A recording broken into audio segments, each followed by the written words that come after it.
welcome to the inaugural LA Leadership Week. My name is Mo Rock, CEO of the Los Angeles Tribune, and I am thrilled to have you join us for what promises to be a historical occasion. At the Tribune, we've always admired the glamour of LA Fashion Week, which celebrates our external aesthetics. Inspired by this, we envisioned a week dedicated to the beauty within, our character and values. Hence, Leadership Week was born. Our mission is ambitious: to ignite a global celebration of human character, much like the excitement surrounding fashion. We have brought together the top thought leaders from around the world to help spark this movement.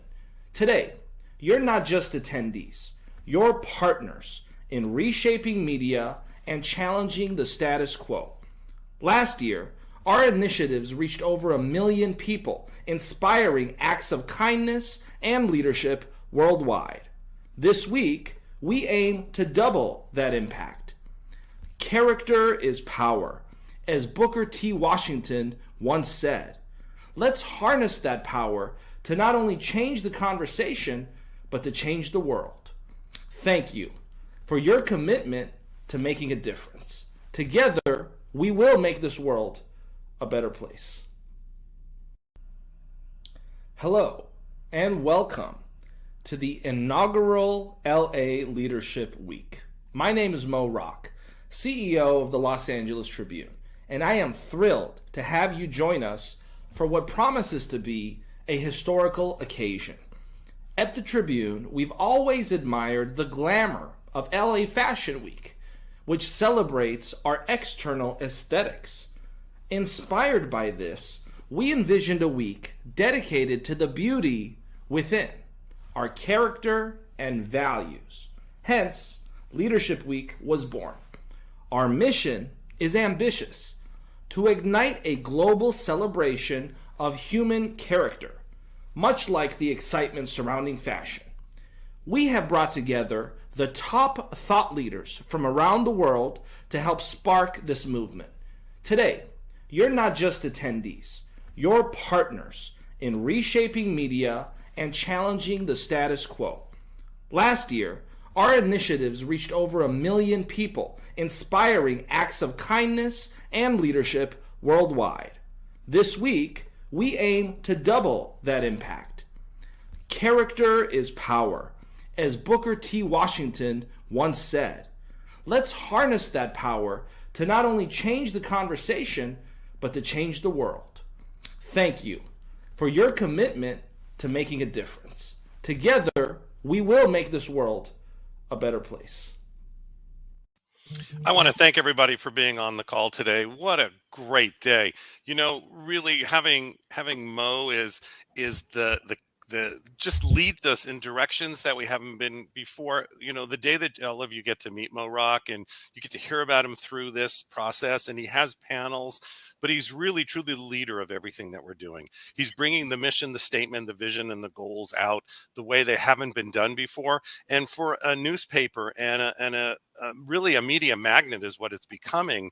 It's doing it in a way that's enhancing and enriching those in over 23 countries, millions of viewers, and it's great to have everybody here. So with that excitement for the day, we have a big day. I want to let everybody know that we are going to kick off with Les Brown. So get ready for that. But before we do that, I talk about the rest of the day, I just want to go around these amazing leaders that I have in front of me and really get what is your excitement for today, and maybe one thing that you've taken away from the last couple of days. And think of it this way: it's still day 5. We have 2 more days to go. It's been amazing. All right, let's go. Donna. Yes, I am so thrilled to be here today. I know Les Brown is coming up, and I've heard so many raving reviews. It's like all of the goodness and the nuggets coming out of him. So you guys don't want to miss that. But, it really comes back down to, I set an intention before I even came on for this show of what is leadership really? And so I keep going back down to Dan Clark's definition, and it's all about being significant in the life of somebody else. The great thing about that is it is every day, right? How do we be of service? Donna, we talked about this a lot, really being of service and and how every day are we making a difference? And Yes. if we're not, and I know Rex, you talk about this, and Dagmar and Julie, I've heard it from all of you. We do it as a team, and we'll continue to do it. So thank you. All right, now we'll go to the other energy, Rex. Thank you, Michael, and thank you for such a wonderful introduction for day 5 and for all of us. And we love the work that you're doing and the service that you provide. So thank you for that. And this is exciting. I love what Mo said, about harnessing the power and having a conversation that can transform the world. Hopefully, we're more important than Fashion Week. I mean, it's okay to be fashionable, but this is a really powerful transformative event. So share it with your friends, your family, and other people. Millions of lives are being touched. I'm thrilled with this. I had a conversation with Les Brown on the very first day. Les is a friend. We've done things together before, but I had an hour or so with him. Sir Kaya gets to go deeper. I have no idea what they're going to talk about, but I can't wait to hear what they say, because going deep with Les Brown and having that extra time is worth sticking around for. And then we've got all these sports figures and all these, and the panel that Dagmar is going to be leading, and all these other exciting events for day 5. And this, again, as you said, is day 5. We got 2 more after this. So I'm thrilled. This is a wonderful opportunity for all of us. It's amazing because we have so many more people coming up. We have somebody that some of you know named Russell Brunson will be on the show in a couple days. I mean, it's just like it's one day you think, oh, I got so much, and now there's so much more. And it's always learning. Take the learnings every single day. Take that one thing that you can step forward with. And Rex, it's great because you knew Les when you were only in your teens. You know what I'm saying? So Les has just been around a long time. But no, that's phenomenal. Dagmar, what's your excitement for today? Well, when it comes to activating human potential, Les Brown needs no introduction. But what makes my heart sing is that I am a graduate of the Ohio State University at Buckeye, and Les naturally moved to Columbus, Ohio, and influenced the Ohio State legislature. So, as a Buckeye, I'm looking forward to hearing from Les. And as Les always says, shoot for the moon, because even if you miss it, you will end up among the stars. And many stars are joining us today for this leadership summit. And I can't wait to see how I will feel inspired, empowered, and what else will unfold. So I hope everyone is joining us today, and make sure to share this on your Facebook page and groups, and tell your friends, tell your colleagues, because the lineup today is amazing. It really is, and thank you for that. And I always know this because I've known other people there, the Ohio State. But it's so one of our good friends is a Buckeye, and my family, we could do the whole college panel one day, right? My family are Bruins and Trojans. My business partner is a Wolverine. Here we go, right? We start talking football, we go off the wrong direction. But it is, and we do have that. We actually, for the podcast network, I want to let everybody know, we have a whole NFL side that's starting. We are moving into a whole football, so that's really exciting. Some of you saw Marcus Ogden the other day. His brother is a 9-time Pro Bowler. I mean, it just doesn't get any better with the people that are surrounding them, because they want to be part of the mission. They want to be part of what we're doing, and they're really excited by that. Julie, tell us about your day. Michael, I'm really excited to be here today, but the thing is that it's really not even about us. If we're trying to embody leadership, and it is about the people that are watching and growing and glowing because of this event. And we want to hear from you and know what your experience has been and what wisdom has hit for you. So put that in the chat for us, because, we want to be able to bring more of that for you. But on a personal note, I have already had multiple breakthroughs because, like Donna, I set an intention to come with a mind of curiosity, to learn, to grow, and to just be open. So I have no idea what's going to happen. Everything else is the cherry on top at this point. It's the great thing of we consistently learn, right? We're learning, we're meaning making machines. That's number one, but we consistently learn. Was Ty Lopez? I mean, when they start talking about reading a book a day, and when they talk about millions of people following these book clubs, I mean, think of it that way. We still want that tangible learning. We still want to take that information and knowledge and what we can do with it every single day. And that's why we had some comments the other day. People were like, there's so much. That's true. But what you do is take your notes, and then at the end of the day, start to just really just look at your notes again and take that one or two things you go, oh, that's it. That's what you start with. This is years of learning that you'll be doing this. You're going to be with us for years to come. So first of all, make sure you register, because we will be doing post events, and post events are to continue the education, because the education never stops. The other thing too is the lead up for today. So we are going to be moving to Les Brown here pretty soon. We know he's going to load up, get on his mic, get everything ready, and then he'll be on, and he's just amazing. But we have a very special early afternoon, and it's really the Hall of Fame of boxing legends around leadership. It's Riddick Bowe. You got to think of it's these amazing Larry Holmes. I could go on and on. Sugar Shane Mosley, Merciless Ray Mercer, James Bone Crusher Smith, Muhammad Ali's former wife. It's these people who've been in an industry that leadership is so much a part of it, because if you know athletics and being a leader, being up there with another gentleman, you could say, oh, they're just boxing it out. But what got them there? What brings them to that level? Rex? Yeah. I just want to say, and I've written about this. I talk about this all the time. One of the things that I really loved about Muhammad Ali, and I'm so glad that his former wife is here, and these athletes like Parisa Rose, they could attest to this. Muhammad Ali said this. He said, I hated to train. I didn't like it. I didn't want to train. He said, but I knew that if I wanted to be the champion that I was to become, I had to train anyway. So he got off the couch and he went outside in the cold, the rain, the heat, the whatever, in order to train, because he had a purpose. And that purpose was to become the greatest. I mean, he even called himself the greatest before he was the greatest. And but he knew that. And here's what a lot of people miss. Motivation comes from within. You can be inspired from without, but the motivation is up to you. And because he had this big why and a big want, he made it happen. And so can you. Yeah, that's exactly right. And it is that part of it's the training, right? It's all in the training. And sometimes we say, well, I want to just be there. We've all known Olympic athletes. We've been in this business long enough. Somebody's known an Olympic athlete, right? Or coached, and it's I was talking to once Annette Higgins-Tholen, who was in the 2000 Olympics for and her partner actually was Natalie, who won the gold. And the great thing that happened in this volleyball is she didn't start out in volleyball. She actually was a gymnast who broke her back and had to completely change her whole structure to get ready for this volleyball, right? And firm up another 15 years before the Olympics.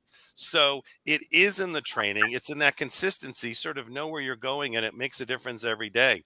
And there's a gentleman on with us right now who's literally the best looking man on the camera. You know what I'm saying? I mean, Rex and I we're just brilliant. But how's Mr. Kaya doing? I'm doing amazing. Good morning, everybody. I have been tuning in and just been simply amazed by the great work that all of us have been doing as a team. Shout out to CEO Mo Rock of the LA Tribune, and also Abba Manor, our editor-in-chief, Alicia, who I just got off the phone with. We have on standby, as you probably have been hearing, all the greats, the legends. I don't know if you know all of them that will be joining us. There's some really big superstars. I would say the fabric of American history that will be joining us momentarily. And also just a huge shout out to Michael Silvers. I admire this man and the podcast network that's happening with the LA Tribune. We're literally transforming the world. Rex Sykes, our co-host and my NLP buddy. We have some amazing conversations. Julianne, been on our shows together. Dagmar, I met you in Dallas. Donna, it's like, wow, this is talk about having an A team. This is the freaking A team of global news. Maybe I need to have my LA Tribune background as well. I'm super excited to be joining all of you, and shout out to Eric Swanson too, my buddy. Yeah, you know, though, you're working really hard. So stay in that studio. Don't move because you've got a lot of interviewing today and you're bringing a lot of great to audience who would never normally get to hear them, see them, work with Yes. them. You know, Les Brown is going to go out to 23 countries, to villages, to communities that normally would Yes. never have this. And that's the brilliant of what we're doing. You know, and being of service is a really huge piece. So with that note, I'm going to turn the show over to Julianne. Somebody asked me why, and we're always upfront with everything we're doing. I'm actually heading to a hospital with my wife to help an old lady that we do. She's 96 years old, and life is just about being of service. And when I commit to being somewhere, I'm going to be there no matter what. So I want to thank all of you. It's going to be an amazing day. I'll be listening the whole day. You guys are just brilliant. And what a great time to be together. Also, you're going to hear Mo Rock because he has an amazing TEDx talk that he did. And we're going to move to that and then give you the most amazing day that you're about to have with Les Brown and everybody else. And have a great day, everybody. Over to you guys.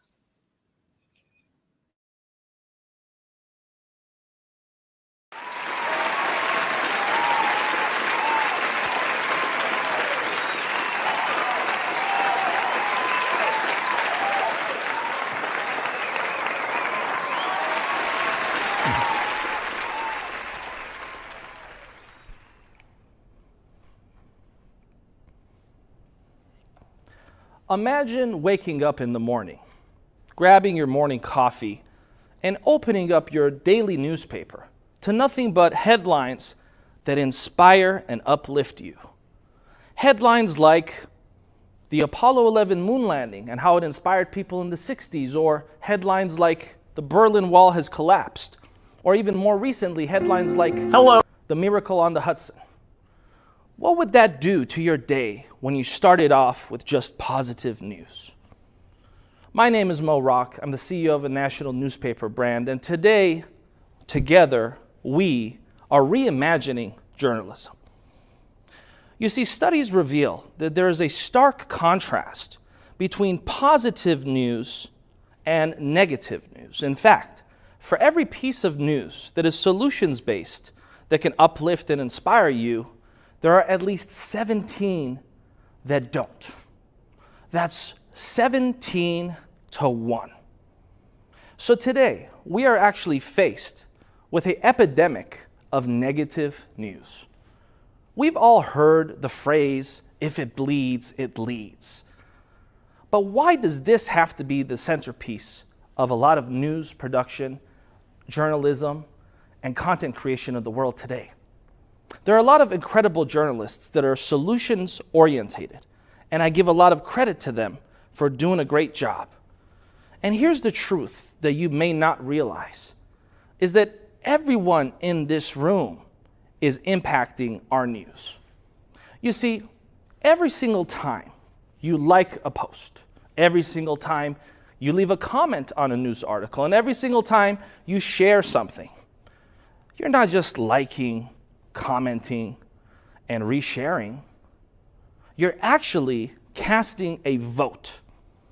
You're not only casting a vote for the kind of news you want to consume, but believe it or not, you're casting a vote for the kind of world you want to live in.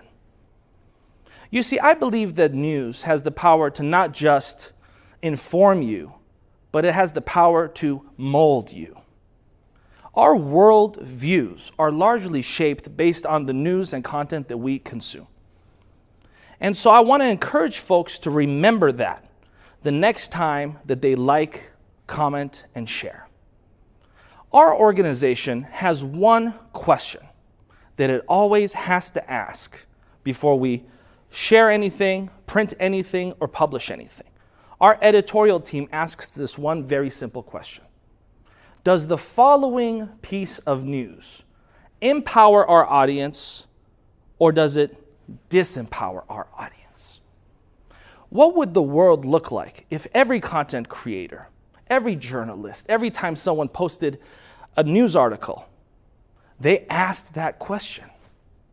Does the following piece of content empower our audience or disempower our audience? And I want to encourage everyone to participate in this process and help us bridge that gap between 17 negative news articles for every one positive. And let's come together and ultimately make this world a better place. Thank you.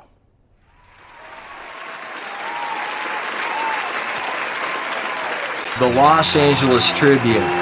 Since 1886, our name has been a part of the world of journalism.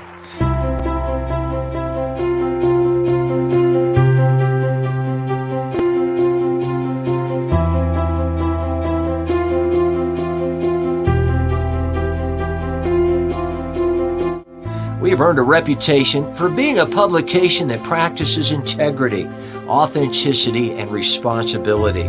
For general inquiries, contact today. Thank you on behalf of the Los Angeles Tribune team.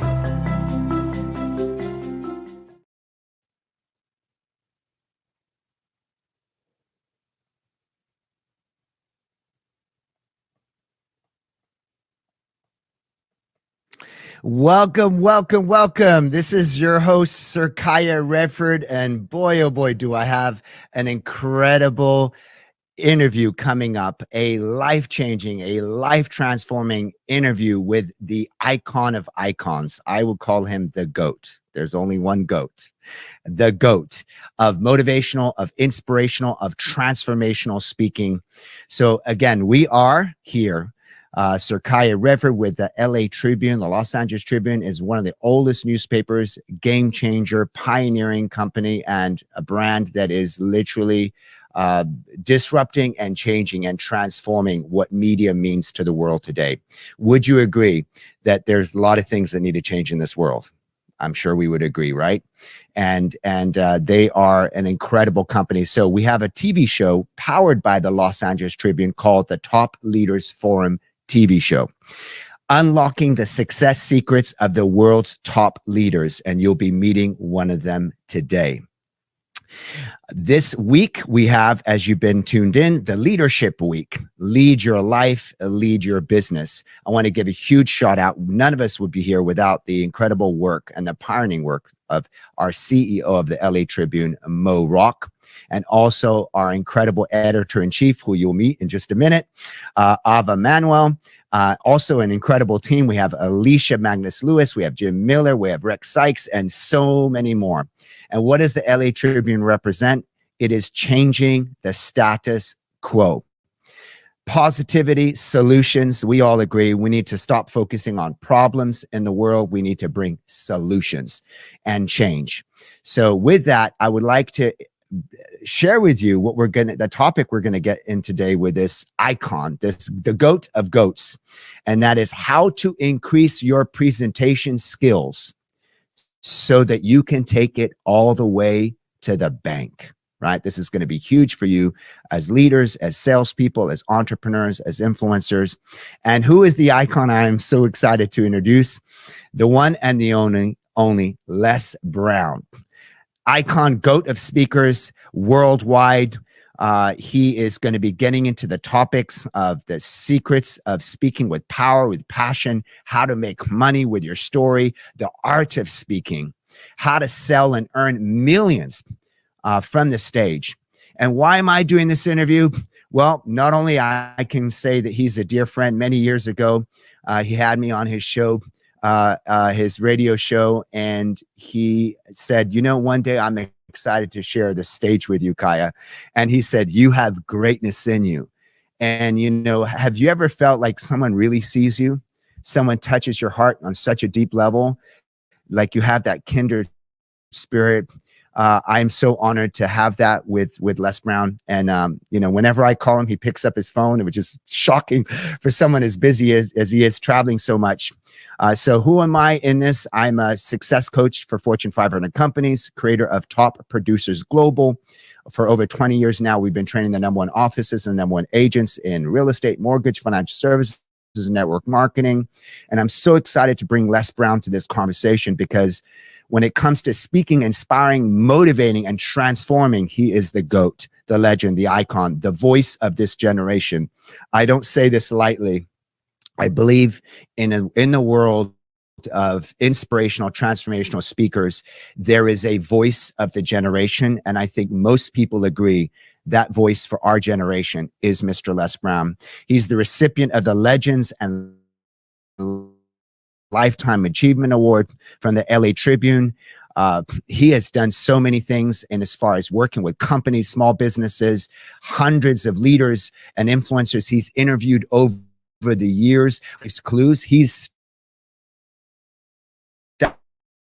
studied the most successful people for decades, and these are the insights, giving insights to you and us. He also is, he's been literally spoken at packed out football stadiums for 80,000 people. Imagine speaking to 80,000 people live, right? Energizing, his compelling life stories, his impact on the world.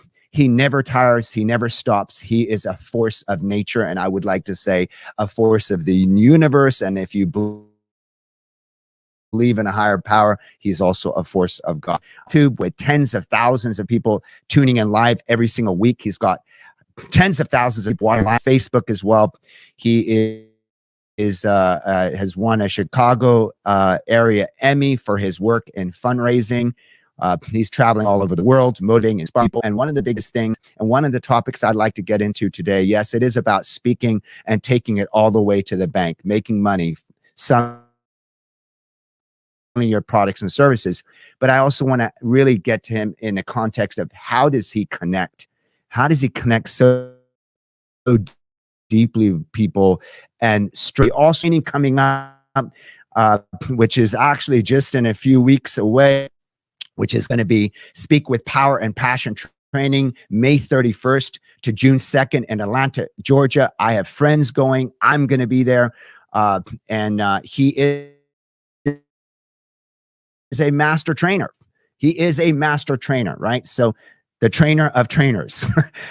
He has so much more top 5 outstanding.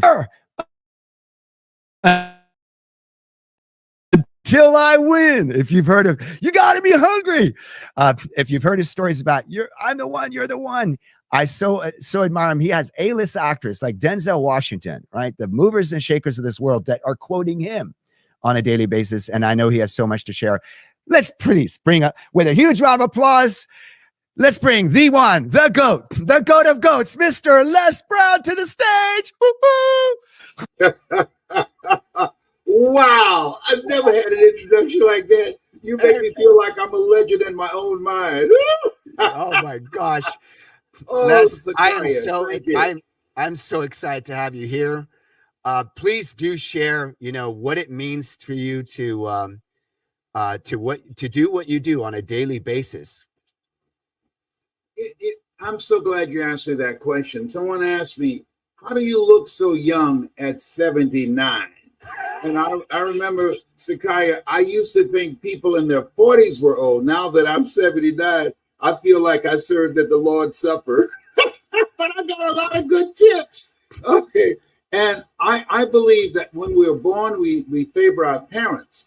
But as we live, we begin to favor the life that we're living. And I believe that people should live a life that they love, and that life will love them back, a life that will allow them to live a life of contribution. Einstein was asked the question, what is the purpose or the meaning of mankind? And he said, man was created for the sake of mankind. We were created by the Creator to create, to serve. The greatest among you will be your servant. And I think when we live a servant-driven life, we have the opportunity to be able to impact our own lives, our family members, and people around the globe and generations yet unborn. So I'm excited about what I do, and I look forward to it every day. Oh my gosh. And you look so amazing, Les. You look like you're like barely over 40. Look at you. Your skin looks impeccable. You must be doing something on a daily basis. And I know probably what that is just sharing your love and your light and your gifts to the world. So I have a quick question for you. First question, I would like to know, you have so many impactful experiences and stories. What would you say is the biggest turning point, your biggest quantum leap a challenge or an adversity you faced in your life that you feel was the single biggest turning point in your life to put you on the trajectory that you've now been on for so many years and changing the world? I'm glad you asked that question, because when I think about you and the Los Angeles Tribune and the work that you've been doing and helping people to begin to get a different narrative for themselves about the life that they're living and how people live their lives, and we are aware of this, is a result of the story they believe about themselves. And a turning point for me, when you think about, I was born in an abandoned building on a floor with my twin brother in Miami, Florida. Then we became foster kids, and ultimately we became adopted. But when I was in the 5th grade, I was labeled educable mentally retarded and put back from the 5th grade into the 4th grade and failed again in the 8th grade.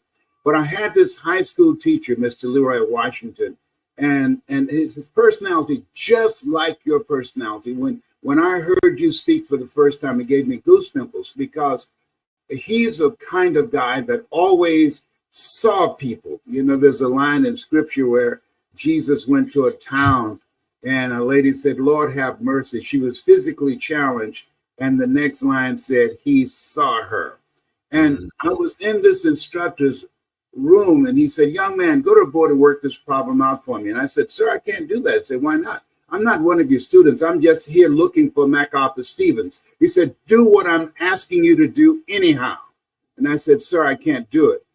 And the children in that classroom, they started laughing, saying, "He's Leslie. He's got a twin brother, Wesley. Wesley's smart, but he's DT." And he asked, "What's DT?" "He's the dumb twin." And they started laughing at me.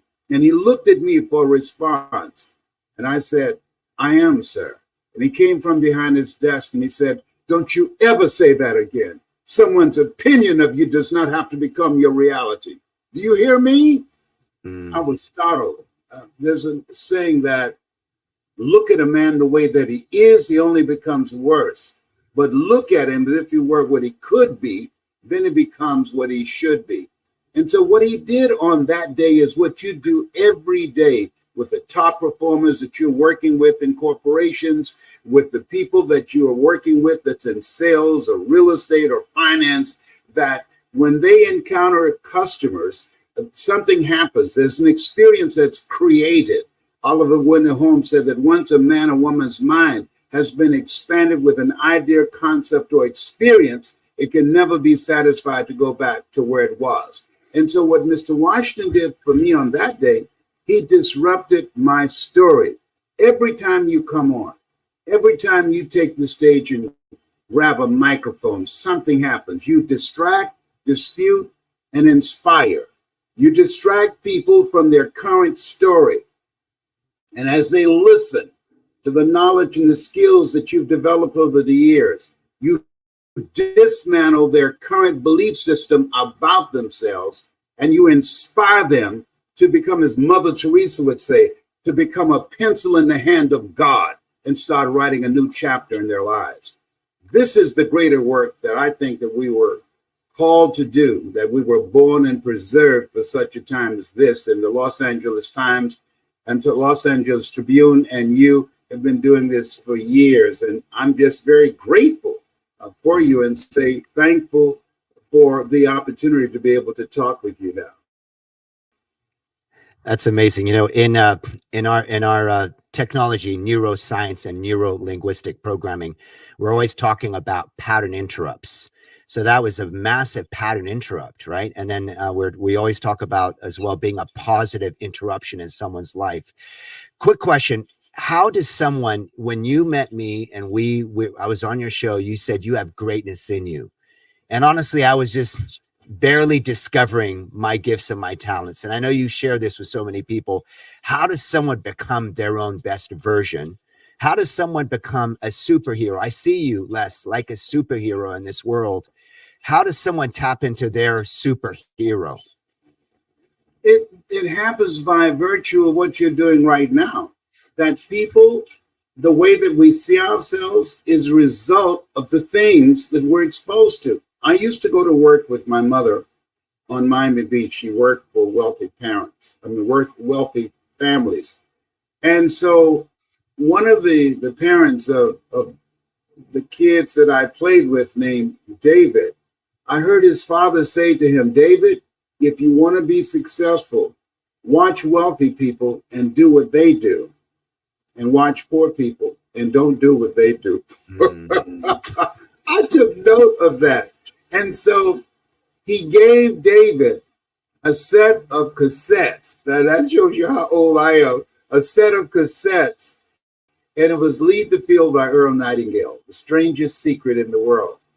And when he left, David took those cassettes and threw them in the trash can. I said, David, why are you doing this? Your father's going to ask you questions about that. He said, no, he's not. He's going to forget about it. And when the old man goes, he said, I'm going to get everything anyhow. So I said, can I listen to them? And he said, yes. So I got them out of the wastebasket, but I didn't have a cassette tape player. And so he said, when you come to work with your mother, you can listen in my father's office. I said, okay, thank you. And that began to change my programming. Remind you, as I think about myself, I was born in the segregated South. It very, very oppressive. A culture that is designed to dismiss you, to destroy your sense of self, and to deny you. And so that's happening 24/7. And so by listening to those messages on a regular basis, you can't tell me people listening to you on a regular basis that their lives are not changing. I know that it will happen because it happened to me. By listening to those messages, it disrupted my current thinking and got me out of my history, and it forced me to live out of my imagination. There's a scripture that says, I'll give you all your eyes can see. And what, unfortunately, our school system, how can you have a school system and there are no classes on self-esteem or how to dream? We're a free enterprise country, the greatest country on the planet, but we're not teaching our kids early on, like that people in China are doing, how to become entrepreneurs. So we have to take it on ourselves to take responsibility for what we want to create with our lives. Abraham Lincoln said, my future is bright. And they asked him, how do you know that? And he said, because I'm going to create it. So what you have been doing is teaching people, top performers and everyday people, those on top and those who want to get there, how to begin to create the life that they can feel good about. That's incredible. That's incredible. Thank you so much, Les, for, you are always uplifting. You're the leader of leaders. I'm curious, I know we're going to get into the topic today extensively on how to increase your presentation skills so you can take it to the bank. That's going to be the main focus. With that being said, I notice a lot of people that we coach and we train, these salespeople, struggle with staying consistent. So if you don't mind, before we get into the presentation skills to sell and take it to the bank, how do salespeople stay motivated and consistent? Because what we find is, especially in real estate, mortgage, financial service, and network marketing, they all know what they need to do. And that's kind of what we focus on. You all know what you need to do. You're just not doing it. And you've had numerous decades of being at the very top in speaking and transforming the world. How have you stayed consistent? How have you stayed motivated for all these years? And how do you influence? What message can you share with salespeople to do the same thing? I'm so glad you asked that question.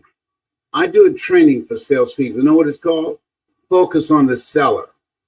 You have to be engaged continuously on self-development. If you lighten up, if you back up, if you're not disciplined to do it consistently, it won't serve you. The world's greatest pianist said, if I miss a week of practice, I know it. If I miss 2 weeks, the critics know it. And if I miss 3 weeks, my audience knows it. Many people never achieve their goals and never consistently perform at a top level because, as Og Mandino said in the book called The University of Success, he said that most people fall short of their dreams and their goals and are inconsistent in pursuit of the things they want to create, because you don't get in life what you want, you get in life what you are, because they become sidetracked by secondary activity. My mother had a sign on her mirror, and we moved a lot in Liberty City and Overtown in Miami.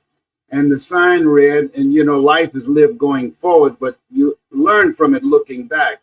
And I didn't understand coming up, why did you always put that sign up there, Mama? And the sign read, Lord, help me keep my long nose out of other people's business. That in order to be a consistent top performer, what you do on a daily basis in your personal time will show up in your public performance. Every day I have a ritual. Every day when I get up, I have affirmations that I say to myself, Lord, whatever I face today, together, you and I can handle it. You're talking to somebody who is the recipient of Cancer Centers of America Award of 4th stage cancer for 39 years, 4th stage prostate cancer. I had 238 radiation seed implants because of the size of the tumor. No one has ever had that. But what has kept me here is my willingness to focus on me, to make my health a priority. I read something the other day that said, a man with his health has 1,000 dreams, but a man without his health has only one. So you have to prioritize you. You've got to focus on you every day. When I get up, every day, moment to moment, I'm conscious of what I'm saying to myself and the thoughts that I'm entertaining and who I'm going to interact with. When I get up in the morning, I ask myself a question that Steve Jobs started asking. If this was the last day that I will have on earth today, because I remember being with Frank Sinatra in Las Vegas, my former wife Gladys Knight, and I heard him say to a young man next to Gladys, live each day as if it were your last, because one day it will be. And so each day when I get up, Sakaya, I ask myself the question, if this was my last day on earth, what I'm going to do, would I make that a priority? If this was my last day on earth, I would still meet with you because I'm only doing things that's moving me in the direction of living a life that will outlive me, of living a life that will turn a better world over to my children, my grandchildren, and my 4 great-grandsons.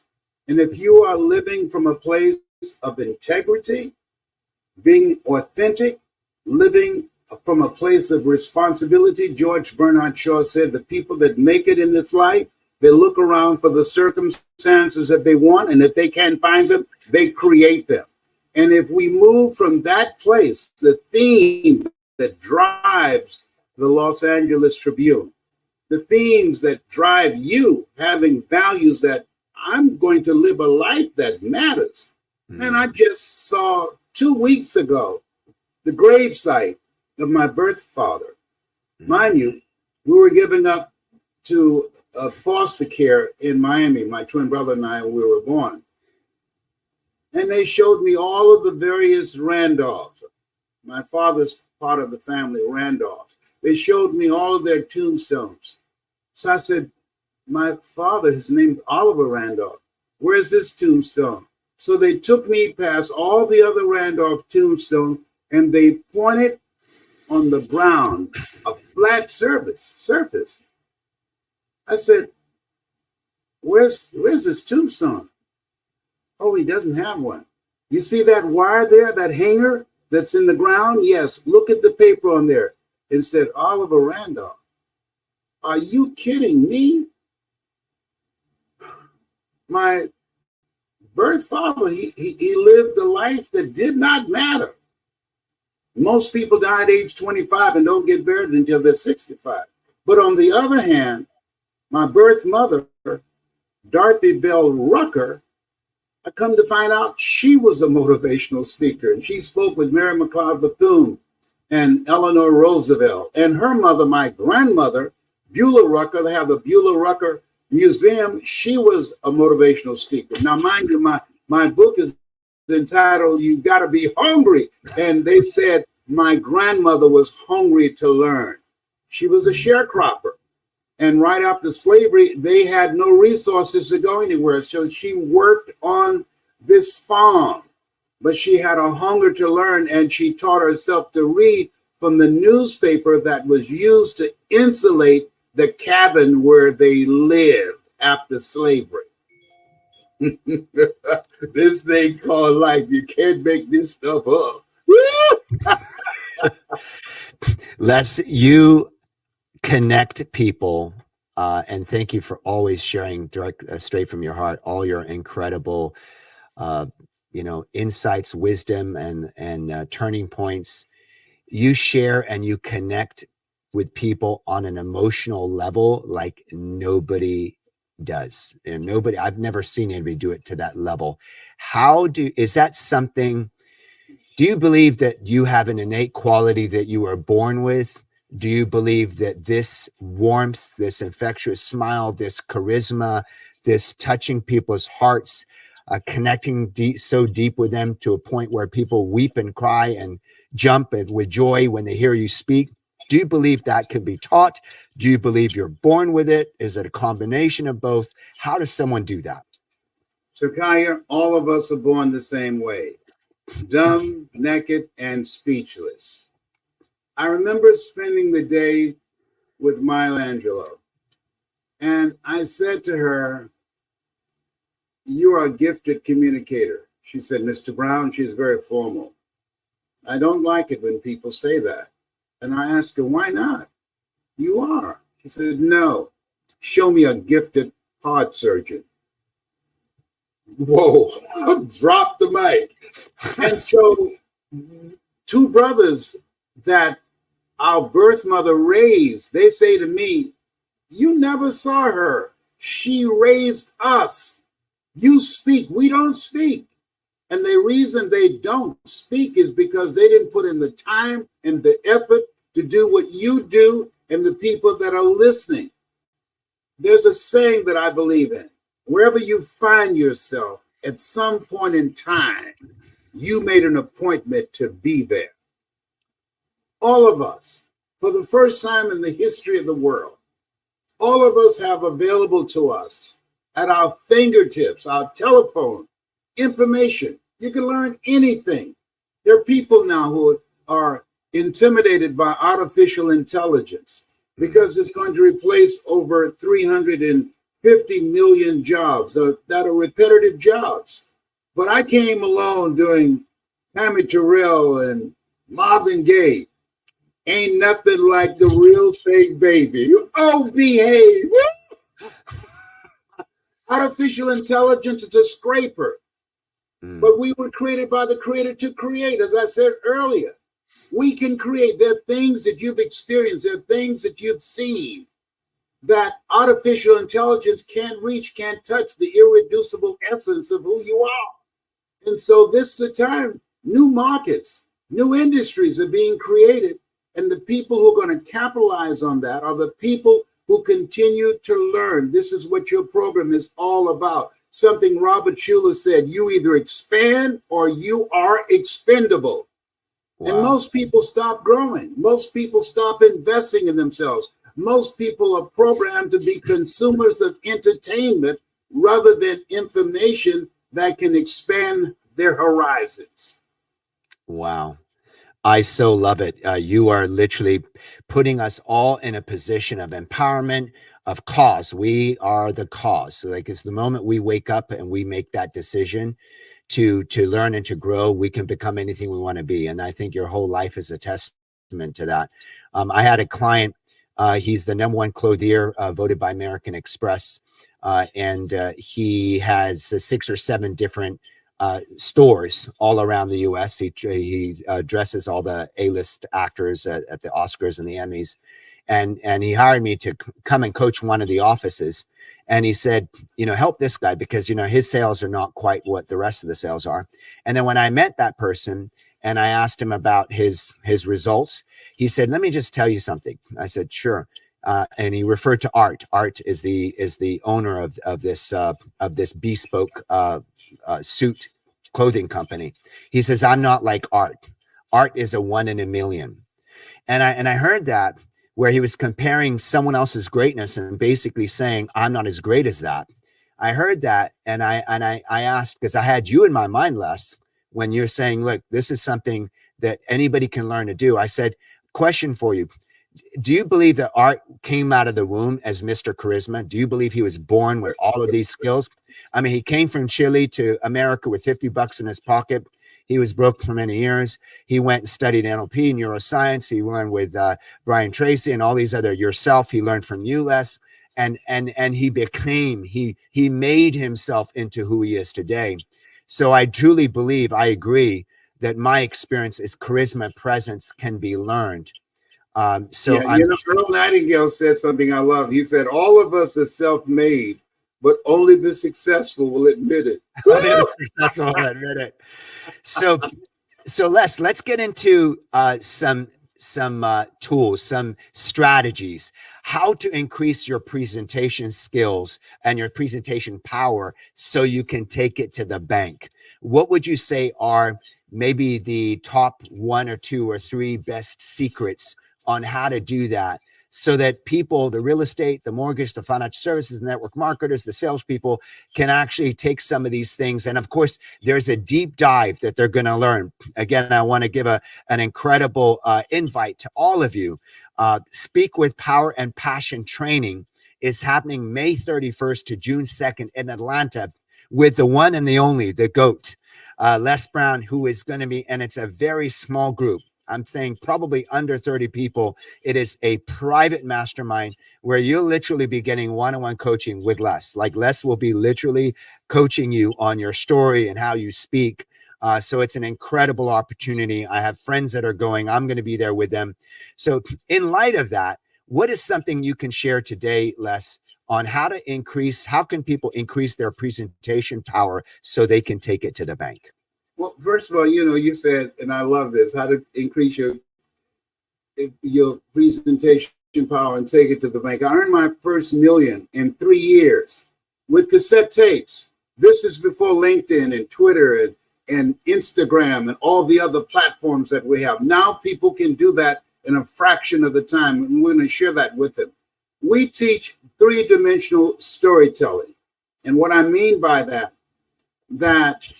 when you speak, people are asking some questions. Number one, who are you? Because people listen to people that they know and they like and they trust. What do you have? That question about what's in it for me? What you got for me? All right. And the third thing is, can I believe you? And they're listening to find out if you believe it. So what we teach people in this intensive class of how to distract, dispute, and inspire, how to use their passion, how to speak from their heart, and how to deliver strategically their story so that the people in the audience can see themselves in their story and they can take them to a place in themselves that they can't go by themselves. See, we're taught that you can take a horse to the water, but you can't make him drink. But if you know how to do 3-dimensional storytelling, as we're going to train and teach you, you'll learn how to create the thirst where they want to drink. That's the key in speaking. You create the thirst. You create a demand for what you do. And so that it's not just about marketing and it's about branding. It's about you. You are the money. You are the bank. And once people know that and focus on developing themselves, I like something that Abraham Lincoln said. If I have 6 hours to chop a tree down, he said, I'll just spend about 3 hours sharpening my axe. That most people never take the time because they get caught up in the distractions of life, things that they can't do anything about, things that don't affect their ability to feed themselves or provide transportation for themselves or provide for their families. A lot of people worried about who's going to be in the White House. I'm worried about who's going to be in my house? Am I showing up? Oh, wow. Am I doing what I'm supposed to do? Right. So that I am living a life of impact. Like I'm 79. I'm not looking for my children to take care of me. You know, they have something now, a new phenomenon called hospice wives. Guys who spend most of their lives living recklessly, and then they marry a woman about 15 or 10 years younger than them to take care of them. Hospice wives. No. I believe take care of the old man in you and the old woman in you. Take care of yourself. Prioritize you, because you are all you've got. If you're not functioning, if you don't have your right mind, if you don't have your health, and you allowing yourself to become a volunteer victim, you're volunteering to put yourself in a position where you can't take care of yourself. No. I'm not even looking for my children to take care of me. I'm always keeping. I tell people, I was working with some folks the other day in my age category, and they asked me, why are you working so much? I asked them, I said, why aren't you working? They said, oh, I've lived my life. Oh, I said, oh, you have? I said, I didn't know people who are taking a dirt nap have the ability to speak on the telephone or do Zooms. Are you serious? You still got a pulse. You're still breathing. If you don't use your mind, you will lose your mind. I'm not looking for anybody to wipe my behind. I got children. One will write a rap song about it. Another one will pray for it. But you don't wipe it. No. And the other one just say, I'm not built for that. No. I so love what you're sharing, Les, because we break down in neuroscience in our trainings, neuro-linguistic program, we break down that neuro is the neurology, the mindset. The next one, linguistic language, is the effective communication. I want to actually touch on all three. I want you to give your insights, your wisdom on all three. And the last one, programming, which we believe is the thing that really leads to action or inaction. So you're touching on a very powerful thing, which is the mindset. For someone that is in maybe real estate, mortgage, financial services, or network marketing, a person who's a salesperson, what would be the mindset that you believe, having gathered so much wisdom, coaching and training people for so many decades and seeing the patterns, what would you say is the something that they need to let go of or transform, break through? And what would you say is the essential mindset for them to be a top producer in their industry as a salesperson? They have to let go of their belief about themselves. Let me give you an example. I had to do this. I was at a convention, a medical convention in Fort Lauderdale, Florida. And I saw these signs. I'd already spoke for this major pharmaceutical company. And the sign said the danger zone. So after I spoke, I was seated next to the CEO, and I teach speakers, never let what you want to say get in the way of what the audience needs to hear or want to hear. We've been governed by the Dale Carnegie course, which is a great course. And they teach, tell them what you're going to tell them, and then tell them what you told them. So I asked the CEO, I said, what is the danger zone about? He said, well, we're going to teach and train doctors how to communicate with their patients so that they can let their patients know if they don't take their medication, they can have a heart attack or aneurysm or stroke. That's why it's the danger zone. So I asked him, do you have hypertension? He said, yes, I do. Why do you take your medication? He said, because I want to live. Then why are you waging a fear-based campaign, teaching doctors how to instill fear in their patients? He asked me, can you train doctors? I said, absolutely. I was the only one there that wasn't a doctor, but because how I presented myself, I got the contract, 35 speaking engagements to doctors around the United States and Switzerland, $640,000 in 1 month. I know what I'm talking about. That how you present yourself, who you are behind the words are far more important than the words that you speak. People are looking at you. This is why you have to work on yourself, because they want to know, do you believe this? Because at the end of the day, they don't buy from you, they buy into you. I had a life-threatening situation. I had an aneurysm. It's interesting you bring this up, Les. I had open heart surgery in 2014. So I actually have the zipper. Most people look at me and they go, you look like, a fitness guy. Like, how is that even possible? I'm 51 now, but at 41, I had an ascending aortic aneurysm, which is a swelling of the artery above my heart, which is how Albert Einstein died, Lucille Ball, and John Ritter died. And I had a terrible experience, Les, at the hospital with exactly what you're saying. I love and admire the doctor, and we've become friends. He's going to be part of my book.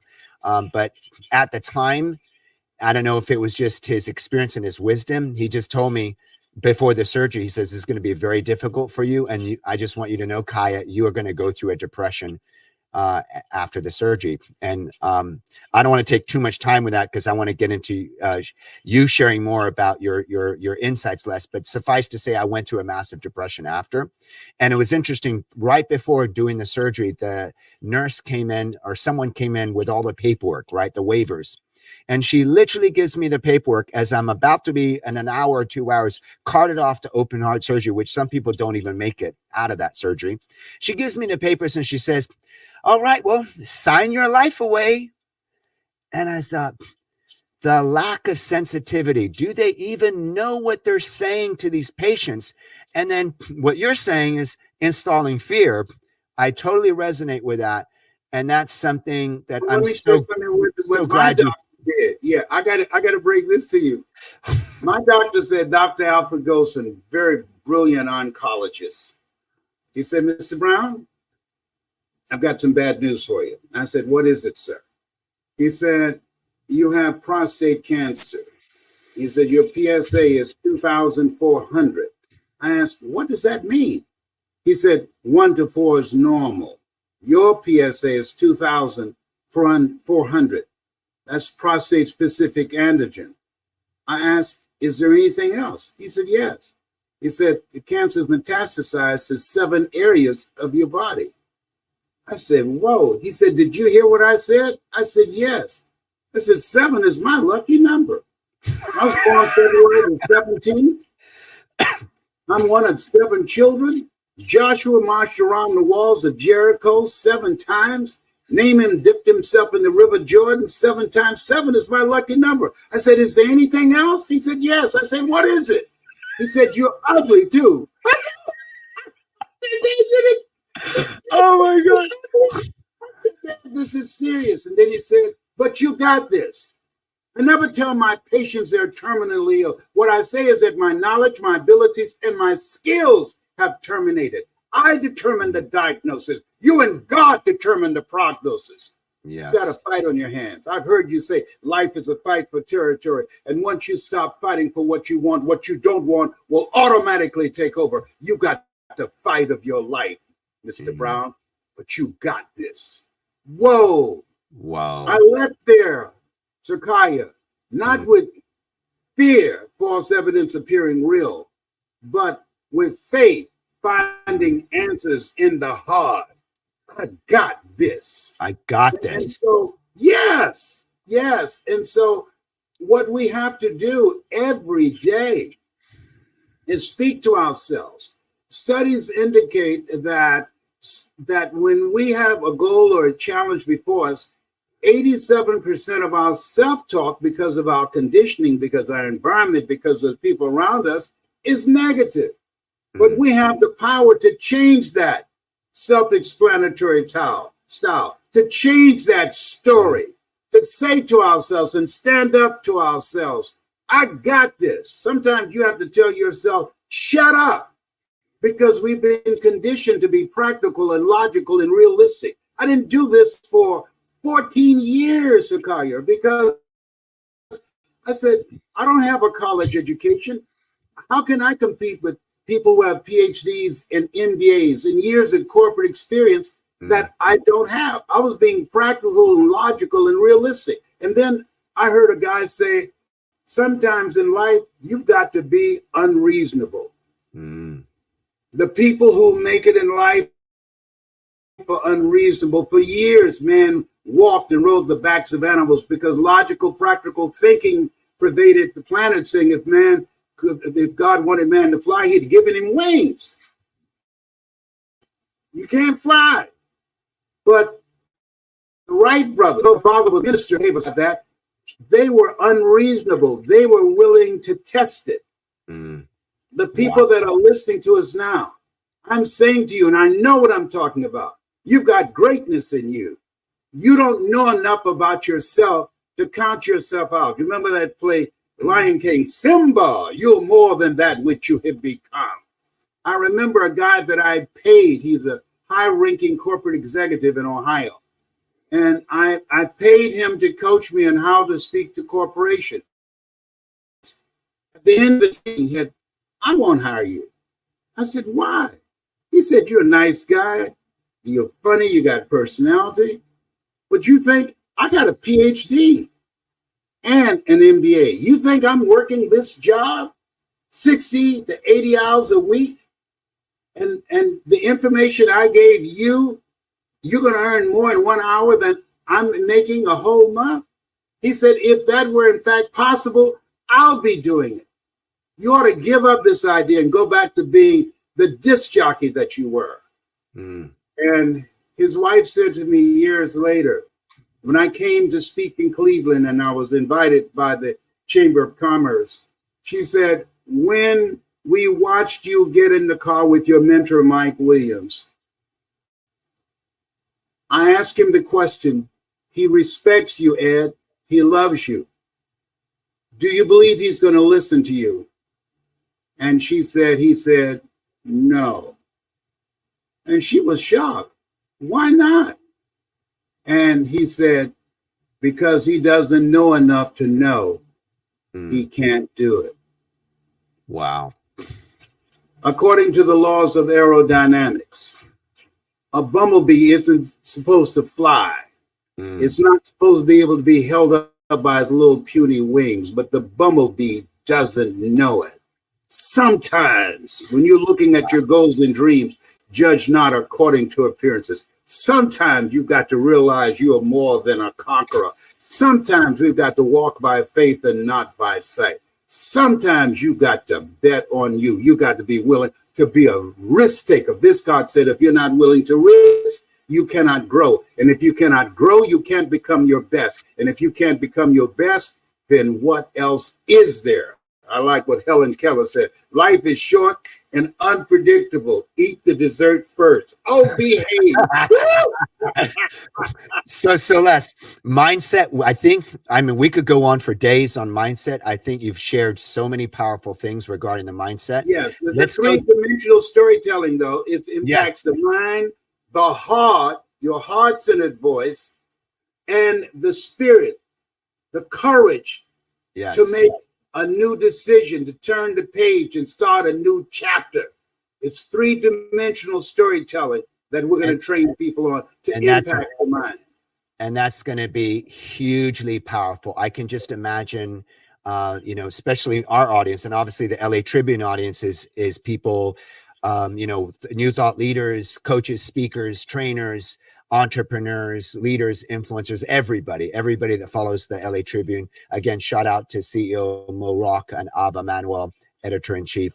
And I'm thinking in terms of our audience, which is in our coaching program, real estate, mortgage, financial services, and network marketing, what you've shared is so powerful in the areas of mindset. So for those of you that are watching this live, please type in the comments, what is your breakthroughs? What's your favorite takeaways thus far from what Les is sharing with you, and how you can use that so you can take it to the bank? So the second piece of what I'd like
and using it to the best of our ability to speak light where there's darkness, to bring hope where there's despair, to help people to realize greater is he that's in you than he that's in the world. You can do more than you can ever begin to imagine. That turns me on. What emotions do you feel when you hit the stage? This is important for people that, whether you're going in real estate to give that listing presentation and you're nervous, this is important for a speaker that's going to get on stage, that's now going to serve an audience. What emotions do you feel and what thoughts are going on in your head right before you go on stage? Les? Before I go on stage, I say to myself, more of thee, less of me. Continuously. I don't let people interrupt me. I get still, I get quiet. More of thee, less of me. Use me today as a channel. Get my ego out of the way. Wow. And speak to the hearts of the people that's in the audience. Use me as your channel on this day. More of thee and less of thee. More.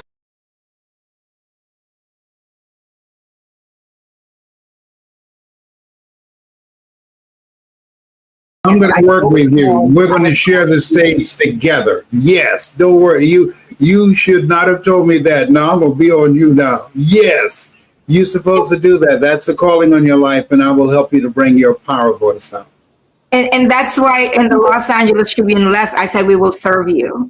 You know, we have the business solutions, whatever it is that you need to elevate your masterclass, your speaking out in the world in a greater proportion. We're here to serve you. And that's what I just wanted to say.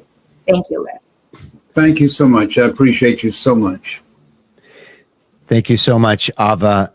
You know, everything that LA Tribune is doing is much to all the hard work and the effort of not just yourself as our editor-in-chief, the hard work of CEO. Let's give another shout out to our incredible CEO of LA Tribune, Mo Rock. Let's give some love also to Alicia Magnus Lewis, Jim Miller, Rex Sykes, and honestly, there's probably hundreds of people. We have, as you know, this leadership week, over 200 speakers, and I'm just so honored to have you, Les, with us. I'm going to be there with you at your training. My friends are joining. Is there anything else as we part? Is there anything else you want to share with our audience today that we haven't talked about that's on your heart? Well, I just say that this is an incredible time. It's a special place in history. And I do believe that all things work together for good. For those who love God and for those who are called according to his purpose. And that we are going to get through this because of the kind of work that you've been doing, because of the legacy of the Los Angeles Tribune, providing information that will give people hope. When there's hope in the future, that gives you power in the present. I believe this. Shoot for the moon, because even if you miss, you'll land among the stars. Bye for now. Bye for now. So with that being said, please, if you're interested, you can register and qualify. You will be interviewed by Dr. Valerie. Go to lesbrown.com. You can click attend the event. You can read up all about the information about the event. You're going to be literally trained by the legend on how to have even greater visibility. Number one. Number two, increased earning potential. Number three, sharpen your communication skills and presentation skills. Number four, increase your visibility with your story. Get unstuck. That's interesting. Get unstuck and unstacked.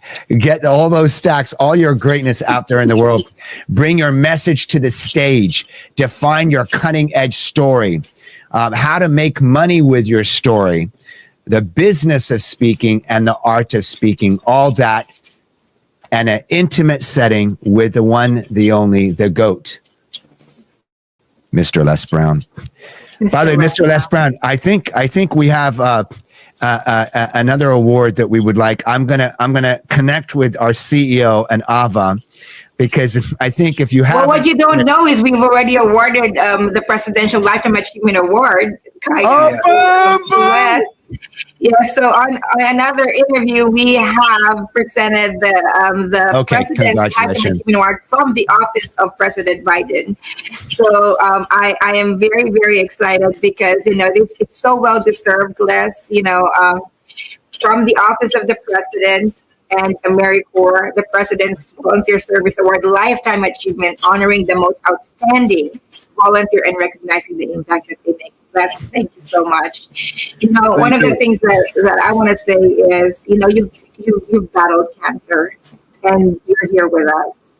And I don't take that lightly. And I hope that the people who are, hearing this, and being invited to join Les, don't take that lightly. You still had a purpose that you had to accomplish in this earth, and that's why you're here with us. And I am thrilled that we were given all a second chance to still be able to receive from your gift, to be able to receive from the gifts that came with your journey, that came with your calling, that came with your fight, And we're just delighted to be a stage for you here at the Los Angeles Tribune. Thank you, Les. And thank you, God. Thank you, God. Yes. Thank you, Les. Yes. Yes. As you're watching this, please type in the chat, what is your takeaways?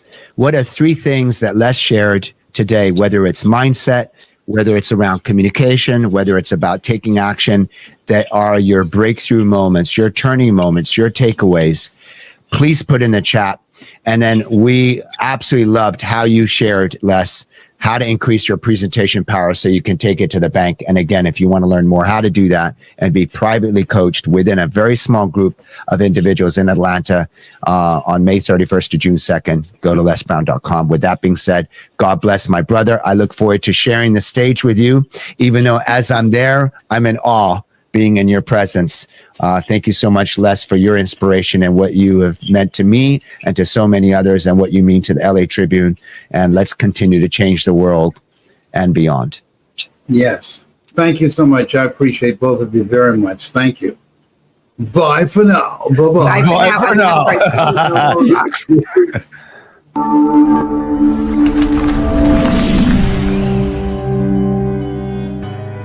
Welcome to the Los Angeles Tribune page. Here you will find original news programming, exclusive digital events, and shows that are directly from the community. At the Los Angeles Tribune, we believe in giving a voice to the voiceless. We are proud to be the only national brand to empower everyday people to make a difference. Since 1886, our reputation has been built on truth and responsibility. Thank you for watching and making a difference. For general inquiries, contact today.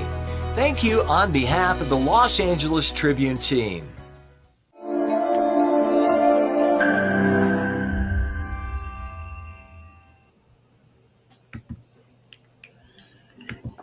Well, what do you think about that conversation with Les Brown? It is so moving. For me, it is just so moving. What are your thoughts? First, Dagmar, let's bring you in on your thoughts.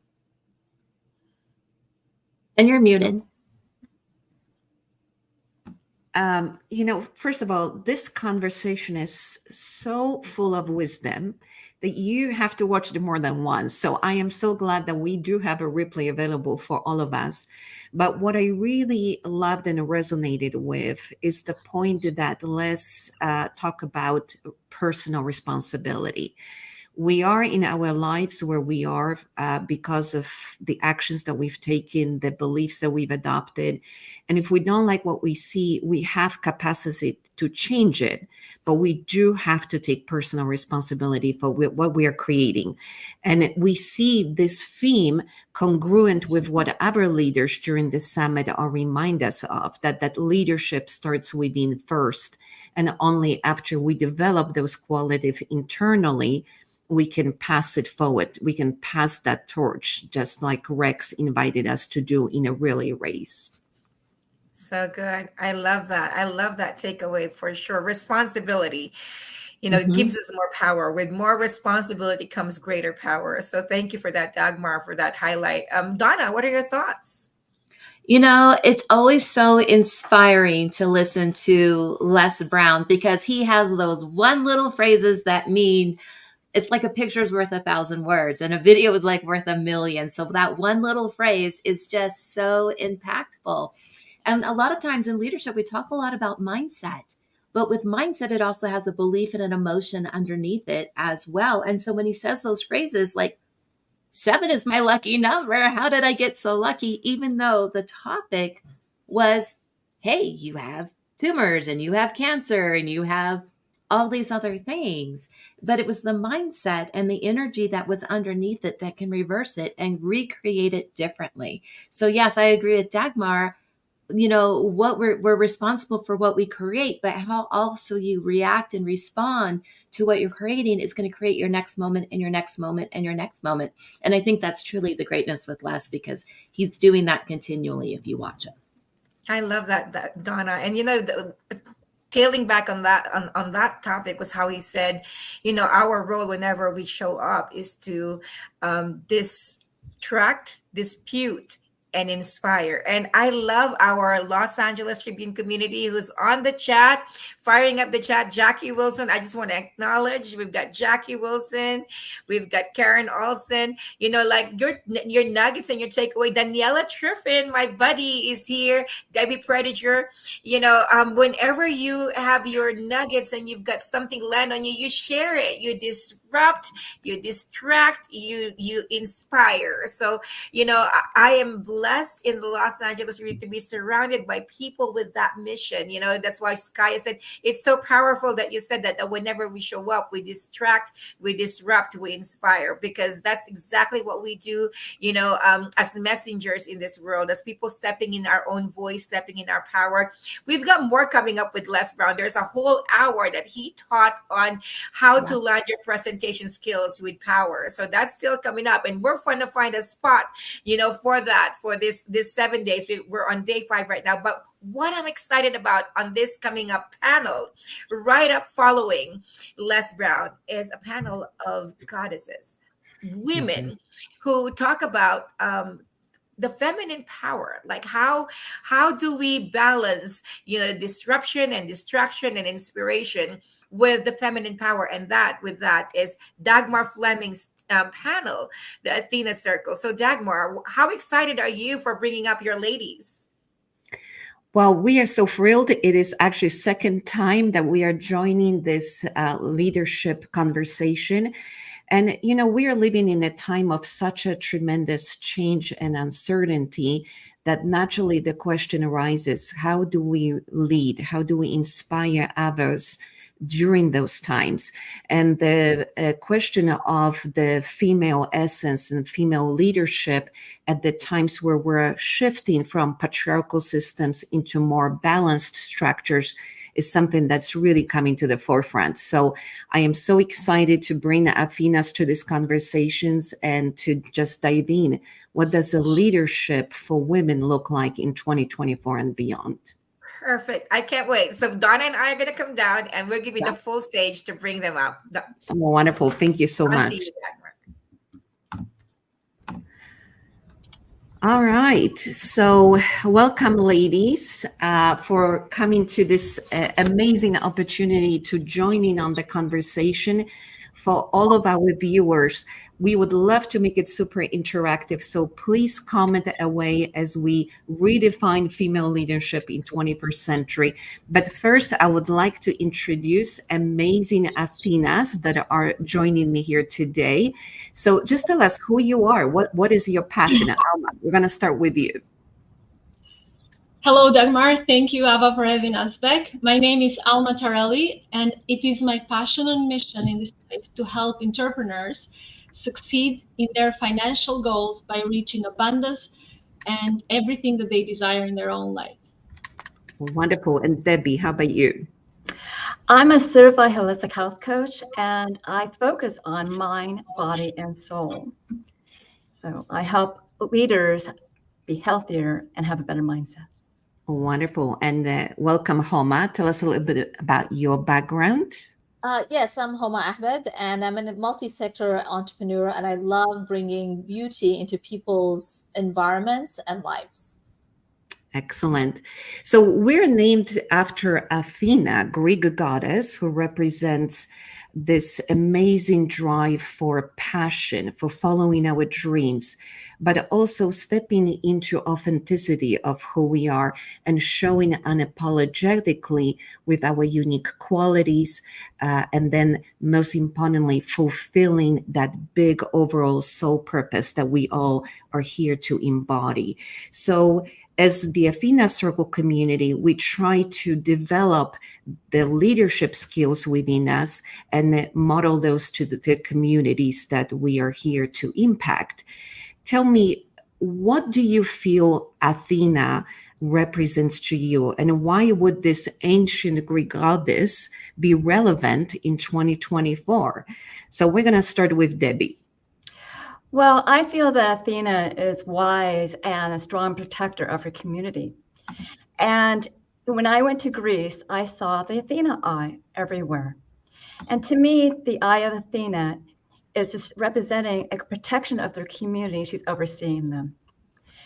And like Dagmar said, I love this community. We are leaders and we share ideas, and also it becomes like a mastermind for everybody. And I do take these ideas back to my community and share them as well. And that's the purpose of a leader, is to grow and share ideas. And one thing that John Maxwell said is growth inside fuels growth outside. So when we share it to our community, it makes our communities prosper. Oh, so beautiful, Debbie.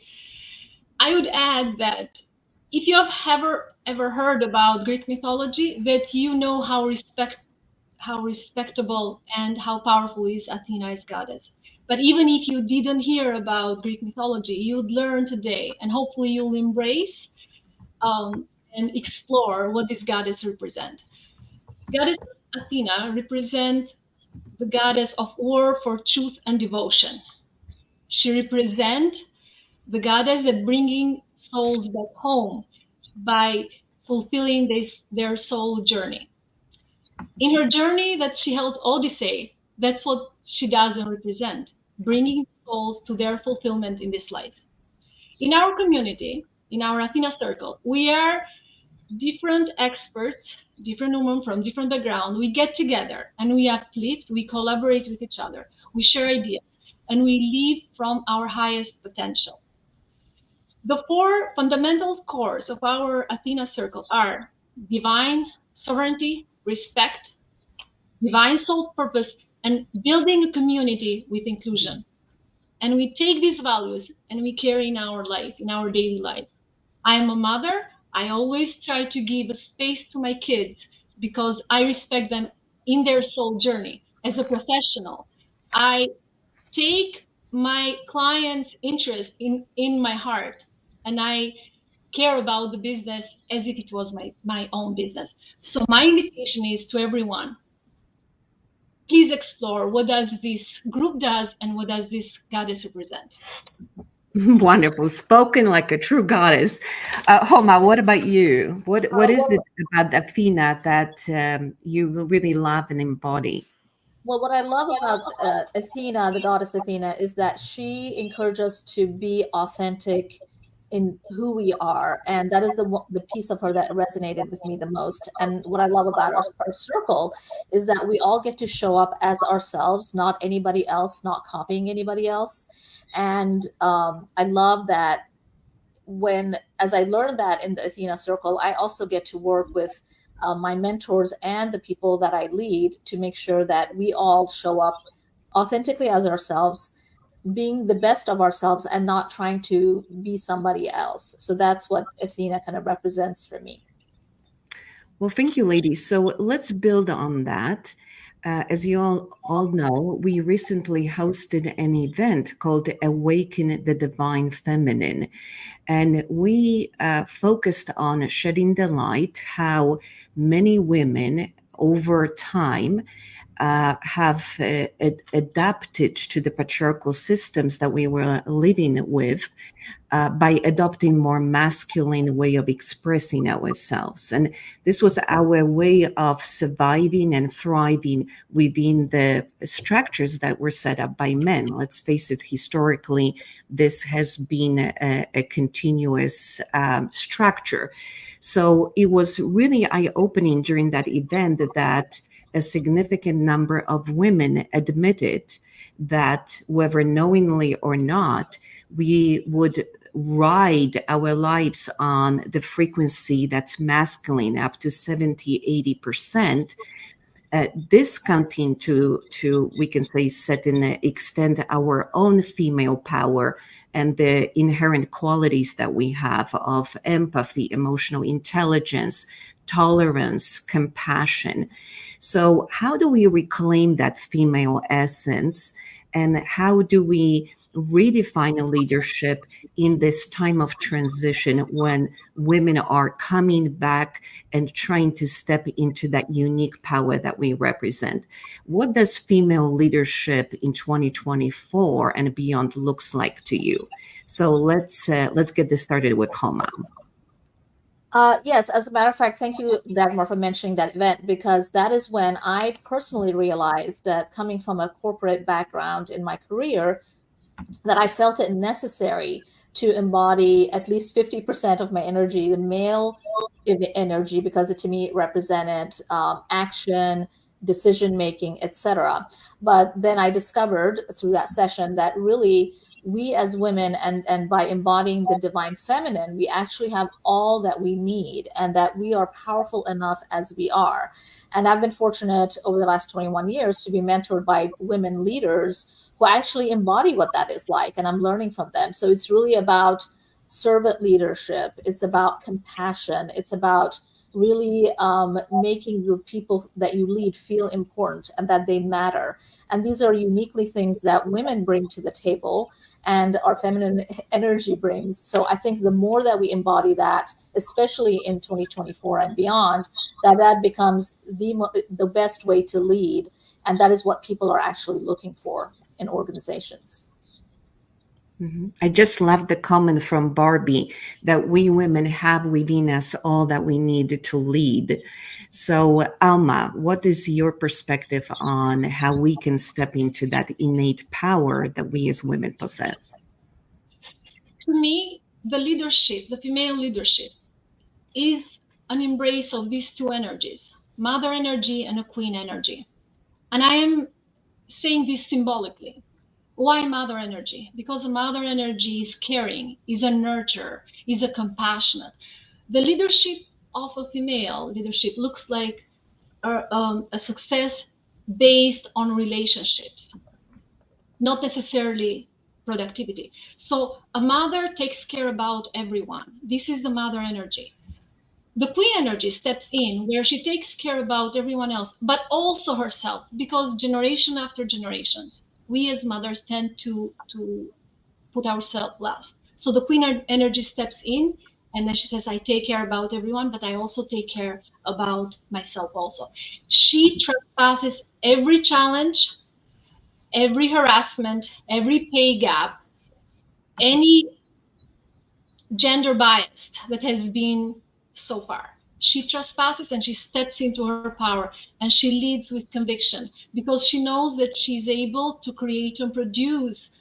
She actually produced from non-existent to existent, bringing a baby to the world. That's how powerful she is. And by leading in her power, she brings female leadership and also male leadership in one. She co-creates and softens the edges. So the female leadership look like, I serve by being authentically me. I serve to my world, to my country, to my family, to myself, by being authentically and unapologetic me, by being me. Unapologetically me. That's what I meant. And I loved what you two were talking about, because female leadership, you know, we need to think about creativity and how we can move out of the box. And there's a lot of female leaders, even in the past, that have had those qualities of the male and the female. For instance, Rear Admiral Grace Hopper was a innovator in where she actually helped design UNIVAC, the first digital computer. Also, she also was the first to create a compiling program, and she was part of a team that innovated COBOL, which is the first programming language. So she actually was the mother of computer programming. And there's other people out there who, like mothers, like Robin O'Brien, who was a food advocate that brought in reform because her children have food allergies, making them aware of the additives and stuff and other toxins in our diets. So when we take a unique approach to see a problem in our society, we can look at it at a woman's perspective, but also bring in other elements. And in 2024, I'm looking forward to creative, innovative leaders that will broaden and upgrade our world. Beautifully said, Debbie. Thank you so much, and all of you. So let's focus on what are the challenges of stepping into that female essence. I came from a very male-dominated corporate environment where naturally emotions, intuition perhaps would not be necessarily appreciated in a very logical environment. And how many of women ever heard that you're too emotional, right? So how do we embrace the unique gifts that each woman possesses, and many men, of course, such as emotional intelligence, that intuitive insight, being able to connect to other people and build teams in a nurturing fashion without being perhaps perceived as weak or as showing up in that super soft nature in those power structures. So what are these challenges associated with stepping out of the masculine frequency and embodying the female safety and female thriving frequency? Alma, would you like to get us started? Sure. I believe that most of the challenges that we have today, it is only because of the male leadership dominance that was till today. So we are aware of the challenges, the pay gap that I mentioned, the sexism, the gender bias, the lack of support, the poor communication between these two worlds for women, being a mother and an entrepreneur. It is quite challenging to balance these two. And so being aware is the first step to creating a safe environment for a woman. And we do well in our emotional intelligence. So combining together emotional intelligence with the IQ, that's what makes to soften the edges that are going on today in the world. And again, I want to emphasize the fact that we are aware of everything that happened, the gender gap, the pay gap. Women are paid less. This is a fact. And the harassment that has been going on in the world today. So we are aware, but the awareness is the first step. The support that women need and female leadership need is the second. And the third one, the co-creation between both leaderships. And I totally I agree with Alma and Debbie. One of the challenges that I find that women find is that they don't believe in themselves, that they can be leaders. And I always remind them that you already are a leader. You're a leader in your home, just like Alma said. There's so many balls that women juggle as moms, as sisters, as wives, members of their community. So you're already leaders in your home, you're already leaders in your communities, your faith groups, etc. Just bring that into the work environment and you can have the confidence.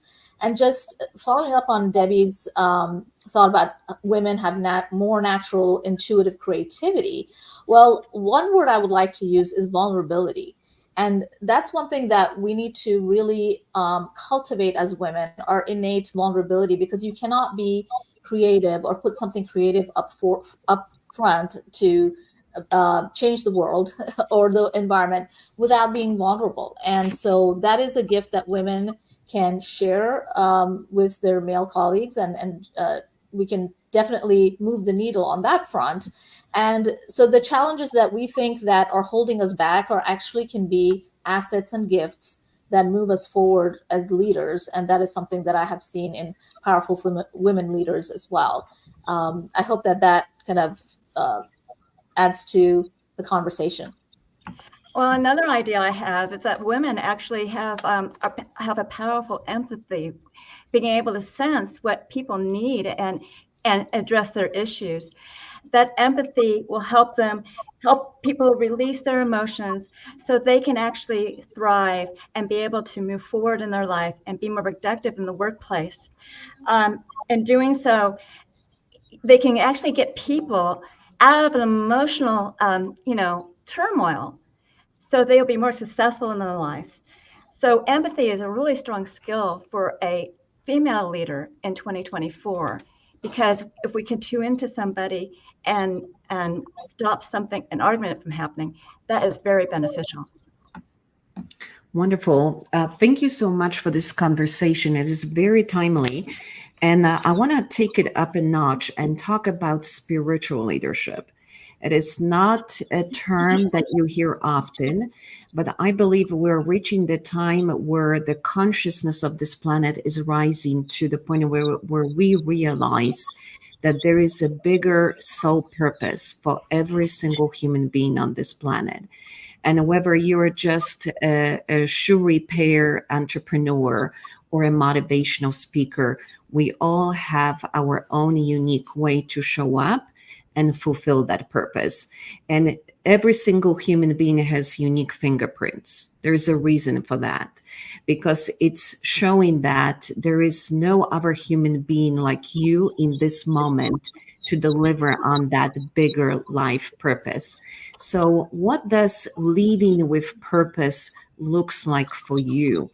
Is it okay these days to say, I am a business badass woman who's succeeding in all aspects of professional career, but I'm also a fully integrated spiritual human being that has my connection to the source? And as Athena Circle embodies, we have this full tolerance towards all expressions of religious and faith beliefs, because your spirituality is unique to you. And in a world where we seem to fight over whose interpretation of spirituality or religion is correct, it is so important that we come together, and instead of fighting over the correct version, we ask just this question: what am I here to bring to the world through my unique expression of my spirit? So, Hom, I'm gonna bring you back to lead this conversation. Yes, so going back to what I feel Athena represents, which is true authenticity and self-expression, there is no way to really be truly authentic unless you also express yourself through your spiritual authenticity. And through my life experience, I realized that there is no way to really be yourself than to be connected to your higher self, whatever that looks like for you. So I start every day with meditation to make sure it's kind of like plugging myself in like a cell phone to the source and recharging. So you cannot give from an empty cup. It is important to constantly fill your own cup, whether it's spiritually or through community, whatever that may be. So spiritual leadership comes from a place where you're truly one with your higher self and your belief system, and that you show up that way authentically, not trying to be a chameleon or copy somebody else again. And by expressing yourself truly, then you actually are your most powerful self. And that is, to me, what spiritual authenticity means, is by putting that as a priority in your life, and then it trickles down to everything else that you do, including your business or your family or your community and all of the above. Well, I completely agree with Homa regarding tying into your true essence, because my spiritual guide is my true essence, and it's my intuition. Women need to use their intuition and really pay attention to it, because there's going to be times that you're not going to feel right when something happens in your life and you want to reassess and seek a different path. You know, whether you are stuck in some emotional turmoil, you know, the low vibrations of doubt, fear, and frustration can bring you down with energy. And it's important to recognize it, release it, and move on, because it brings in opportunities. So I love to foster gratitude and also have faith, because things always happen for a reason. And when it comes to, you know, trusting ourselves and having intuition, it makes us more a powerful leader as a female presence in the workplace. Wow, thank you, Debbie, for sharing this. I would want to add this. We have so many leaders in the world today, but to be a spiritual leader is a totally different level. And every leader should ask the question, am I being a CEO? And not CEO in classical sense, chief executive and so on, but CEO is an acronym, in my opinion, about C for commitment to success, E for evolving, and O, owing your personal power. Commitment to success, the first one, the first letter, C, is being committed to success not only to your personal life, but also to your professional life.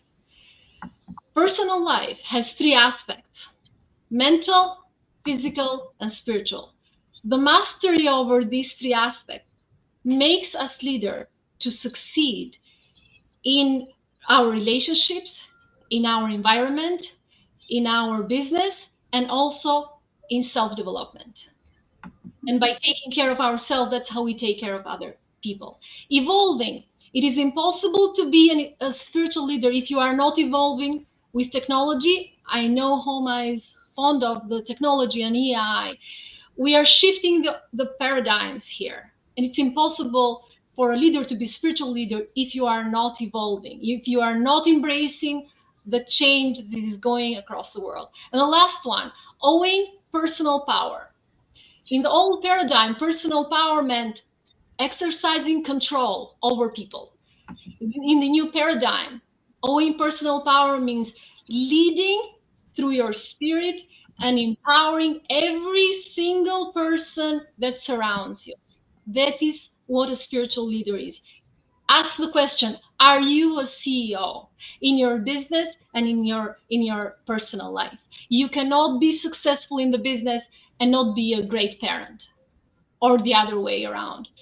And so this is an invitation. So everyone, ask the question. A spiritual leader does not need to take anything from this world. The spiritual leader has so much, is full of potential, and has only to give out. And that's where we should aim to stand. We have to give so much, and we have to make this world a much better place than what we found in the end. That's true. Well, thank you so much for that, Alma. I do want to build on that, because part of this embodiment of higher consciousness that we all try to model is the fact that through communities, we can elevate one another. And it's really the power of leadership, bringing people who are like-minded and helping us build each other one up. But let's face it, the world is very polarized right now. And we had a moment where when we invited a transgender woman to be part of the Athena Circle, which created a bit of a commotion, to say the least, as we had women or one woman that was vehemently opposed to that inclusion. And by the way, this chapter in our history of the Athena Circle is described in the Moral Compass book, which I had the pleasure to contribute to Mo Rock's Moral Compass. So I want to talk a little bit about this idea of tolerance and how embracing other people's viewpoints, their concepts and qualities can allow us to grow together, because in diversity there is power. And yet the external environment is constantly projecting to us this fight over who's in charge and who knows it best. So how do you feel about this fundamental value that the Athena Circle represents and honors, and that is the genuine respect for every human being to show up in their unique expression, to simply be who they are, without pressure to conform, without need to please the tribe, and literally just asking the internal question, well, what do I want my life to look like? And can I be surrounded by other people that will honor me for the way I am, for the unique qualities that I bring to this life, and how I want my life to unfold? Well, I think with tolerance, it's really important that we don't judge people. You know, they want to live a life that they have. They want to, you know, be happy in this world. And if we're putting too much judgment out there,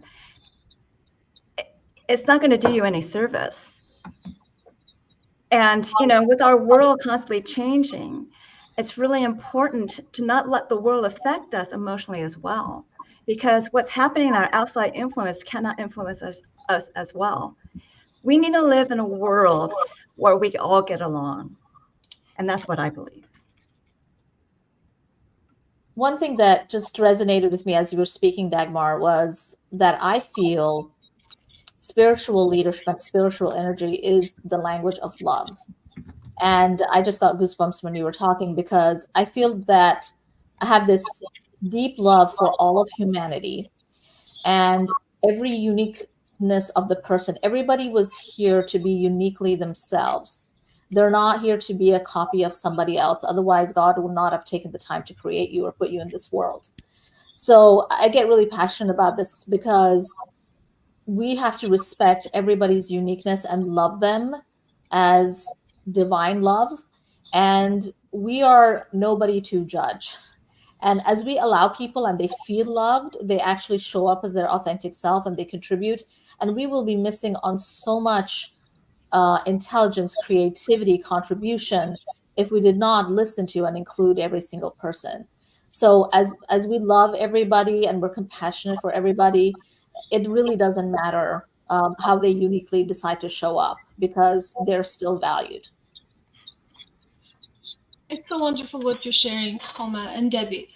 In our circle, that's what we do. We embrace all expression of feminine energy across ages, races, culture, political, religious view, etc. In my opinion, if you are in a spiritual journey, it is impossible to judge and disrespect others, because that's what spirit does and reflects.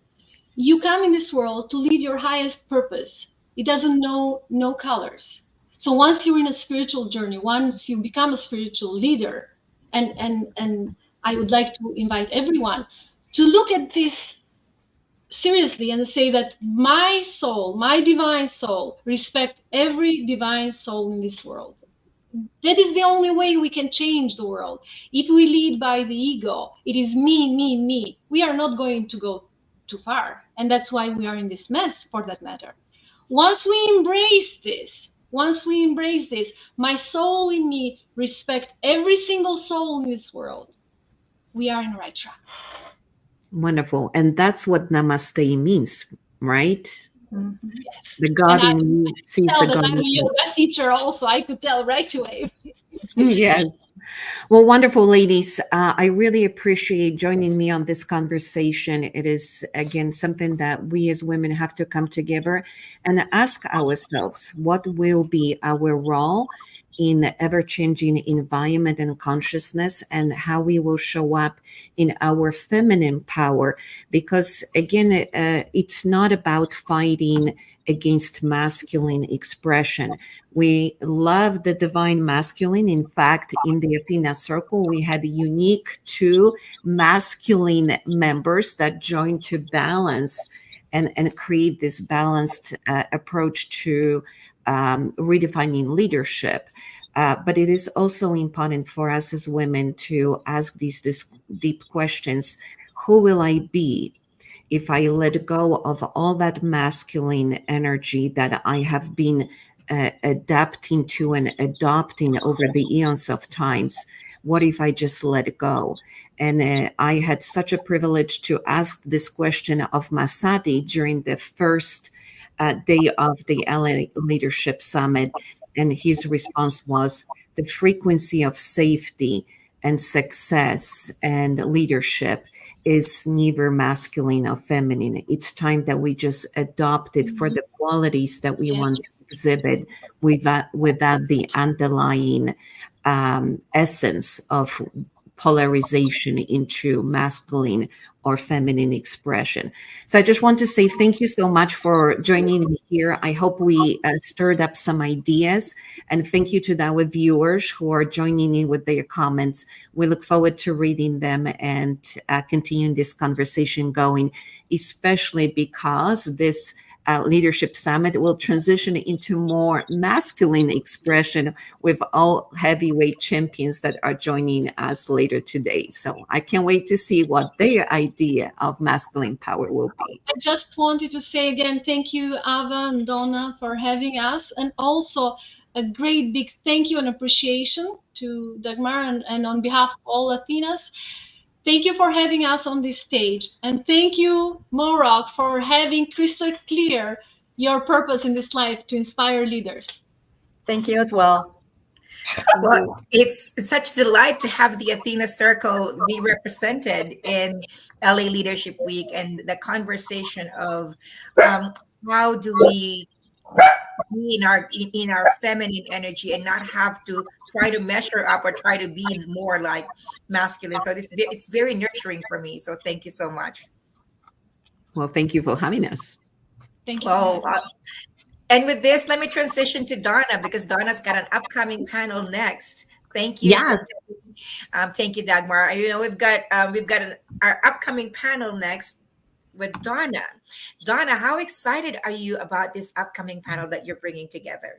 You know, I'm really excited because, you know, Dagmar and her panel totally set the stage, because what our topic is we are talking about spiritual intuition and leadership.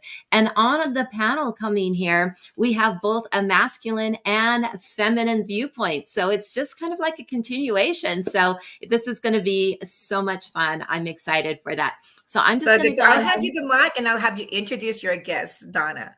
All right. So I'm just going to bring up here to the stage, we are bringing on Joy Beck, Jeremy McDonald, Deborah Morrison, and Jason Antelek. So welcome everybody here to the Los Angeles Tribune.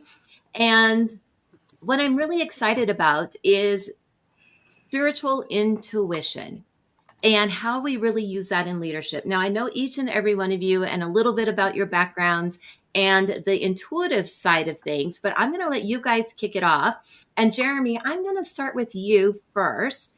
How do you really define spiritual intuition?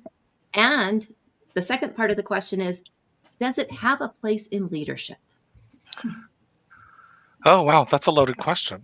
It's a loaded question. And we're starting high. Well, let's do it. So spiritual intuition to me is maybe a little different from everybody, but well, not really.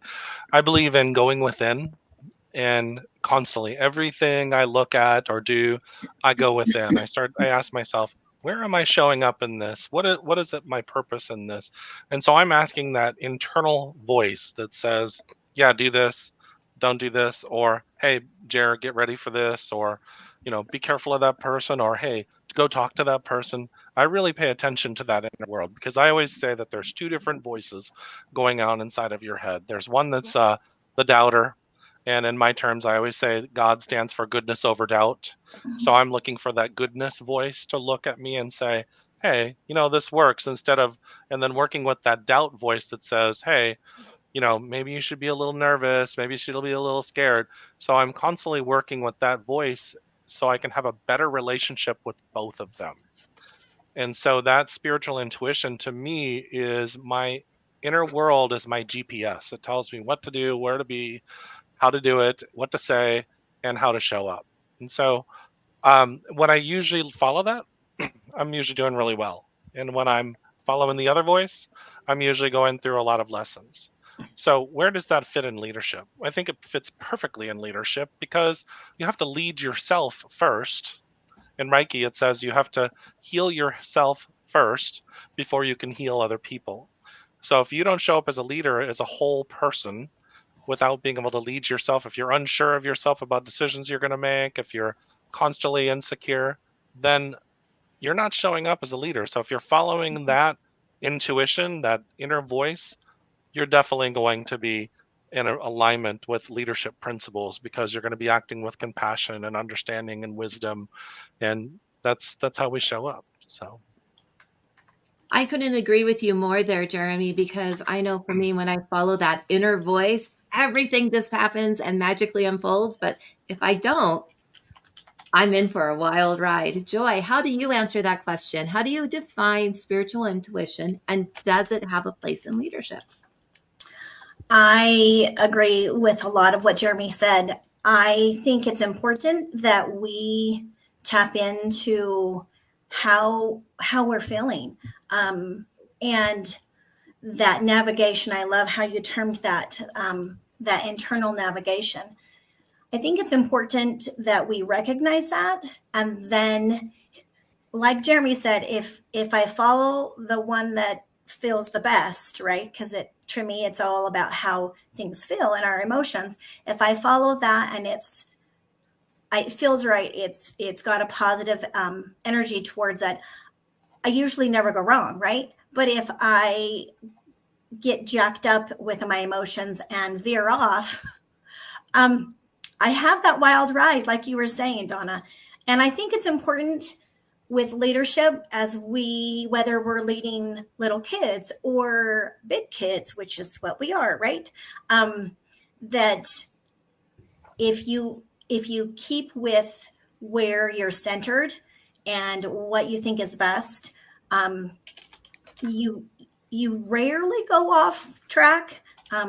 I've been known to go off track before, but you have better chances of helping inspire and guide people to where they want to go. Yeah, and I agree with that too, because there's a huge emotional component that comes along with it. And Deborah, I'm going to pose the same question to you. What is spiritual intuition, and does it have a place in leadership? Absolutely. I couldn't be without my intuition. It is such a handy tool. And I revere the work of our late friend, my late dear friend, Dr. Susan Jeffers, who wrote Feel the Fear and Do It Anyway. And she talks about intuition as our scout, really, that's gone ahead, right? And looked around the corner. So I'm a financial and leadership coach for mature women. And so I very much purport that I am a spiritual intuitive, and I go around the corner, both with my experience and my intuition, and I see what's next. And I call back to them, listen, gals, there's a pothole on the right-hand side around the curve. Keep your financial car's tire out of it, right? So I just love Dr. Susan Jeffers' work and that depiction of intuition as the scout that has gone ahead. You know, I also reckon back to Dr. Joe Vitale's words talking about the subconscious leading our actions by 3 days, right? So if we in fact intend and say to our subconscious before we lie our head on the pillow, then that subconscious is working on the agenda so that when we awaken, we are absolutely poised and filled to perhaps overflowing with what we are going to quote unquote do. And yet the spiritual intuition is something that is, to my way of thinking, always working, always present. Sometimes I go a little adrift and don't look inside and find that truth until perhaps a nickel too late. And then I'm, brought back to say, this is such a valuable tool. And for our holistic approach to life, which really is important, all the money in the world is meaningless if our health is sacrificed. And you just need a bad medical diagnosis or someone near you die prematurely. And so I'm completely about aligning our actions with that spiritual guidance that comes from within and in my case, confidence and trust in God. Mm-hmm. I love that. I love that. I did not know that about the 3 days. And I saw a couple of the comments in there. Wow, 3 days. You gave me a whole different paradigm to start creating and manifesting from there, Deborah. All right, Jason, same question. Oh, cool. Because I had all that time to prepare. Great. You had lots of time to prepare. Thanks for that. Thanks for that. So many interesting perspectives there. I feel like everybody has a level of intuition and gut feelings. And we're tapping into it somewhere because people follow it all the time, whether they're spiritual or not. And those that apply it in leadership, they actually find that it's a tool that they can use as part of their day-to-day. And I believe we actually do leverage our tools and sort of stack them up a little at a time in different ways. And putting our intuition woven into those, or even one of the building blocks, gets us to our superpowers a whole lot quicker. So for sure, it's got to be part of leadership if it's available to us. And even folks that are leaders that maybe aren't spiritually aware, they're still pretty aware in those same kind of spaces and have access to the same things. Yeah. That's what I've seen a lot in the consulting and working with clients is the often overlooked day-to-day gifts are actually what get them to that intuition. Absolutely. Absolutely there, Jason. I have a follow-up question there for you, though.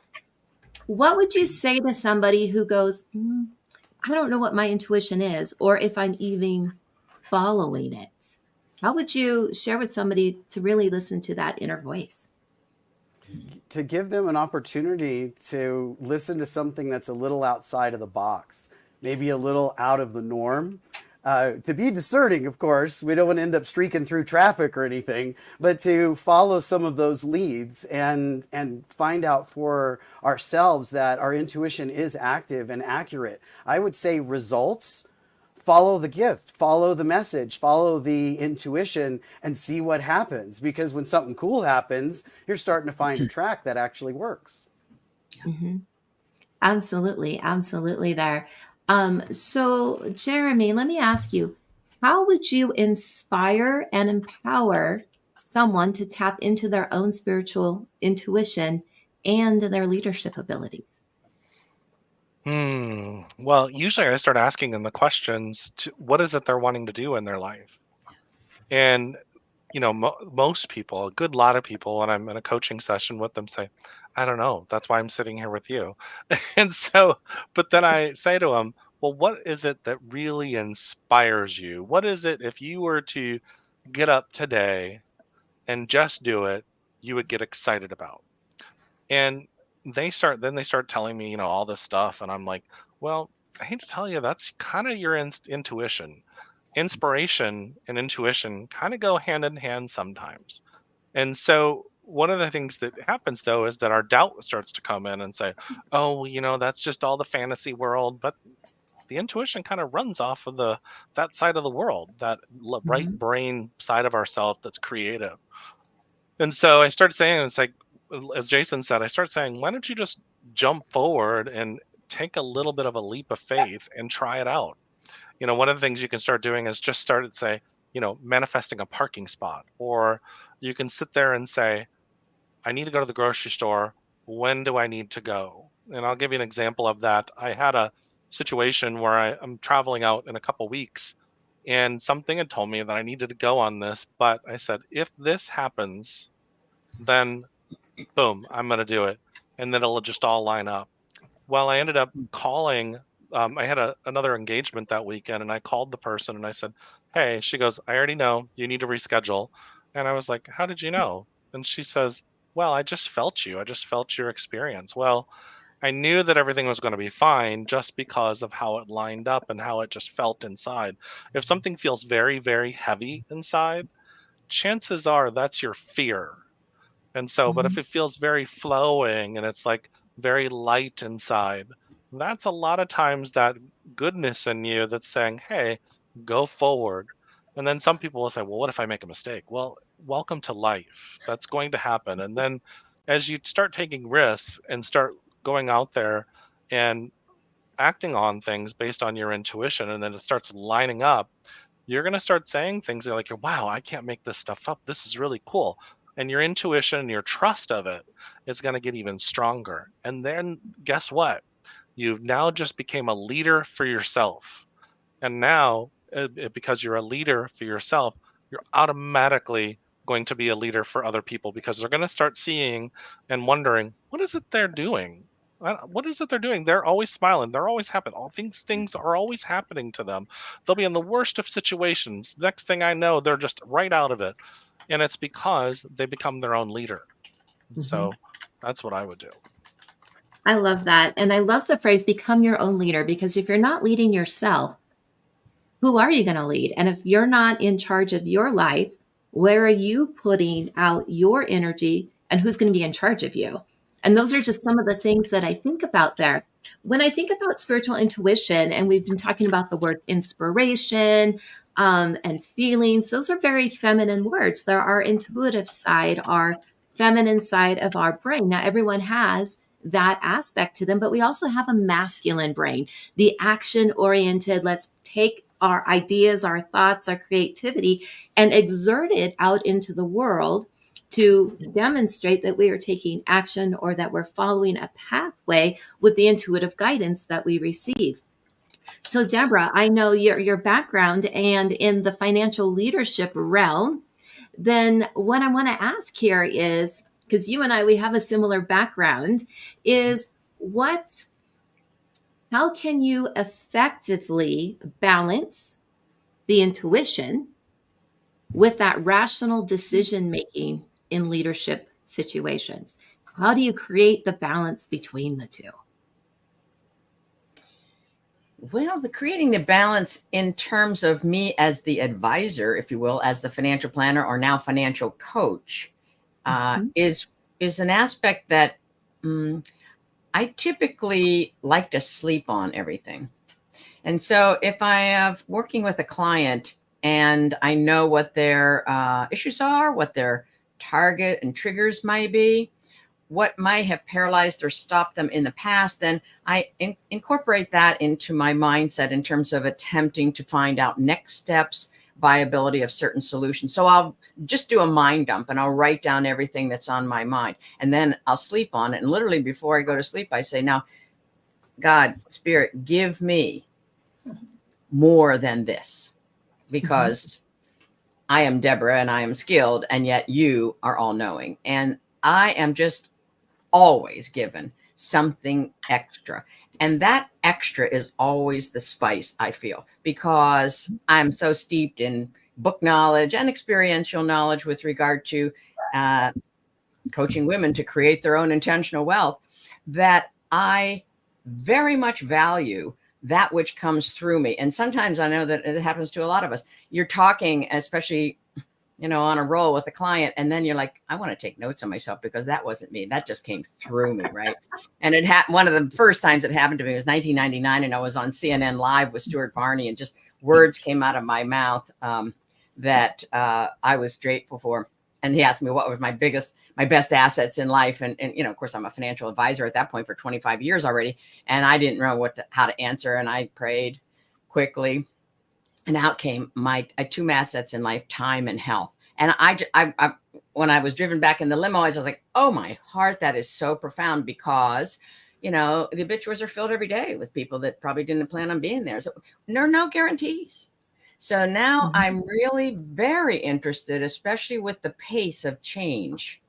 And, who was it that said, we have more change now than we've ever had. And the relative speed of change will never be as slow as it is today.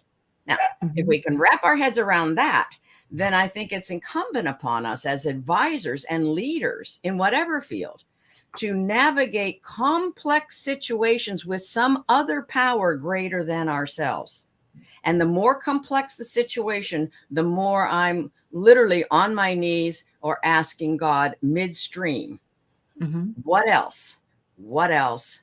What else? Then, of course, we test this on our prospects and our clients, and we watch their face and we watch their body. And if they shrink, then, then I'm going to pivot, right? And if they sit up straight and they lean in, now I'm on to something. And so what I have to say is far less important than how my person is receiving it, because there are going to be different channels and different messengers for different audiences. And it's incumbent upon me, when a person is drawn to work with me and be influenced by me and my writing and my speaking, that I, as quickly and expertly as possible, tie in and connect and attempt to receive all I can receive to shape the next words out of my mouth, so that it's a completely transformational experience for the client.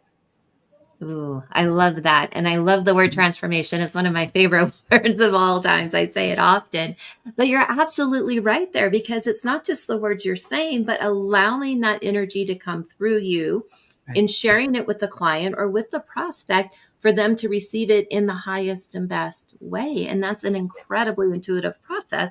But at the same time, you are making those decisions rationally of how to communicate that across. Absolutely there. Joy, I know you are in the moment of transition from a 9-to-5 type of job more into your own business being guided. So let me ask you, what were some of the steps that you took for you to move and start following your intuition and overcoming and taking that step out of fear, going, no, if this is what I'm guided to do, I'm going to show up and do it? How did you take that step to get out of that fear, to follow the intuition to your life purpose? Well, it was a little bit at a time. It wasn't, I'm not a complete leaper into some things, and especially with this. So I'm wise enough to know to tap into other people's experience and knowledge. As a teacher of 29 years, I am not about to reinvent the wheel, because why? And so I was able to tap into some great people along my journey to learn how to trust myself and to see my value. And that sounds silly sometimes, I guess, as a grown-up. And that's what I teach my students too, is sometimes as a grown-up, we see everybody else's value, but we sometimes don't see our own to the extent that other people view us. And not that that matters a ton, but when I started to do more healing and in aspects that were affecting me, like financially, and things that were stumbling blocks for years, as I started to grow and release and transform, I was able to see I could add value in a different way and still teach, because I will ever be a teacher, but to be able to teach and teach in ways that have a greater impact and can reach more people. And so it was tapping into people. And Donna did not pay me for this. However, I have taken classes from Donna, and they truly were that pivot for me to be able to up level to that next level and to get my head and my heart in sync so that I'm retiring early, and I'm going to help families and humans be able to heal in ways that I only did little bits. And now I'm going to be able to do that full time. Love that. I love that. And thank you there for that, Joy. You guys have been such an amazing panel as we've been going through this conversation, because it's like the last 30 seconds of what you say literally leads into my next question. And you guys have been doing that this entire time. So I really do believe, Deborah, you're right. Our subconscious is ahead of everything we are consciously doing there. So Jason, I'm going to pass the baton back over to you here. And I want you to share a little bit more about how to get out of that head space into the heart space for leadership.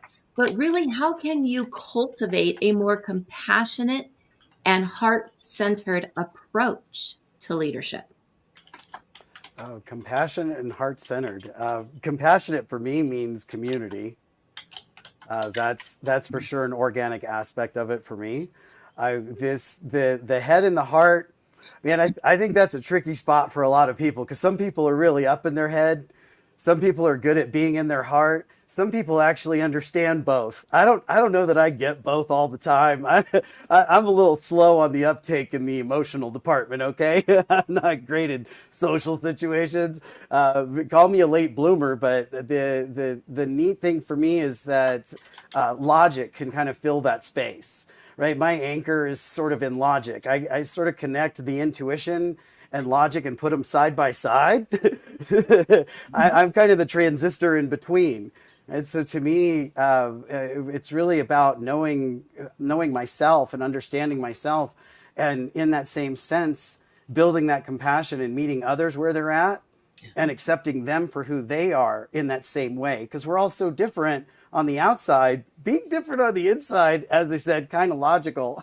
As above, so below works pretty good. There's a lot to be said for what people are capable of, and our good times and our bad times show us both. So meeting each other in those places equally, I think is part of raising the consciousness on this place. Yeah, and I agree with that, because it's really all about lifting up and raising the consciousness and moving up in vibration, because when we do, we're creating those positive outcomes with it all. Jeremy, same question. What practices, or excuse me, how can you cultivate a more compassionate and heart-centered approach to leadership? Well, I've always loved Covey's way of looking at it when he said, seek first to understand and then to be understood. And one of the things that I find super interesting is when you're leading people, when I've managed people, when I've managed projects, a lot of times I see my employees or the people that I'm working with doing similar things that I did when I was in positions like theirs, or when I was learning, or when I was growing, or even when people I'm coaching, I look at some of the things that they're doing and I'm like, yeah, I remember when I was there. So you can have compassion because you know what it felt like when you were there. And so, and then as a leader, I think we should do a lot more listening than we do talking. And so the reason why we're doing a lot more listening is because then you can start to see that. So you can start to see where you need to seek first to understand and then to be understood. So a lot of times leaders are looking at what they've got to get done as far as their projects and their businesses and all that kind of stuff. And they're seeing people not do it the way they want it to do. They want it done. And I'm like, well, if you allow people to blossom and grow into their own person, they'll become their own leaders. And then they'll inspire you as a leader to grow, and then you'll start creating a better outcome and a lot more creative outcomes. And so I found a lot of times when I'm leading a project, I really start to listen and pay attention, because a lot of times I'll throw out an idea on this, hey, this is what I'm thinking, this is what I want to do, and then I'll watch them come up with these majorly creative ideas that'll enhance mine.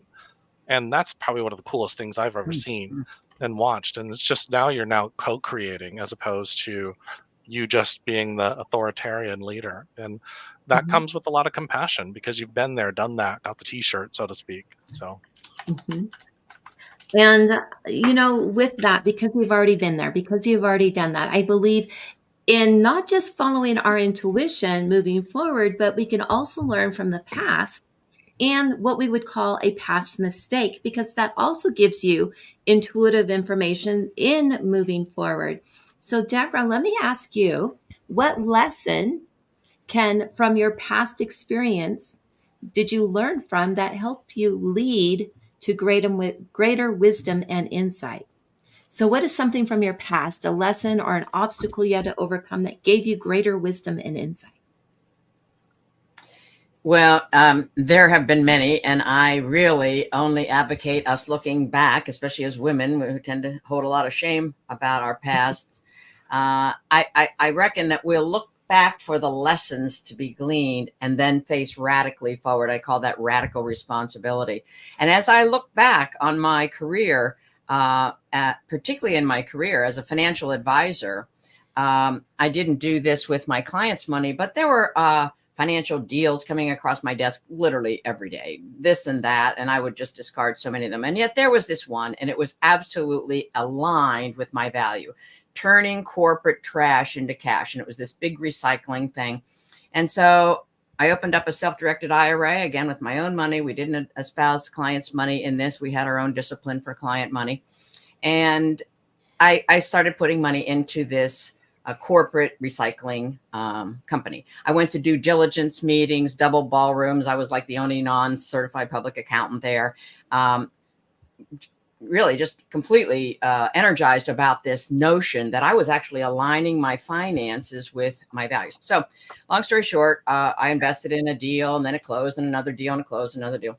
And about 2.5 years in, find out that I have been investing in a Ponzi scheme. Wow. Now, you can imagine this financial professional, always 3 times the annual continuing ed credits, just always wanting to be ahead of the curve, foresee whatever I can, be a risk manager. And it's like, what? You know, I'm aligning my investments with my values and I get burned like this? Well, yeah. And it took me a couple of good days to come out of that complete abject shame. Like, what have you done, Deborah? Well, of course, it was me and, you know, several hundred of my co-investors. And yet I recovered, right? I find, you know, a couple good days. Well, they weren't so good. Couple days. And I said to myself, Deborah, you got 34 clients that's still viewing you as their certified financial planner and fiduciary asset manager. You pull your big girl pants up and you sit in that chair and you carry on. And it was just as simple as that. I did. And so when I'm coaching clients, and especially women, talk about, oh, you know, and I say, well, all right, now they come into my office, I made a horrible mistake. And so I get my pad out and my pen. I say, okay, tell me about it, Sally. Well, you know, January 5th, 1960, I lost $7,000 in the stock market. And you're like, and so I say, okay, Sally, January 5th, 1960, you lost $7,000 stock market. What else? No, that's it. Sally, if that's it, we're golden. Now Sally now feels heard, respected. Now I call them financial missteps because steps connote movement, whereas a mistake is like cement shoes. We're ensconced in that. And I never want a woman to be, first of all, if Warren Buffett can admit to $4 billion mistakes, that's with a B, who are we as individual investors and women investors who haven't even been socialized around money to imagine we're going to do this perfectly and without a hiccup? So it's about managing women's expectations around investing in general. And then I think, Donna, giving a safe container for women to be themselves, bear their souls and their past and their shame, and to shed that shame. And as a certified grief coach, I use those techniques to bring women through the recovery period so that they have now confidence, because I think with confidence, we can do almost anything. Absent confidence, not so much. Wow. That is like a huge, huge lesson there for all of us in missteps, mistakes, and actually reprogramming, moving forward there. And so thank you for sharing that story and the vulnerability, because you're right. It's really about shedding the shame of a lot of things. Do I feel inadequate? Do I not feel inadequate? How do I move forward? People rely on me. I'm the expert. All of those things come up. But all of those things, and the reason why I asked the question is because the past, although it doesn't define us, it made us who we are today. It moves us forward in a lot of different ways, but also it's for the soul's evolution and growth, because those things wouldn't have happened if you weren't going to learn something amazing or good, or what I call those silver lining gifts out of that. Now, I know we're coming up here to our time. We have like maybe 5, 6, 7 more minutes left. But what I want to do is just go around with everybody and share what is one practice that you can incorporate into your daily routine to stay grounded and connected to that spiritual guidance, but also still move forward with leadership. And I ask this because I have a daily practice that I do every single morning. I actually posted about this morning on some of my different social media channels. I met a Buddhist monk one time, and I was so excited because I knew he was going to give me wisdom. And he comes over to my booth. I was at a Lightworkers conference, and he said, when you make your coffee in the morning, instead of drinking it, I want you to sit down and meditate. And when you're done meditating, then drink it.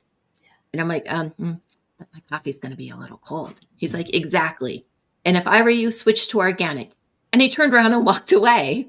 And I'm like, okay, what do I do with this? So the next morning I made the coffee and I meditated. And here I am, like 10, 11 years later. I make my coffee every morning. It's a little ritual. And I meditate. And most of the time I do drink cold coffee. But what I'm doing is I'm setting my daily intention of how I'm going to show up in the world, the things that are coming, and organizing my thoughts in my brain before I hit the phone, before I hit the computer, before I look at email and all of that. So what is one daily practice that you have that you can incorporate, stay connected, follow the spiritual guidance, and show up for leadership? All right, Joy, we'll start with you. So one of the things I like to do, and it's very similar to what you had said, is to set that intention. Oftentimes it's before I even crawl out of my covers, of how the day is and what I'm looking forward to, and to set those positive expectations. And then I do it with kiddos, but I do it with everybody, is to ask to see them through creators' eyes, to be able to see people's greatness. And in that process, I also am really pretty good and help kids, especially kids, because that's most of my world right now, but to help them to see their greatness and to see the greatness in other people. Because I think that as leaders, if we can have that, you can't go wrong. So I take some time to meditate, and then I do with that intention to go forward with the greatest good. Love it. Love it. Love it there. Jason, your daily practice. Well, I have the crazy monkey mind in the morning a lot, right? Not even sure where I'm at or what's going on or what I'm supposed to be thinking about. And why do I have some kind of rock song from the 80s playing over and over again in my head? What am I going to do with that? So sometimes you just listen to the song and it goes away, right? But other times it's about what I've been putting in my system, and having a responsibility of not only what I'm doing when I get up, but what did I do before I went to bed? Right? And staying in that integrity for myself. Am I going to slip up? Sure, it's going to happen. Sometimes I want a sweet roll for breakfast, and I want to do that before I meditate. But that's not necessarily the best order, but sometimes it happens. So do a little of those things with grace. But I think one of the mindful practices that people can implement, and I know I work on this when I'm moving forward in something, is I take some intentional time to consider, whether that's during my coffee or while I'm washing dishes, to just pause and make that moment kind of last a little longer and be more present and focused in that moment, just intentionally for as long as I can hold it. Maybe that's 30 seconds, maybe it's a minute, maybe eventually it's 5. But before I know it, I'll have 5 to 10 minutes in my world I didn't have before. Yeah. Mm-hmm. Absolutely true. Absolutely true. Deborah, how do you answer that question? Well, I have the word choice literally, printed out in different colors from my printer, like, I don't know, a couple of years ago, like a lot of places, because I am in choice and we all are in choice. And so we want to choose our thoughts, which will direct our actions. Once we choose whether we're going to be a victim or a victor, just shifts everything, does it not? And so our choice is critical to our certainly recovery. If any of us are slipping back and finding challenges to be very difficult, we can choose to address them and to do something differently. Now, the second I heard Dr. Jill Bolte Taylor's TEDx, as a matter of fact, I heard her in New York City talking about you can change your entire physiology in 90 seconds from being completely irate to sublime. 90 seconds. All we need to do is set our intentions, right? All we need to do is choose bliss, choose happiness, because we do have a choice, and our health is going to be so appreciative. Our bodies are going to sing hip, hip, hooray when we vote with them, so that the stress level does not expand, because we are more than our individual beings. We send vibrations into the world, and it's incumbent upon us as leaders to be that light. Love it. 90 seconds. Wow. How crazy is that? Crazy. Jeremy? So what I do, the one thing I do is I give myself 3 times a day just for me. And it could be just 5 minutes, it could be 10 minutes, it could be 30 minutes, it could be however long. In the morning, I give myself time to think about my day. I look at my calendar, I look at my priorities, and I spend time just thinking about what I'm going to accomplish. I look at when my meetings are going to be, and I just start doing a little prayer when I'm doing it. And I start blessing the day and start saying this is going to be a great day and everything is going to be in the highest and best good. And then I take that practice throughout the day. The second time I give myself, and this has gotten a lot easier now that I work for myself and work at home, is I take a nap. I take a 20-minute nap every single day. And what it is, it's not a falling asleep nap. It's allowing my mind to quiet just for a little bit of time. And the third time I give myself a day is at the end of the day. That's my wrap up. I spend that time every single day thinking about opportunities I had, things that I could have maybe looked at a little differently. I start thinking about my triggers that I had for the day, and then I say thank you for the day. And that could be an hour or 2 hours. That's usually my longest time, but I take that time every single day for myself. And I find that my day just gets to be, and one of the things I say in the morning in my prayers, I say to God, I said, just like Christmas morning, when you walked around, you were looking for those presents, I say, surprise me. And that's what I look for in the whole day. I look for a day of surprises. And I've had some of the coolest things happen to me. And it may be the smallest little thing. I was in a drive-through at Starbucks the other day and somebody paid for my coffee in front of me. That's a blessing. And so those are the things. And then God's surprising you all day long. And that's where it's fun. I love that. I'm going to start scheduling myself 20-minute naps. I'm just going to have to put a little voicemail on my phone. So if you call, I'm sorry, the person you have called is now in there 20 minutes. Leave it across in the other room. Formatting their brain. 20 minutes. They can wait 20 minutes. So one of the fun things that we have coming up here is a Law of Attraction Retreat Day, and our special guest is Dr. Joe Vitale. Now, each and every one of you are actually already there as speakers and as guests to this event. So Jeremy, let me have you share just a couple more pieces of insight about the Law of Attraction Retreat Day coming up on May 18th. I'm just honored to be there, to be honest with you. I'm so excited. It's there's some people there that are going to be my friends that I've known for a long, long time. And then there's going to be new friends I'm going to be making. So I'm very excited. And I'm excited about learning something new. And it's in a winery, isn't it? Isn't it in a vineyard? It is actually at Old Hotel Temecula in downtown Old Town Temecula, California. Oh, wow. It is a live event. There are tickets available. So Jason, Law of Attraction Retreat Day. I'm excited to get to play with some of these wonderful names and get to rub elbows with some people I've known for years and years and done events with, and some faces I've done events with and never met. Dr. Joe Vitale headlining for us and bringing home some of the new ideas about the Law of Attraction. As a Law of Attraction evolutionist myself, I'm excited to hear what new phases we're moving this into. And like you said, tickets for a live event in this kind of great setting, they're out there. We'd love to have some more people on board with us. Okay. And Deborah. Well, I've been a client of Joe Vitale's, buying his courses and books for a number of, well, probably decades.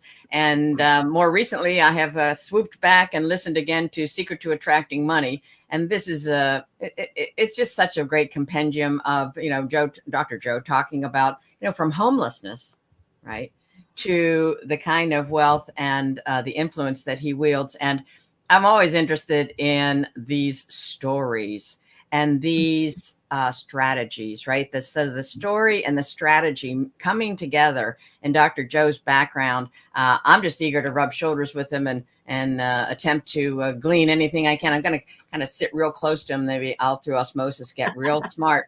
But ultimately, we're about attracting, right?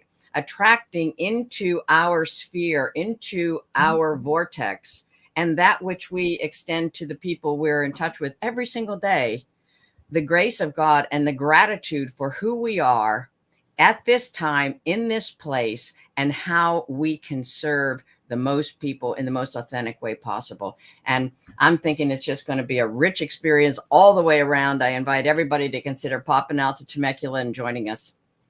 All right. And 30 seconds or less, Joy, for you as well. I am a baby at the law of attraction process so far. However, I am thrilled beyond belief to be able to learn and to meet some of the new people that I've gotten to know just a tidbit, but only through this platform, and to see you in person and to learn from all of the great minds. And then to turn in fold and share that with those that I help. So I'm super excited. I absolutely love it. And I'm going to invite up here Dagmar to the stage. I know she's been backstage listening as well. And the Dr. Joe Law of Attraction Retreat Day is actually with the Los Angeles Tribune. And if it wasn't for the Los Angeles Tribune, Mo Rock, Ava, and the whole team there, it's how it's being made possible for us to do this. So I'll share a link here in a couple of minutes if you guys are interested, or just reach out and DM us. But Dagmar, what do you think with the conversation that we've had so far? Wow, what an incredible conversation. And I want to start with something that was said right at the beginning, that our life is truly a co-creation. And as a leader, we have to show up with our heart chakra fully open, ready to connect to other people, and realize that unless you're on a deserted island, absolutely everything in your life is a team effort. Whether other people step in to reflect back to us on where we are in our own development journey, or whether they are coming to actually lift us up to that next stage of development, either way, we do need these external mirrors. And when we take a moment and look around and realize that absolutely everybody in our life contributes to ours, then the next question is, how can I contribute to theirs? I love that. I absolutely love it. And you're absolutely right. And that's where we started. Everything is a co-creation. I want to thank everybody here that's been on the panel and sharing your insights for today. And also, I'm going to bring up here, I'm going to bring up Parisa as well, because I know she's been backstage listening and she is joining us as one of our hosts. So Parisa, share with us, how do you think today is, yesterday, all of the fun stuff? Oh my gosh. Okay. So I'm not going to lie. Personally, by day 5 of anything, I'm pretty depleted. I am 100% an introvert, although it may appear different than that. I'm an introvert through and through. And the fact that it's day 5 and I'm still super energized, I'm excited to be here. I've still been able to intake a lot of information and connect with everyone in the chat. Like, this is amazing. So there's such an energy that is so different now, this time, this week, than I feel like I've experienced other times and other spaces and places. So genuinely, that's where I'm at right now with everything that has gone on. It has just been truly amazing and such an honor to be here. Thank you. Rex. Yes, I just showed up. What would you like? I know. Share with us your insights. I know you were popping in. I've seen you on a couple other little chats. Your takeaway so far from today and what you've been learning throughout the week. Like Parisa, like for me, for myself, yes, usually by day 5, I'm pretty depleted. I'm really tired. I don't want to look at a computer. And this entire week, it's gone by in a flash. And it's been invigorating and inspiring and uplifting. And I think I can go another 6 days, but please don't plan that. I was going to say, whoa. Pump your brakes. I'm just kidding. So, Rex, your takeaways. Well, let me address that, because a lot of people, kind of misunderstand. And I'm gonna just talk now science. Science says everything is energy. It's frequency, intensity, and it's energy. There's nothing else but energy. It's here, there, near and far, always was, always is. And it can't be created or destroyed. It can only be transformed. And then there are people who say, I don't have enough energy. Well, the truth is you do have enough energy. It's just how you manage your energy. Now, barring neurological, damage and things like that. So people get tired, but they get tired because they go, I am so tired. Oh, my God. So what we've been learning all this week is how to pay attention to what we say to ourselves, what we think to ourselves, and the feelings that result from that, and the action or lack of action that results from the kinds of things that we say. Now, it's true. We all, can be running and burning the candle at both ends and feel like we're tired. But the first thing to go is not the body. The body has incredible resilience, incredible durability, incredible stamina. But the mind goes, I can't keep this up. I'll never be able to do this if I don't get some. So learn how to manage your thoughts. That's what all of us are talking about. Why do all of us talk about it? Because it's a universal principle and truth, not something that we all made up and agree on. It's been about since the dawn of humankind. So we're here being fed. The best thing that we can do is receive it. Be open to it. Take the rest that you need. Drink the water and get the snacks and the food that you need. Consume it in bites. You don't shove everything into your face all at once. And enjoy the fact that you're surrounded, online or otherwise, by incredible people who want to pour into you the best that they have. Wow. Well, I just joined this conversation because what's coming up is very, very exciting. Extremely exciting, to the point that I could normally couldn't watch them live. I am my nervous system could only handle peace and quiet. But when people are like in the boxing ring, I normally like even like the best boxers, I would like scoot away because I couldn't stand it. But who we have coming up next are some of the boxing champions, and they're going to talk about leadership and charity, how they're using their visibility and how they're using their platforms as former boxing champs to do good in the world right now. Different humanitarian, and they'll be sharing the different organizations that they are supporting. So we encourage you, if you have some people in your life, your friends, family that that loves boxing, it's time to tag them right now.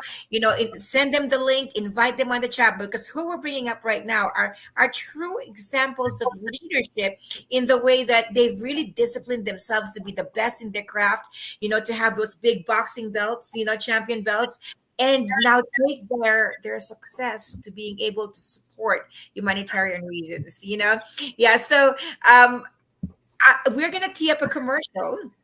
And then when we come back, Sir Kaya Redford really is actually getting ready right now in interviewing them. We have another room where they're practicing, because apparently I was telling our host this, boxers and tech don't go together.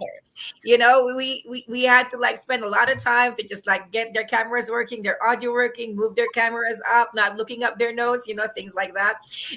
So they're coming right in right after this quick break. Thank you so much, Donna, Dagmar. Love your panels. And Rex, thank you for joining us in teeing up, this very, very special segment of LA Leadership Week. And thank you to Sir Kaya Redford. Yes, all of the points that Rex is confusing me with, and to all of you who are commenting or are sharing this stream live. Let's go do this.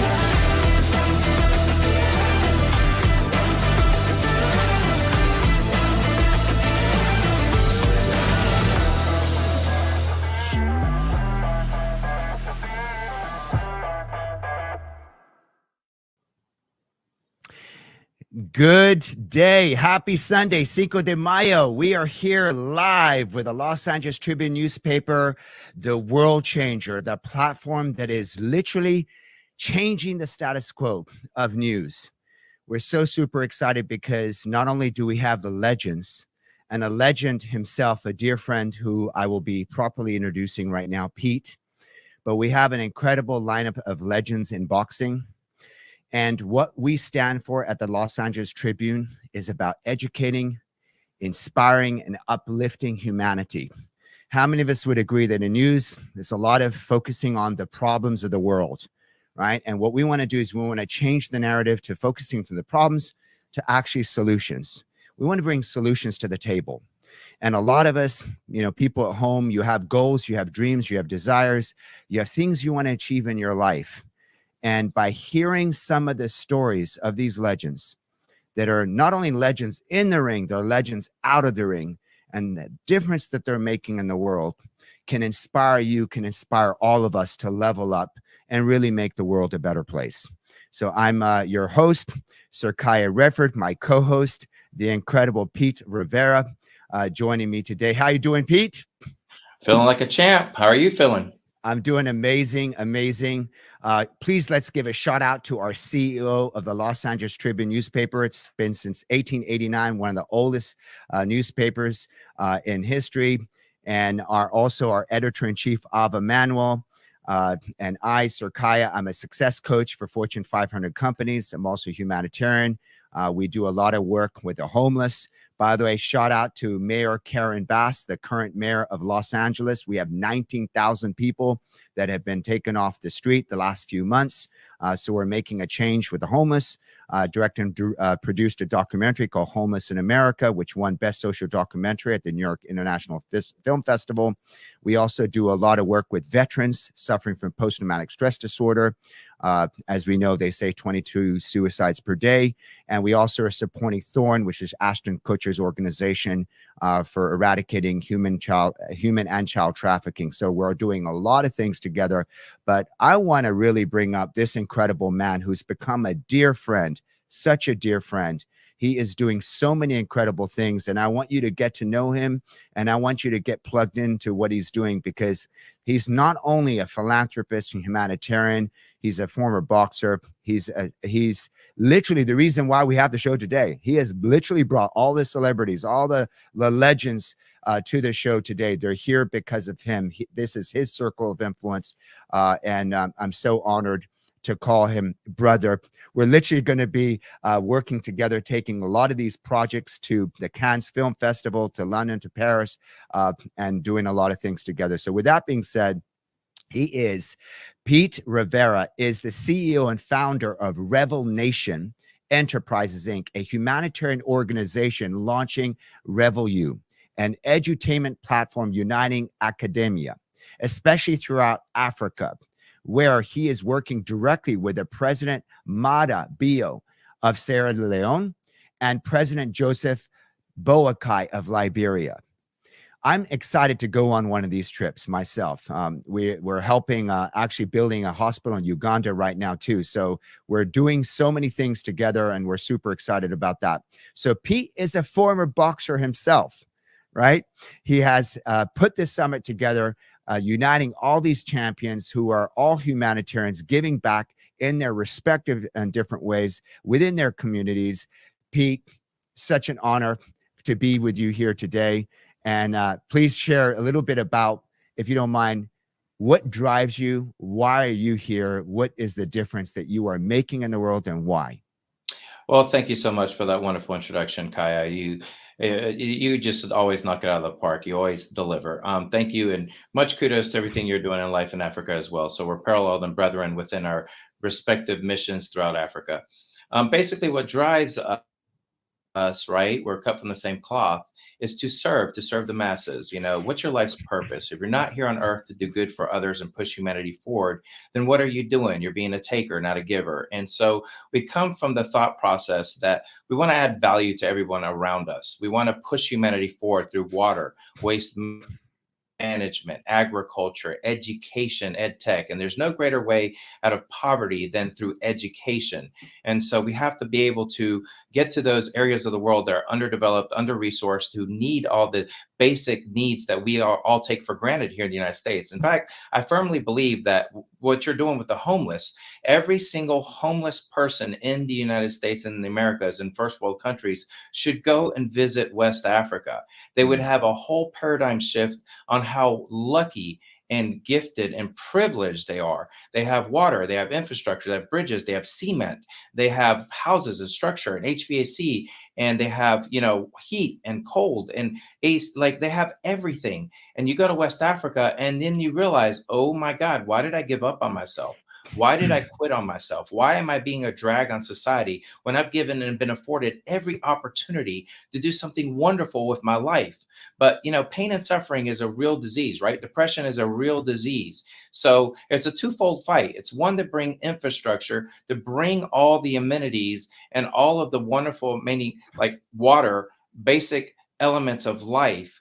But at the same time, we also have to develop Rebel You, which will develop core values so that people can be strong within their self, the introspective, so that they can conquer the world and tackle the world and not let the world beat them up. So avoiding pain and suffering, having strength, armament to go out and tackle the world, and build societies with the right, you know, infrastructure and the right elements to sustain life. And, you know, life is about enjoying this journey, loving on one another, choosing love over hate. And that is the key to it all, right?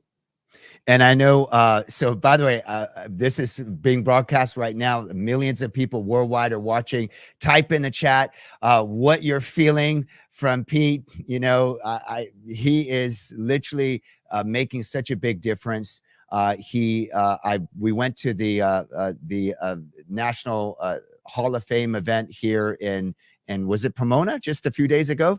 Yeah, for boxing, National Boxing Hall of Fame. National Boxing Hall of Fame. Met Evander Holyfield, Oscar La Hoya was there. Just incredible people, and you know the community that you're bringing together to bring more awareness to the social causes that you're doing. It's just phenomenal, Pete. So with that being said, I know that you have a very special person that you'd like to bring up, which, by the way, when we talk about being part of the fabric of American history in the boxing world, probably you can't get much higher than this, right? So, Pete, who would we like to bring up on stage? We're going to bring up on stage the one and only who brought you and I together, and we have a new brotherhood in large part because of her. And that is the one and only Dr. Khalila Camacho Ali, aka Mama Ali, former wife of iconic Muhammad Ali. Dr. Ali is such a giver. She's a white light, a force for good. She brings so much value to every room. She lights up every room with her fantastic, amazing energy. She is just a gift to all of humanity, having been awarded, like yourself, the Presidential Lifetime Achievement Award from President Biden. She is just a beacon of white light. There's none other than the greatest humanitarian of the world, Dr. Khalila Camacho Ali. Mama Ali, welcome to the show. God bless you. Thank you. Such a beautiful introduction. I want to thank the Los Angeles Tribune for being a great service to America. And Sir Kaya, you're an amazing man, as well as Pete Rivera, two outstanding men that loves humanity and put the dots together. I'm so honored to be here to speak with you. Great people have done so much for our country and for our people in our country. Thank you so much. I appreciate it. Dr. Khalila, we are inspired by you, and the world is inspired by you. And if you don't mind, maybe just sharing in you know, 1 minute or so. I know we have legends that we're going to be bringing on that you're going to be saying hi to, and people that you've known for most of your life as well. If you don't mind, maybe sharing to the audience, you know, the world is going through a lot of challenges. What would you say is a quantum leap or a pivotal moment in your life that put you on the path that you are on today that can inspire someone at home? We have got millions of people at home watching this interview, and we're all looking for that, that thing to inspire us to step up and to create a better life for our families and our children. What's a piece of advice, a secret to your success, a secret to your longevity and your greatness that anybody can learn from you? First of all, I want to thank God for giving me life and to come into this world. As a young girl, I am thankful to go through the time of the civil rights movement, to be a part of it, to make a change, and to make freedom ring so our people can rise. I've done this for decades, working with people of all color for their freedom, not only for their freedom literally, but their freedom of speech. And I think the older I get, and I'm getting older, You're looking younger every day, Dr. Have the Kalila. pleasure and the blessings to meet people just like me, just like Sir Kaya, just like Pete Rivera, Bone Crusher, Ray Mercer, these great individuals that look beyond themselves and give back to the community. And that's the most greatest blessings that I could ever experience at this time. And I want to thank you for getting interested to bring beautiful people and to show how they have achieved their sport, and also have something behind that sport to inspire others to be a beacon of human lifestyle. I love the fact that these great fighters put a lot of hours of training, not only mentally, but to deliver their art and their skills. They have great skills. But most importantly, the best skill of all is giving back to humanity. And I thank you guys for that. And I appreciate that. And I want to pray to God that we keep praying for guidance, for mercy, and for forgiveness for whatever we might not know we're doing wrong, and try to guide us on the right path. And that's a blessing that you have to pray every day for, and try to connect to the Creator, because He's the one running the world. He's running everything in life. So we have to make sure we do things that is the right thing to do. There's no such thing as wrong turning right and right turning wrong. It's either wrong or it's right. Plain and simple. Because the teachings that we've learned from our spiritual ancestors and our spiritual people who give us knowledge is that there's a right and there's a wrong, and there's no in between. Amen. And they need to get that together. We need more compassion. We need more compassion and more love for one another. And by the way, Dr. Kalila can speak for 5 hours. Like, she'd do a whole day seminar to uplift and change, especially when you talk about values and civics and, how people think. She shared a powerful message on our stage one day regarding how women can support and lift up our men, right? Yes. And help absolutely. our men, how the women and the wives can help our men become better leaders. And when men are challenged and facing so much adversity, and when they're down and then they're out, how the woman could be that person right next to him that helps him become the legend that he has become. So I'm so honored to have you here. Pete, do you want to ask her, Dr. Kalila, anything before we get to our next guest that's going to be joining the panel?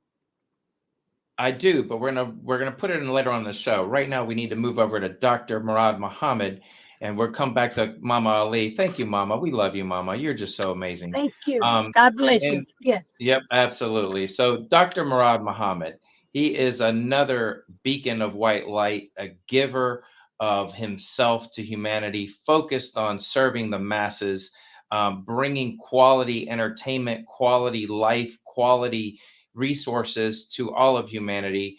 The one and only, who had 50 world champions fight on his cards, over 80 world contenders He is a massive force for boxing, for humanity. He has knocked it out of the park working with icons across all spectrums of all sports. He has actually worked a little bit with Phil Knight of Nike. He's helped Roy Jones Jr. out tremendously, brought Manny Pacquiao over from overseas. He is a phenomenal, humble soul, a humble servant leader. That is Dr. Murad Muhammad. Dr. Murad Muhammad, are you there, my good brother? Now, Dr. Murad, I think he was in our waiting room. He might be just logging back in momentarily, so he will be with us shortly. And in waiting for him to get back on, we have an incredible, another superstar champion that we'd like to introduce you all to. And her name is, I'm going to have us here. Her name is the incredible, the special Eva D. Jones Young. She's a 14 times world martial arts champion, 7 times Hall of Famer, plus an honorary WBC world title belt holder. And in September of 2024, not just yet, but basically we want to give a shout out to the Atlanta City Hall of Fame because they're going to be acknowledging her as well. So we'd like to bring her on stage. I can only share that when I met this incredible lady at the National Boxing Hall of Fame just a few days ago, she took the stage and 1,000 people, the whole room was electric. Eva D. Jones Young, how are you today? I am blessed. God has truly blessed me to be here with you guys today. You know, I've been looking forward to this and I'm ready. So you just, whatever you need, I'm here. Well, so the LA Tribune, again, you know, we are here changing the narrative. We are not providing problems and solutions and fear-based news media, which really prevails the world. We're here providing solutions. By the way, we also have a TV show powered by the Los Angeles Tribune newspaper called Top Leaders Forum, where we unlock the success secrets of the world's top leaders. You are one of our world's top leaders. Thank you. You have done something that people, you know, it's written in movies. You know, it literally is written in movies. If you don't mind, you know, just shared all your amazing accomplishments. If you don't mind sharing, what was a quantum leap moment? I know that we have a lot of interviews to go through today, so maybe in a short, succinct minute or so, something, speak to the American people, speak to the world, and share a word of inspiration, a turning point in your life that set you on the path to be the woman that has accomplished such legendary things in your career. Well, I'm going to make it short and I'll make it sweet. I was born in South Bend, Indiana. I am one of 12 children born to the Baptist minister, Reverend Hardy Jones, Dorothy Mae Jones. You know, we never had much, but we didn't know because we were brought up with great values, respect for each other, and respect for others. I would have to say, coming from Indiana, South Bend, Indiana, no one ever expected for me to win 3 world titles in boxing. And I would have to say that the pivotal moment for me was when I won that first world title in Atlantic City. It was pay-per-view, and I was in the B dressing room. And it just so happened, you know, God has always blessed me. He's always looked over me, taken care of me my whole entire life. And he just gave me the power that night to knock her out in the 7th round and win my first world title. Wow. Yes. Wow. So for you, you know, having achieved so many great things in your life, and this is also shout out to the LA Tribune's Leadership Week, really celebrating leaders. And obviously, as we know, the most important person we need to lead is ourselves, right? Yeah, be the change you want to see in the world. You got to lead yourself before you're ever going to lead anybody or anything else. So what is a leadership principle that you feel is perhaps at the top of your list that is your secret to success, or your your secret to your success and or your driving principle that you feel everyone at home, if they use that, they could change their life and their circumstances too? You know, to me, it all stems from faith and believing in yourself. If you believe that you can do things, you will be able to accomplish whatever you want. Where there's a will, there is a way. And I just want everybody to know, I was born with a disability, and, you know, the things that I have accomplished in my life, it was definitely a gift from God, because a lot of things that I've done, I wasn't supposed to do. But you know what? I decided it was something I wanted to do, and I did it. So here I am, 3-time world champion, 14-time world martial arts champion, you know, Hall of Famer. It's just, you know, just dream big, feel comfortable in your own skin. Feel comfortable in your own skin. Yeah, there's a lot of people There that it is. don't feel comfortable in their own skin, right? Yes. I feel like that's very big. People that we see, I'm a success coach for Fortune 500 companies, been training the #1 offices and #1 agents for 25 years in real estate, mortgage, financial services, and network marketing. And I find that a lot of people are looking for permission. Yes. Before they step out. They're looking for someone to say, you can do this. They're looking for permission to step up and step out. And so for you say, be comfortable in your own skin. It's like, Yes. no, you need to know who you are. Absolutely. And yeah, And that's believe, huge. and believe in yourself. You have to believe in yourself. That's what it's all about. And just having your faith. See, I have so much faith. Nobody can tell me anything different. I believe in who I am. I am one of 12 children. And, you know, I'm here. I did everything. We weren't, you know, my parents couldn't afford for us to travel and do all the things, but God made it possible. Through your gifts and your talents. Wow. Absolutely. Pete, what question do you have for Eva? We're going to come back to Eva because you have so many champions on the line. We got the great Stitch on the phone with us as well. So, you know, we want to go ahead and make sure we hit everybody. Eva, before you go, I just want to let you know that I can totally relate to your journey. I bet you we had very similar upbringings. I'm the youngest of 10. You had to 2-up me. You had to 2-up me, didn't you? Yeah, you know, but you're the youngest of a dozen. But you and I, we're runts of the litter, and we can definitely go down that rabbit hole later on. Yes. Yes. All right. So on this wonderful platform now, we have some wonderful, amazing world champions. We got to be respectful of their time. We got to get everybody in here. Yes. But man, we have the 1988 gold medalist. I mean, he is just a savage. Nobody wanted to fight this guy. Merciless Ray Mercer. He beat the great white hype back when, you know, Tommy the Gun Morrison was coming off the Rocky V movie and was going back and forth with Sylvester. And, you know, Tommy the Duke Morrison, Tommy the Gun. In the movie, he was called the Gun, you know, and he's fighting, he was called the Duke. But he was the great grandson of John Wayne. And let me tell you, the whole country was really pulling for this guy. Ray Mercer was going into some hostile territory. Nobody wanted him to win. He had to dig deep and fight and take on the weight of the whole world because the whole world was stacked against him. And he persevered because he had heart and he showed the world what he can do. And he wanted the world to say, no, he may have his own name, but I'm here to make my name. And that's exactly what he did. He bursted onto the scene with amazing left hooks and knocked the ever-living mess out of Tommy the Gun Morrison with his own guns. So without further ado, Merciless Ray Mercer, champ, gold medalist, heavyweight champion of the world. How are you, my good friend and brother? We love you. Thank you for being here. Welcome to the show. Welcome to the show, to the Los Angeles Tribune. Merciless Ray Mercer. Can you hear us? Hey, Ray, Ray, I think you might have a fan or an AC on because we hear some crackling in your microphone, which is usually indicative of some air hitting your microphone. Do you have like a fan going or anything? No, I have no fan going or anything. Okay, well, we can hear you. You don't talk it's a little bit better. Okay, so maybe Ray, let's have you log out and log back in because we just had a perfect connection with you just a few minutes ago. Okay.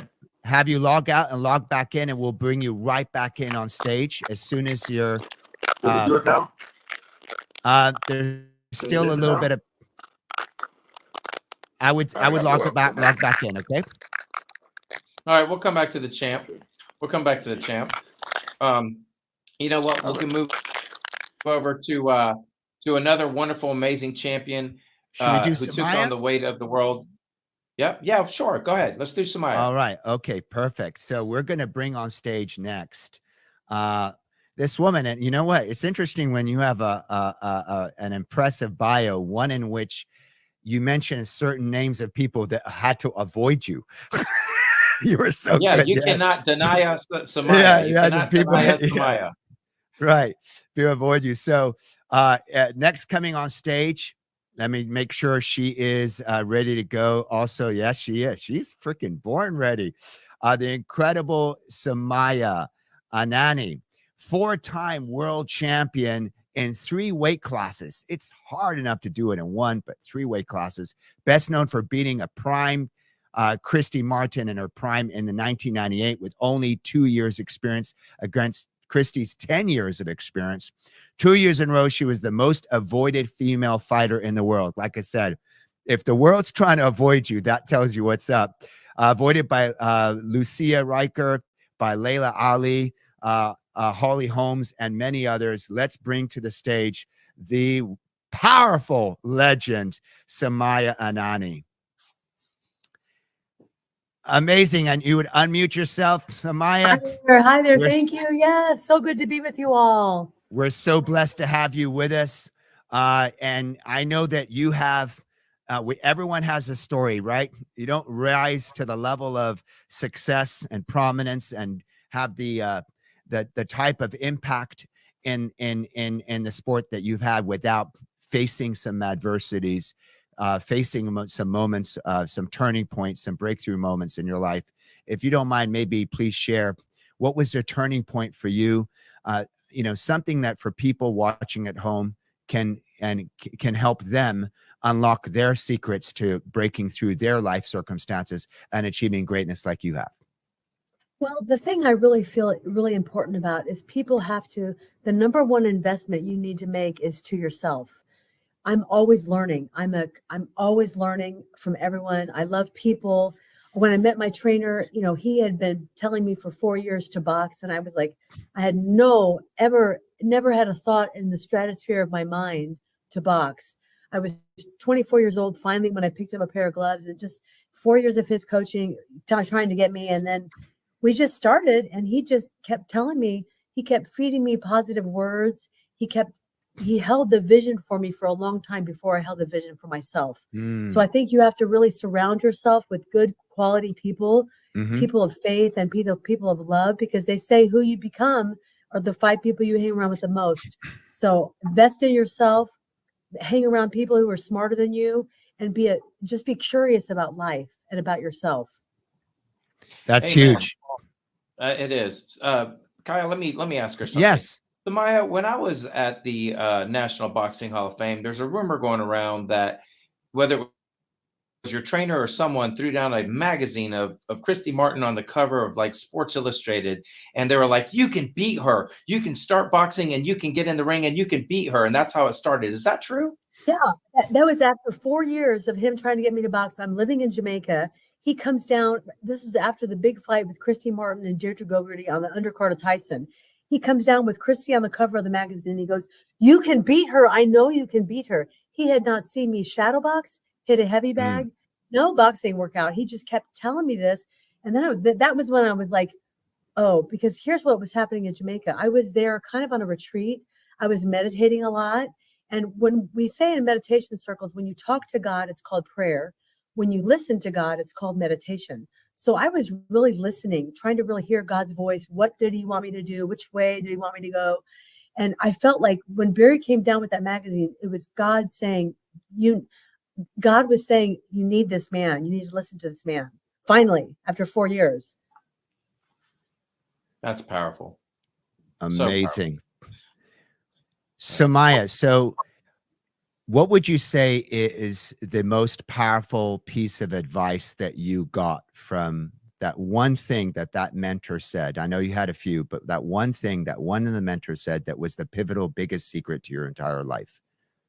Well, it's a combination of being curious, to discover not only your potential, and I'm, you know, the martial artist world is all about your potential, not just trying to beat people up. I'm grateful that I learned how to defend myself, but I really am interested in my potential of my heart to love and forgive, the potential of my dreams to make them come true, the potential of my circle of people, the mastermind group that I can bring into my group, that when you bring people together, that is magical. I mean, this Los Angeles Tribune, think of all the people that have come together to make this powerful media that is focused on good things, right? It's not just one person. It's not just me. I have a whole circle of influence, my mastermind group, I call them. Eva's part of that. I would include Ray as part of that. I met Ray recently in the last couple of years. You know, so you have to really, again, go back to surrounding yourself with people because they're going to lift you. And you want to have people that you can stand on their shoulders. And I'm also reaching down, helping people up. And I'm also reaching ahead, people lifting me up. So it's, you have to have people in front and people behind. That's amazing. Yeah. So shout out to the LA Tribune. We actually have over 200, I think now 220 speakers this week. We have the who's who of, you know, we're talking the legends of motivational, inspirational mindset coaching.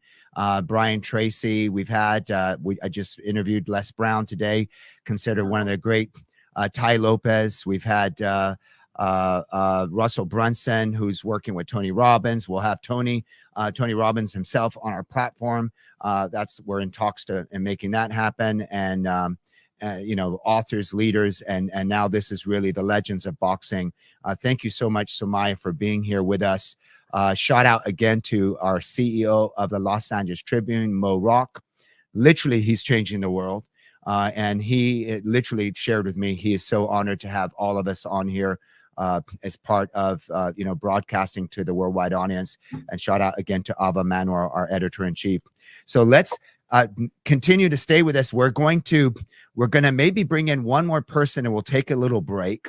And that person, I believe we have coming up next, if you know, would be Dawn, right? Is that our next guest?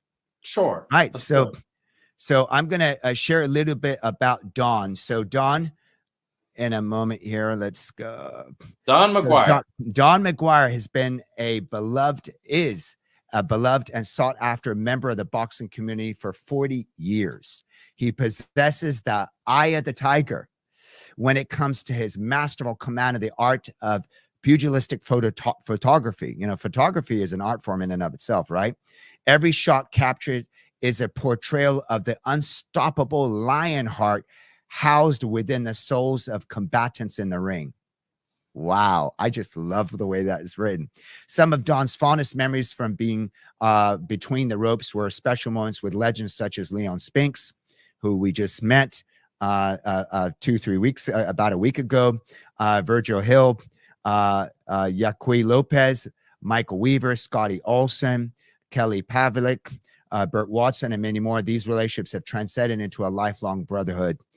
Dawn continues to keep boxing alive via the platform. He has his own syndicated radio show turned podcast known as The Original Fighter's Voice with Dawn McGuire, originated in 2015. He's doing so many things. He's also an 8-time Hall of Famer himself and a WC. He was acknowledged for his career with a WBC gold medallion. Let's bring up the man. And he's camera ready. Got to tell you, of course, he's used to doing this great work. Dawn, my brother, Pete's brother, how are you doing today? Oh, I'm doing tremendous, my friends. I'm doing tremendous. It's an honor to be on the show with so many legends and to share our stories with the Los Angeles Tribune. And I'd like to give a big, huge shout out to Mr. Pete Rivera for, you know, bestowing me this privilege. You're worthy. Dawn, you are worthy. Everybody on this hand-selected team is more than worthy. The whole entire audience wants to hear from you, not from me. So that having been said, you know, what's the number one secret to your success over the years in and out of the ring? Humility. You know, humility is, I was an unwanted child. I was forced into military school and I was homeless at the age of 16 when I graduated with honors, and I was on a porch stoop and a pastor came by and he gave me an opportunity. At first I thought he was just kind of a weirdo, but You know, he pulled out a card. He proved that he was a pastor and a construction company owner, and I gave him the opportunity. 3 months go by, and he says, "Get cleaned up. You're coming home, kid. I want you to meet my family." Well, I came with him, and little did I know that day that I would meet my wife. Our anniversary is on May 7th. It'll be our 39th wedding anniversary. We've been together for 43 years, and we have a beautiful 38-year-old son. You know, success isn't about what we accomplish. Success is about what we give to the community. Success is what we do behind the cameras, behind the social media aspects. It's reaching out and giving those the opportunities that have never had an opportunity or will ever get an opportunity. You know, my number one goal in life, and I'm gonna keep it short, is to find those that can't be seen and give them opportunities. Great goal. Great goal. Kaya? Yeah, we so feel your heart as you're watching this. We're here live with you, our LA Tribune audience worldwide. Type in the chat something that you feel from this brother. He is doing so many great things. And with that being said, we are going to, and I know, Don, if you're able to stick around, I know that you have a hectic schedule as all the legends do today. We are going to take a break and we will come back with Stitch Duran. We've got some other incredible legends. So stay tuned. We're going to take a quick break and type in the chat, I guess, what is your biggest takeaway that you've learned from one or even more of these legends? Please type in the chat. What is your biggest takeaway? And what is that takeaway, that learning, inspiring you to do in your life? How can you step into your greatness? We look forward to seeing you right after the break.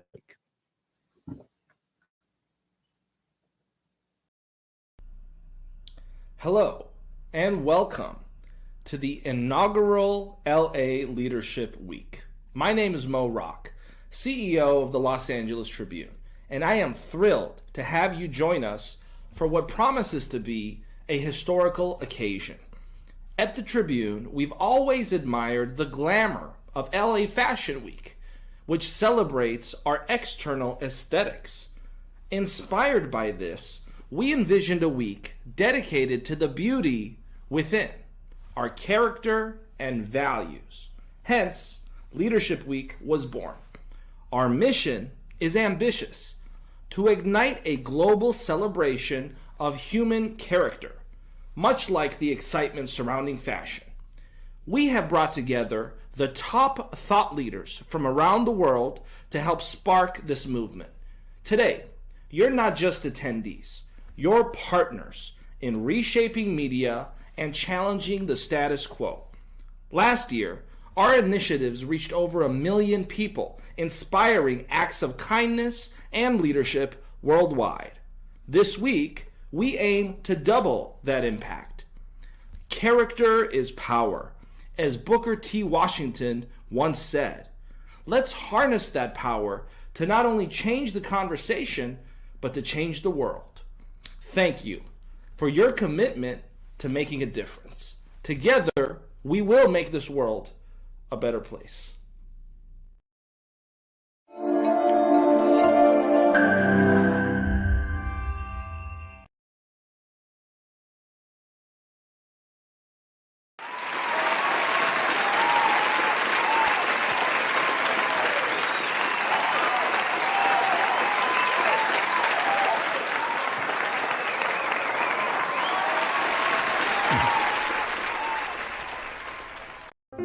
Hello and welcome to the Los Angeles Tribune. Since 1886, our name has been a part of the world of journalism.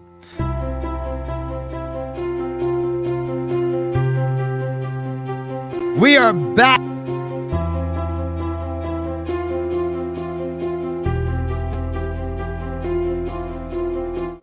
We have earned a reputation for being a publication that practices integrity, authenticity, and responsibility.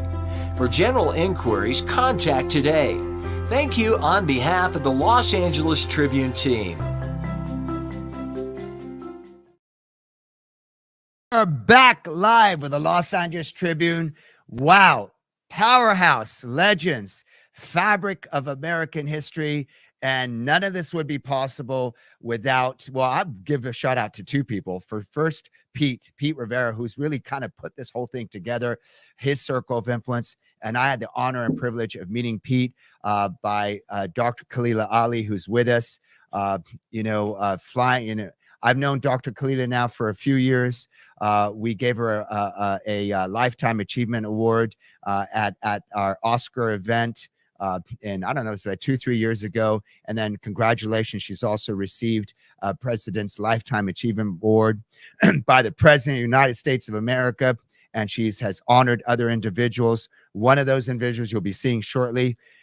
Type in the chat how excited you are. What does this mean to you as a advocate, part of our viewership and our listenership? All of you, millions of you all around the world that are fans of the Los Angeles Tribune newspaper, that is really disrupting the status quo, right, of media around the world.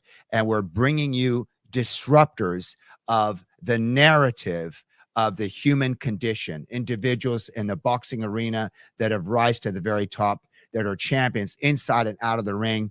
I'm going to give it to you, Pete. I know you have another person that you want to introduce to this magnificent audience, and who is our next guest.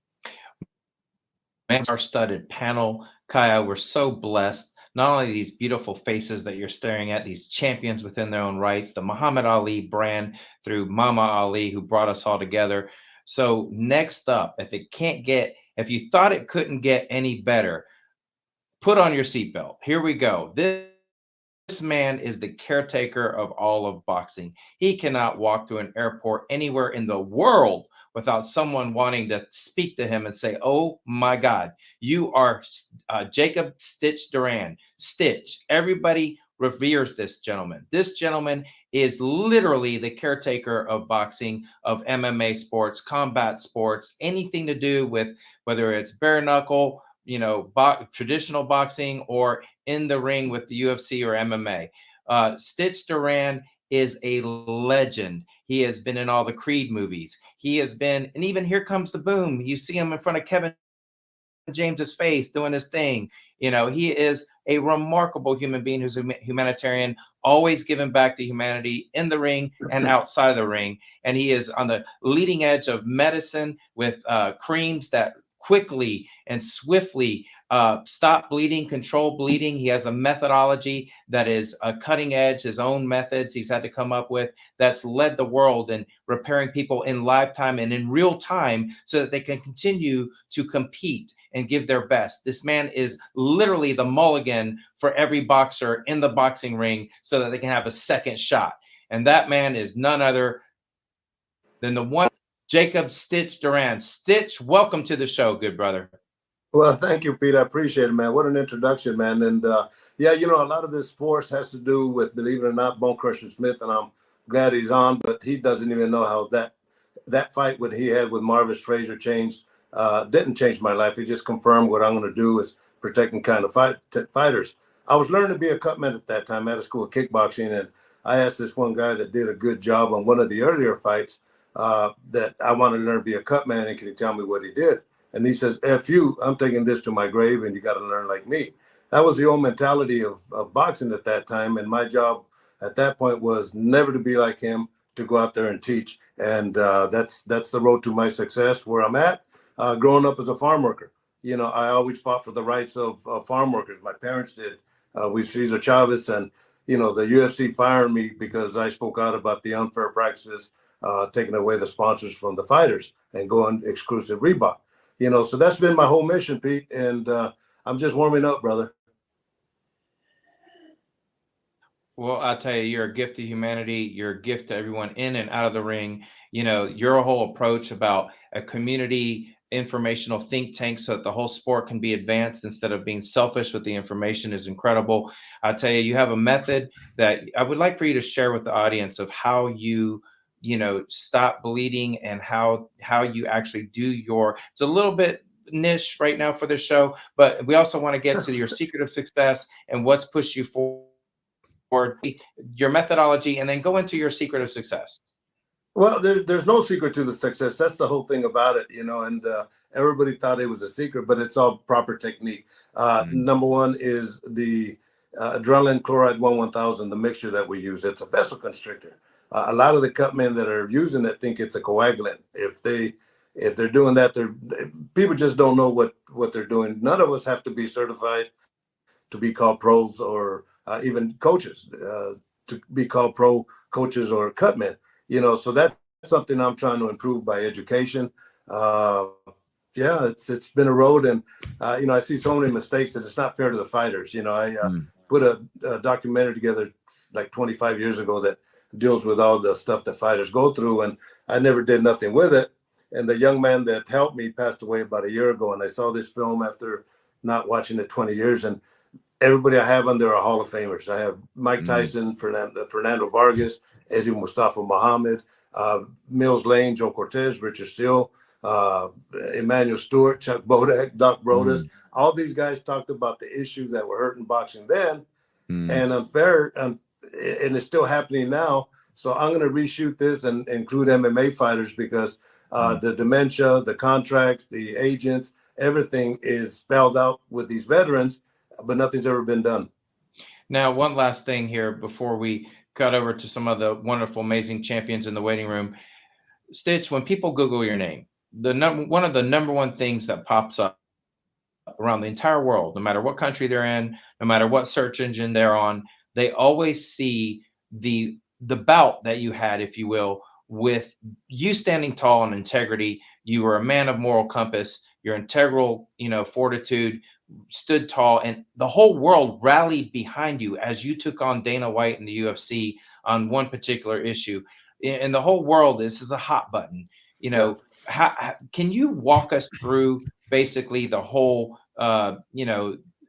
issue there where you were a wonderful, proud proponent for sponsorships and everyone having the freedom to have their own sponsorships, but then they went and streamlined it and it was a big rift, and you basically stood tall and you took on the establishment and you basically did not sell out at all, and you were the beacon and tip of the spear for that whole movement. Can you walk us through that?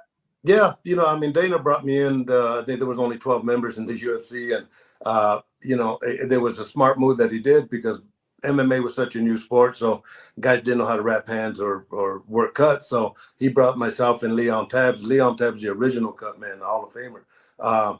And so we set this program up where we would wrap the guys' hands and work their fights and work their cuts. But everybody was working on sponsors. Fighters were making $50,000, $100,000 a fight. And they went exclusive into the Reebok deal and didn't notify nobody. So everybody was effing Dana, UFC, and Reebok, and what have you not. And they called me, John Nash from BloodyElbow.com, and asked if I'd be interested in doing an interview, how it affected the cutmen. So being that my parents fought for the rights with Cesar Chavez's farm workers, the interview I did was great, but it went all over the world. And for that, they fired me, right? And but one of the best compliments I've gotten, and Pete, it's been like 9-10 years since they let me go, and people all over the world still stop me. But the best compliment I got is this one top trainer comes up to me. I hadn't seen him in 8 years. And he says, Stitch, we, the fighters, the trainers, we thank you for speaking up because we couldn't. And that's the way I ended it. And I continue fighting for the rights of the fighters.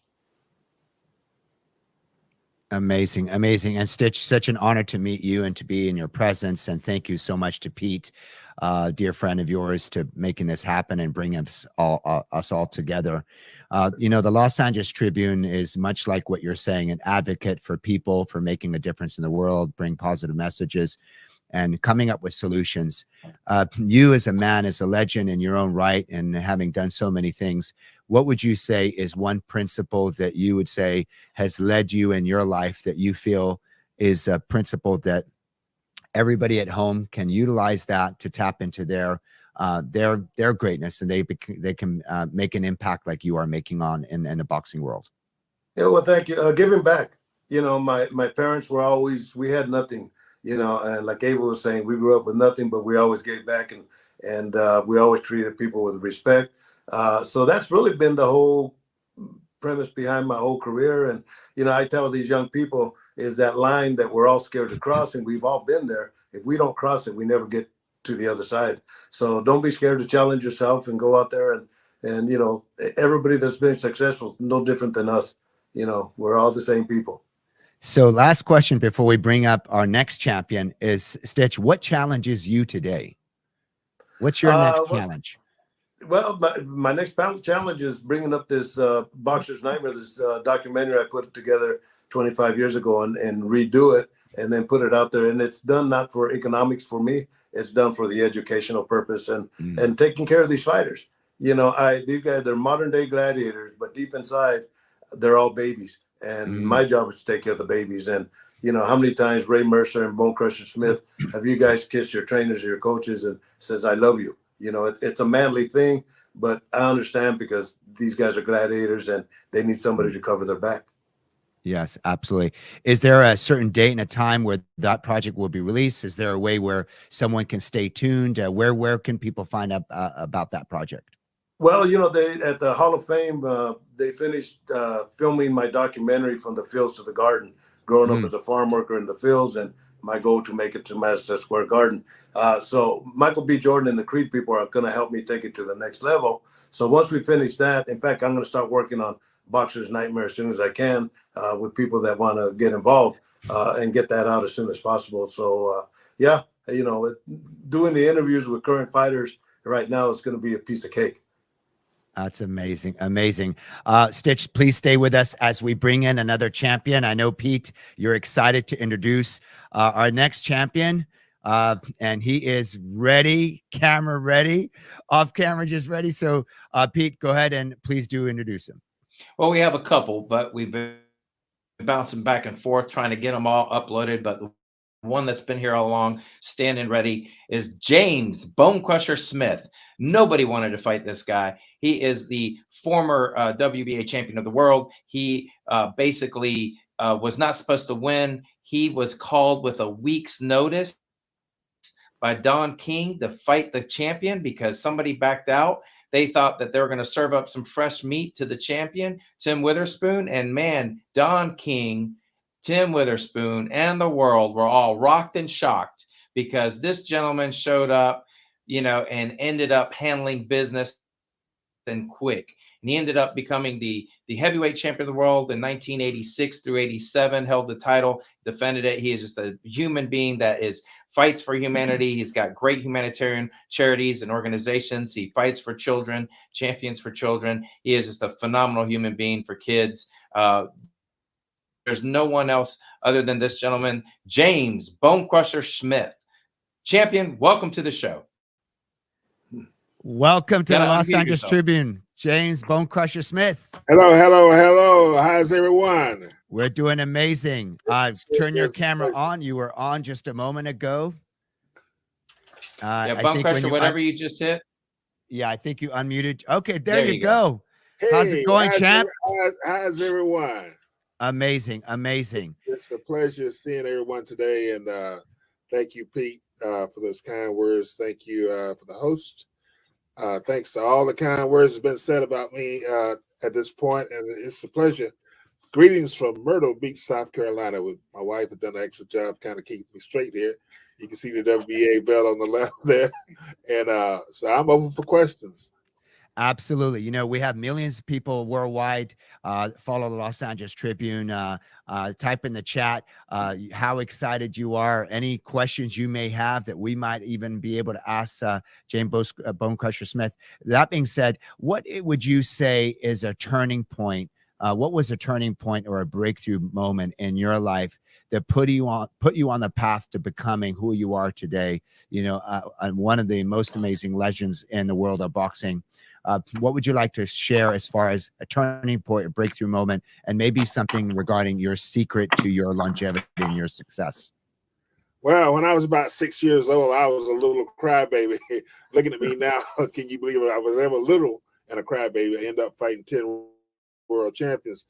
I fought 3 of them twice, Larry Holmes twice, Mike Weaver twice, and Tim Witherspoon twice. And you know, I just kept running and kept running, kept getting in shape, stayed in shape, because I would get called on a short notice, and people just called me on a short notice like like was said earlier, that I was given a 7-day notice to fight for the heavyweight championship of the world, and I'm not 10 would just went out in the first round. I mean, you have to be ready. You have to be ready. So what was that moment? What changed in your mindset from, being that in the beginning of your life, and what was the turning point? What shifted it for you? It's just staying focused and understanding that life is short. Even if we live to be 100 years old, we just have to be ready to go home. We don't know when we're going to leave this earth, and we just want to be ready to go when we get that call. Wow. And so what are you passionate about today? I know that all of us, and especially yourself, are champions, not only in the ring and out of the ring. What do you stand for America and for the world today? Well, one of the things I'm excited about, very, very excited about, is in 2017, I created the Boxing Legends Hall of Fame, and it's based in South Carolina, Myrtle Beach. And we having a couple of events coming up as fundraisers. One will be May 18th. We're having a golf outing at Crown Park Golf Course. We still have openings if people want to come and participate, donate. And then on Saturday, June 1st, we're having the Boxing Legends Hall of Fame dinner and induction. And I think Pete and a bunch of the folks is going to be coming down, Murad, and we just open it up to everybody. Anybody want to come and participate, they're welcome. They can look at my website, championforkids.org. Championforkids.org. Hey, Kai, you didn't know this about Champ, but down there in his territory, he's got a wonderful gentleman who's a great singer. Everybody knows him as a Blowfish. Then he did a lot of country music, but Darius Rucker and the Champ are close, and they live right there in the area, and they do a lot of fundraising together and support one another in the area. And Darius Rucker is just an amazing gift to humanity as well. That's one of his good buddies. Well, that having been said, Champ, stay right there. Don't go anywhere. We got another champion. Merciless Ray Mercer. Are you there, good buddy? I am here. Yes, he's here.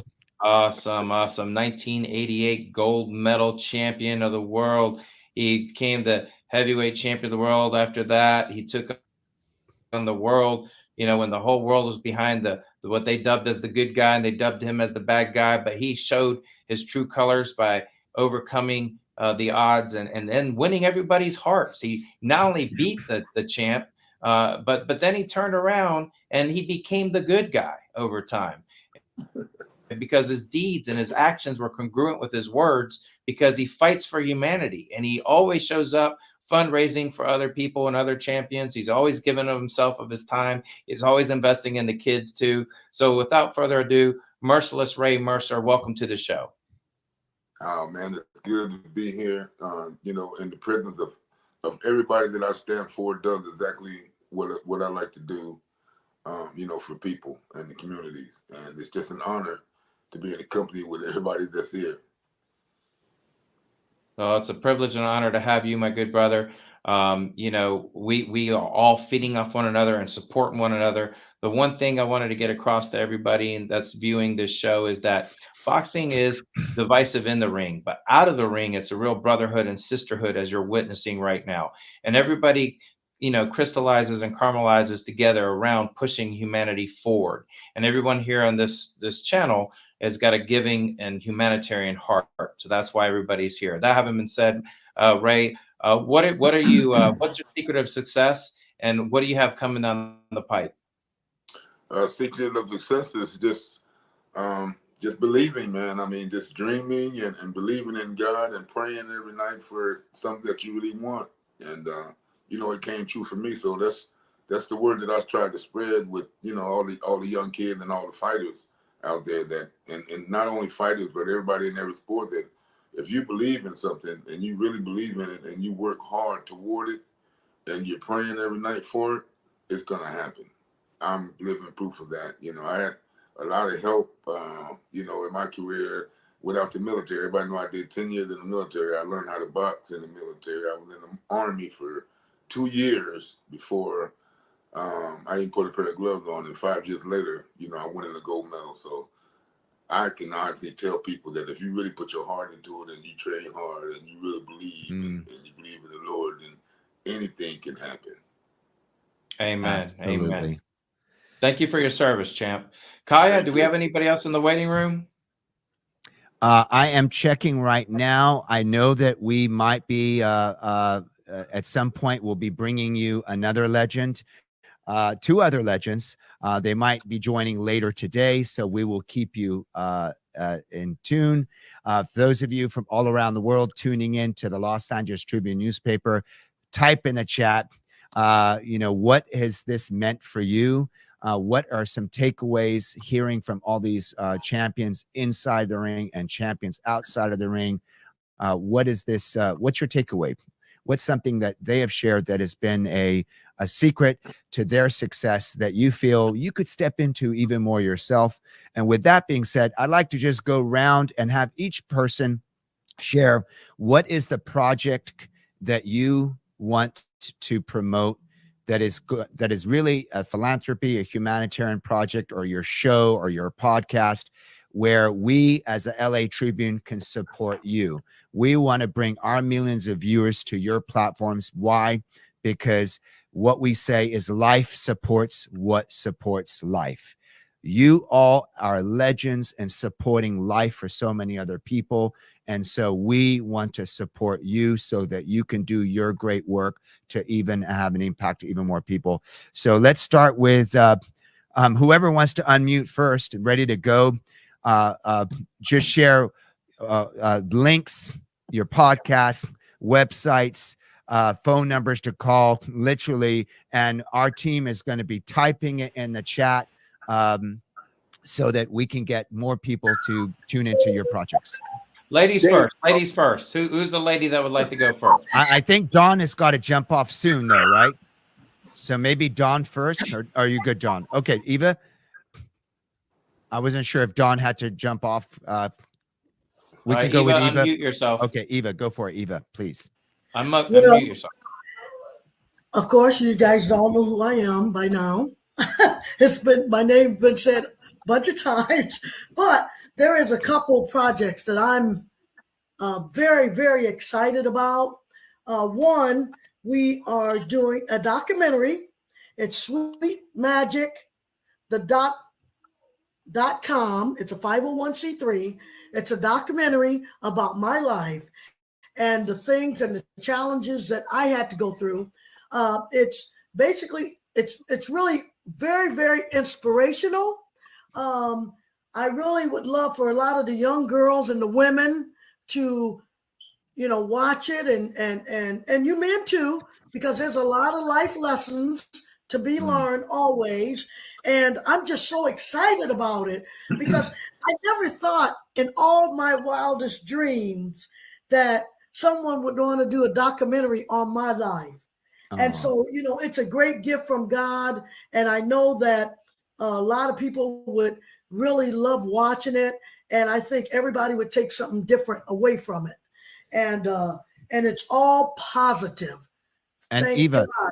The world needs positivity. This is in pre-production, right? Yes. Okay. And it's almost finished. We are like in the last stages here because we ran into where it was at first they were going to do a documentary, but now they're looking at doing a docu-series. And so, yes. And so who knows, my life I just keep getting blessed and blessed and blessed. So absolutely. And then another thing that I'm really excited about is I have been appointed to be a spokesperson for mental health in your corner with the National Boxing Hall of Fame. I am very excited about this because I have been wanting to spread the knowledge of, a lot of people are afraid to, get into the mental health issues. They're afraid to, and a lot of people have to learn that it's all around us. And so I just want to get out and make it known that every family is dealing with mental health in some way, somehow. And, I just want to spread the word. And I want to let everyone know that this also includes our veterans. Yes. Who, a lot of times they don't even want to admit what they're going through. And 22 a day, 22 suicides a day. Absolutely. We have our children. My daughter, Eva Marie, is an educator and music teacher at a middle school and a high school. Every day they have children that are dealing with mental illness. This is something that I need to make, I know that I can't take it all over the world. I know everybody won't hear me all over the world, but as we need to make sure that everybody is aware of mental health, because a lot of us, we don't understand it. We don't understand mental health. And we all have to be more patient with each other, respect each other, and love each other. So I am so excited about, the mental health in your corner with the National Boxing Hall of Fame. I'm very excited. That's amazing. Amazing. Yes. Thank you so much, Eva, for everything you're doing. And please, anybody that has a project like this, those of you here on the panel, please connect with Pete, because Pete is working with us. We're taking a bunch of projects to a worldwide distribution. And 2 weeks from now, we're going to be in Cannes. We're there with a 30-year veteran of Cannes. He's a co-producer. He's produced in the movie White Men Can't Jump, Kill Bill 1, Kill Bill 2. So we are connected to the people that actually can get those worldwide distribution for your project. So please see Pete. Yes. And then Pete's connected with our team. And so just really, really super excited for all that.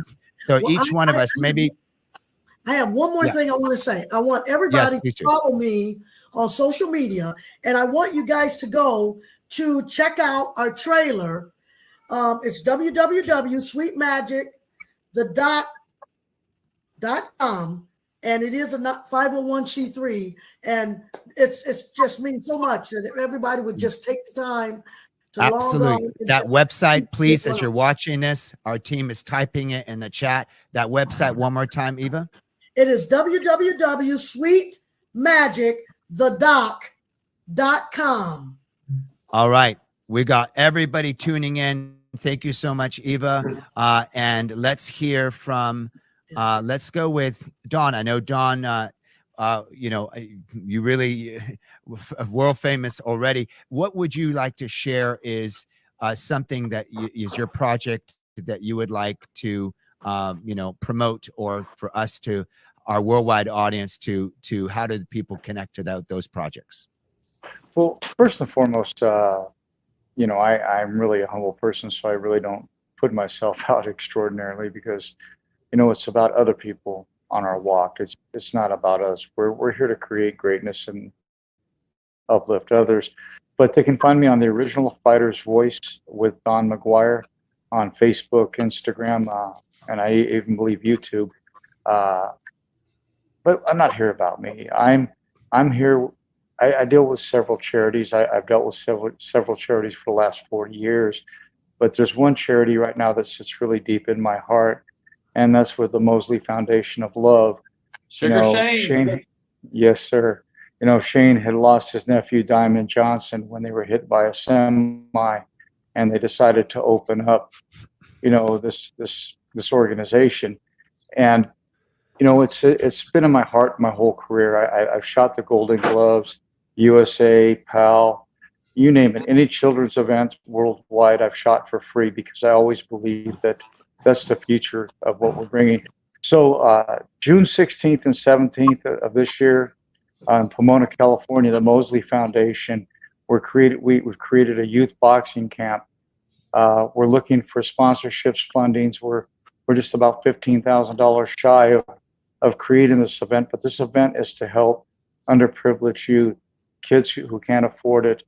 We're going to teach discipline. We're going to teach, mentor, and we're bringing several world champions into this event with us to help demonstrate and correlate the core values of what they have instilled in the sport, and give them meaning and hope for life, and teach the kids that, there are people who believe in you. There are people who believe and want to see you succeed. Not everybody in this world wants to see kids in gangs and drug violence and things of this nature. But with the Mosley Foundation, what we decided to do was create an atmosphere where we're going to bring legends and world champions to utilize it and teach these kids the proper path in life.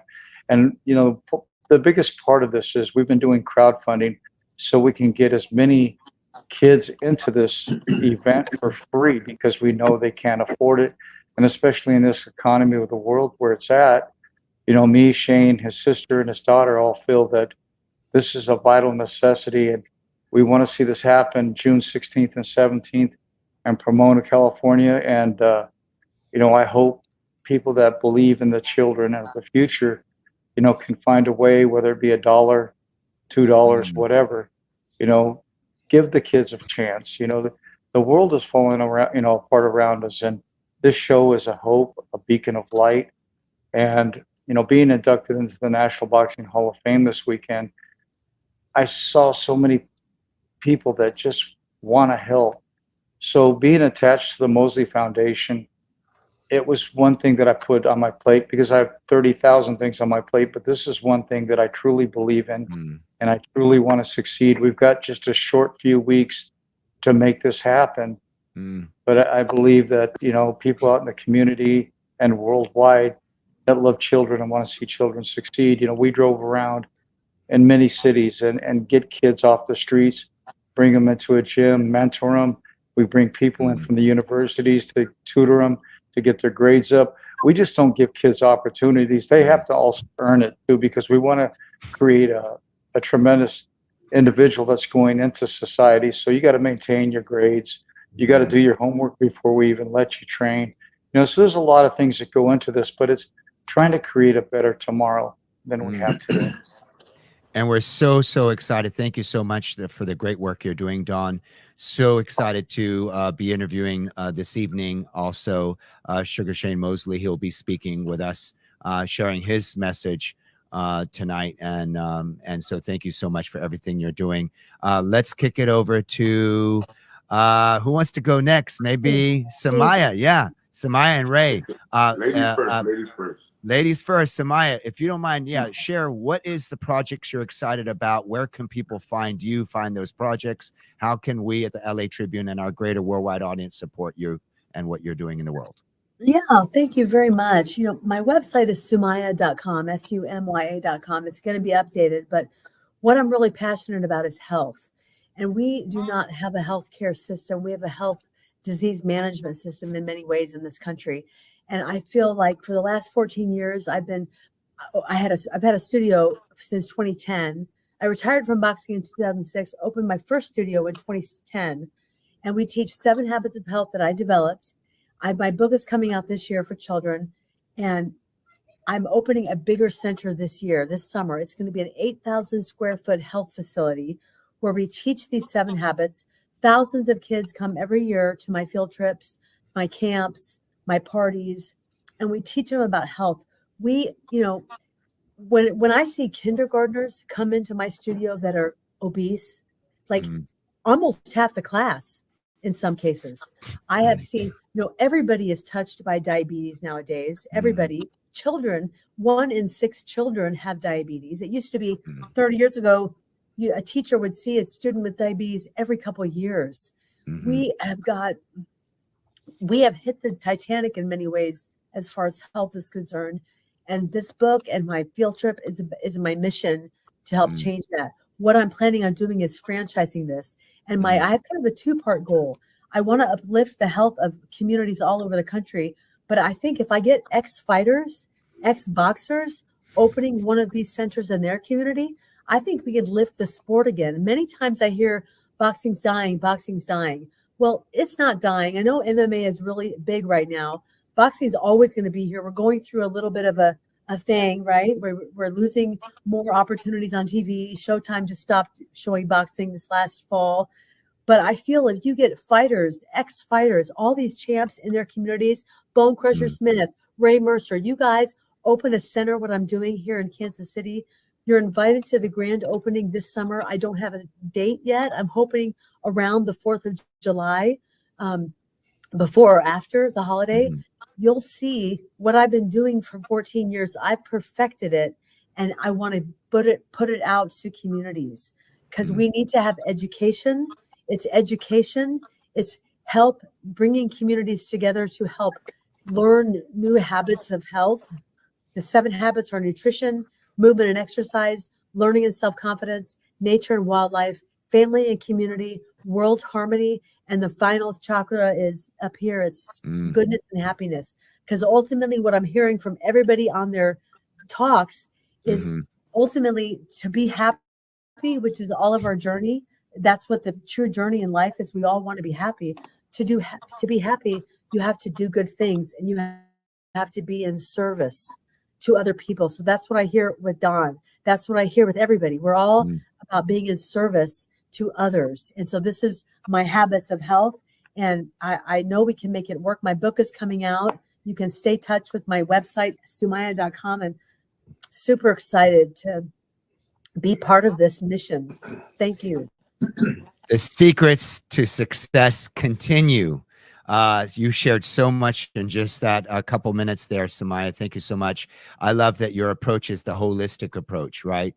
The whole life, right? Mental, physical, emotional, spiritual, family, career, philanthropy, health. I am huge on health. I had an open heart surgery when I was turned age 41. So I had a health scare. So I had to change my life completely. And it's so ironic, the moment that I changed, that I had to change what I ate and how I took care of myself. Ironically, I now am younger and fitter than I ever was before my open heart surgery. So it really is quite shocking to see that when we change our habits, how it literally just changes everything. Thank you so much, Samaya. I think you and I can connect, and I would love to support you. And the LA Tribune is super excited to have you on with us. Let's go to Ray Mercer next. Please do share, our brother, what are you most excited about, projects that you want to share with the world, and how people can find out about those and how we can support you? Well, I don't have many, but I do have one that I've been supporting here for almost 20 years. And it is Find a Dream. You can also find out about it. Go to findadream.com.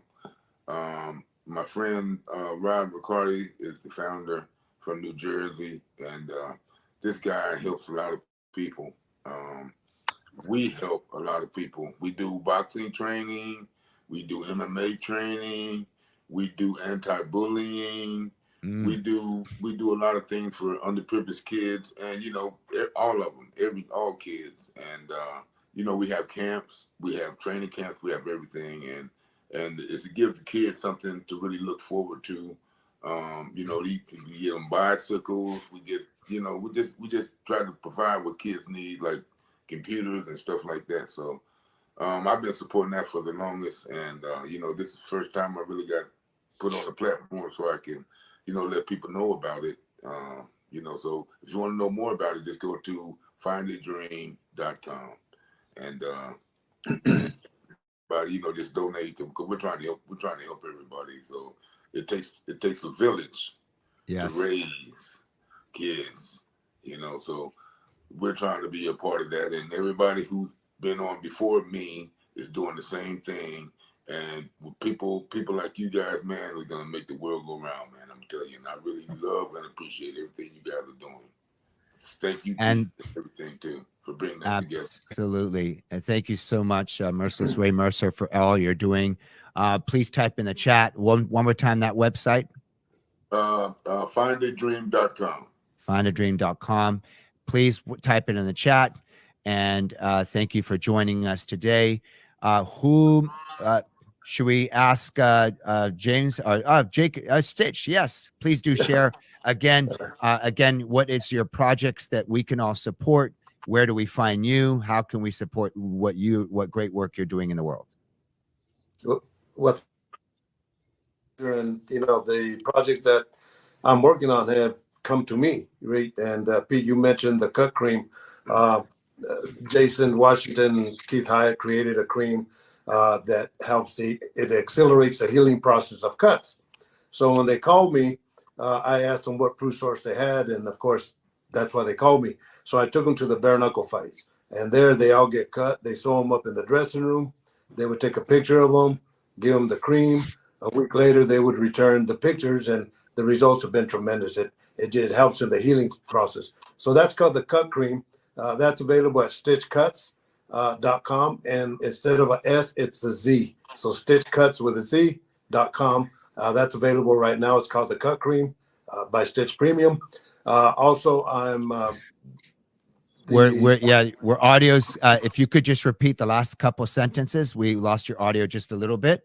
Stitch. All right. The Cut Cream is available at stitchcuts.com, and it's with a Z, not a S. And so stitchcuts.com with a Z. The Cut Cream is available there. Could you spell it out? STICHCUTZ.com. Okay. And one more time, just so that we have it typed correctly in the chat. STICHCUTZ.com. There you go. Awesome. Thank you for our LA Tribune family typing that in the chat. Great work that you're doing. Yeah. Thank you so much, Stitch. And well, I have some other projects. Yeah, let me tell you about my other projects also. Of course, you know, my documentary is being finalized. They did our final filming at the Hall of Fame. It's called From the Fields to the Garden, but now it should be called From the Fields to the Garden to the Hall of Fame. You know, what a way to end the documentary. And but most importantly is Boxer's Nightmare. And Pete, I want to talk to you about this, about taking it further. With these interviews that I have, it's literally the Bible of how we can make this game better for the fighters. And to have these legends that give you these comments, the Emmanuel Stewarts, the Richard Stills, the Joe Cortez, Mills Lanes, Mike Tyson. Mike Tyson said best for it, because Joyce Barrow, which is the daughter of Joe Louis, says every major sport has a union, has insurance. Why not boxing? Well, Mike Tyson says, he goes, guys like me, Holyfield, Lennox Lewis, Oscar De La Hoya, when we fight, give us some of this money. Let's give it to these guys, because we don't need it. We're taken care of. Mark Ratner, that was the executive producer for the Nevada State Athletic Commission here, is now the vice president of the UFC. He says the money comes from the pay-per-views. So these are the areas that I want to attack and hit, and try to get an insurance program for these fighters. Try to get some kind of legal advice for these fighters, something that's simple in life, and deal with dementia pugilistica. You know, so that's a project that I'm going to be working on, that I'm going to have a lot of heart and faith in it.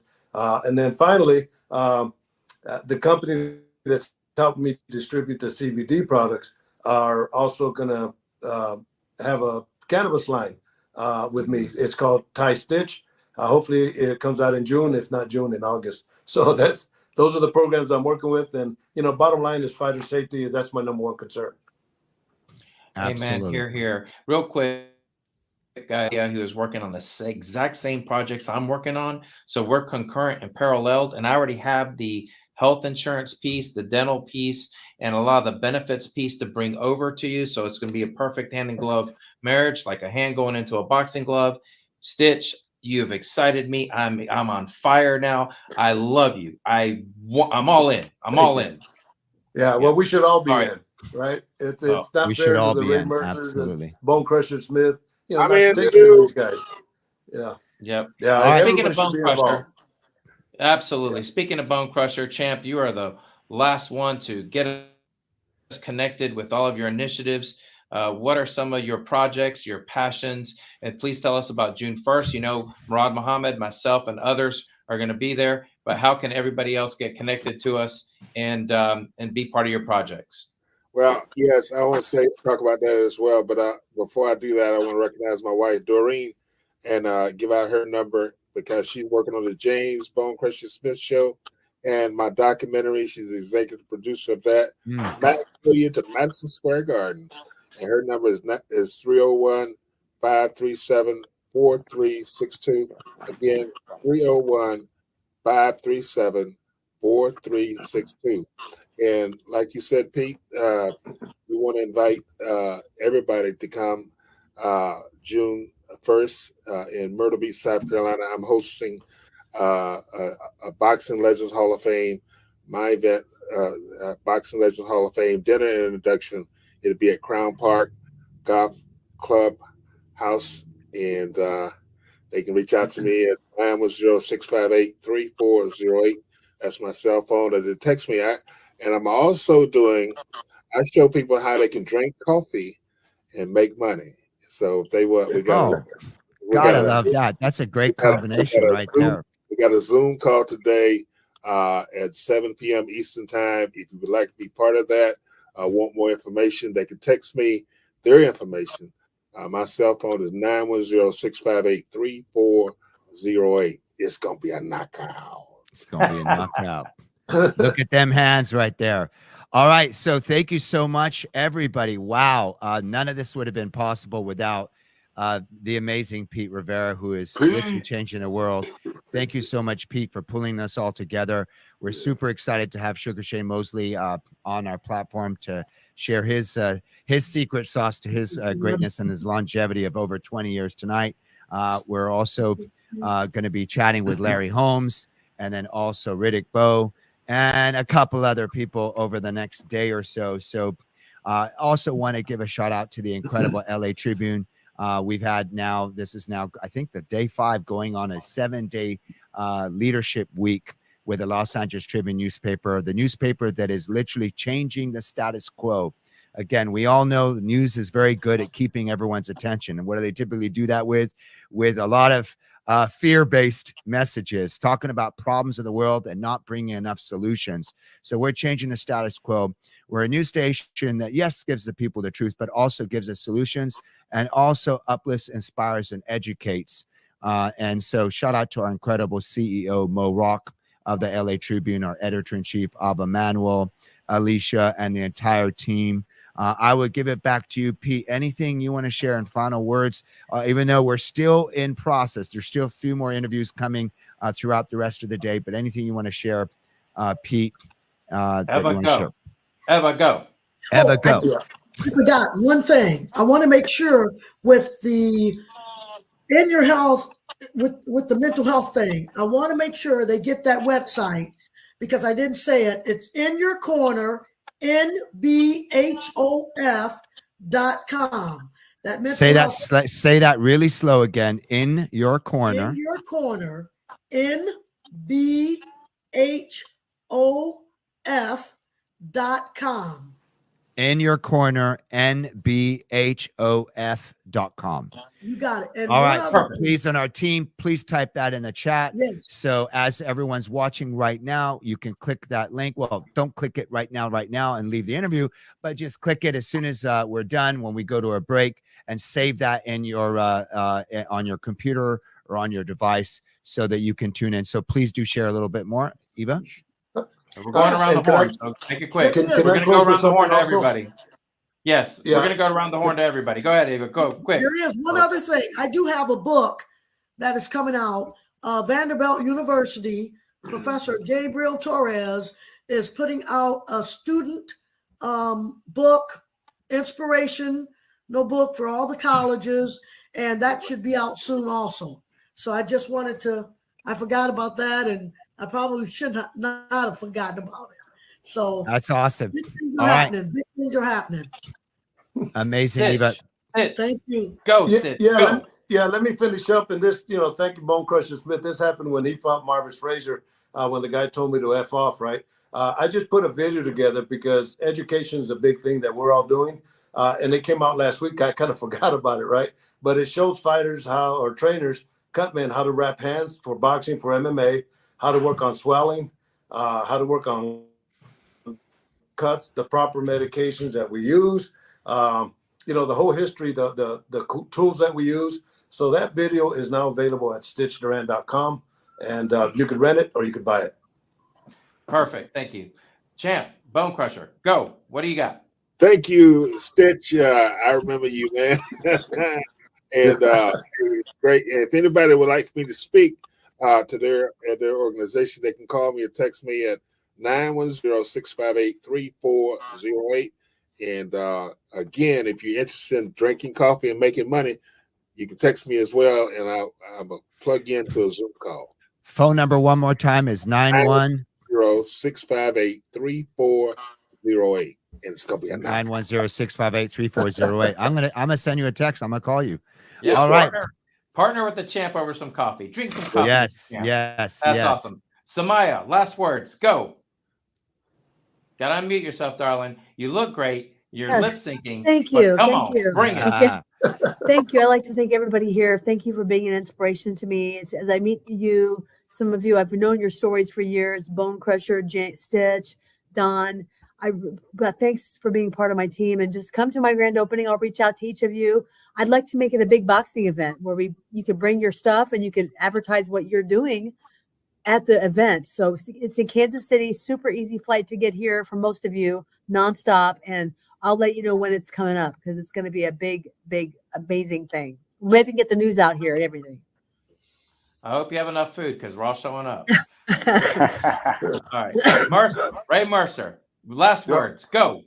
All right. Well, what I like to do is I like to go around the country, go around the world, and talk to the young kids, young fighters, and MMA fighters, or anything that you have that I can be a help for, bullying, anti-bullying, or anything like that. My phone number is 910-977-9765. Give me a call. I'll come anywhere. I love it. Oh, that's awesome. Have we left anybody out? Me. Don, the best for last. Go. Hey, I just want to get that out there that it's www.mosleyfoundationoflove.org.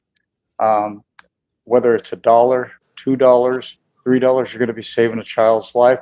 And I just want to let everybody know, I'm not handicapped. Like I said in my induction speech, I'm handy-capable. I've been through 253 surgeries in my life, and I'm still here. Thank goodness to God. So if you're out there and you feel isolated because of an injury or an illness, don't be.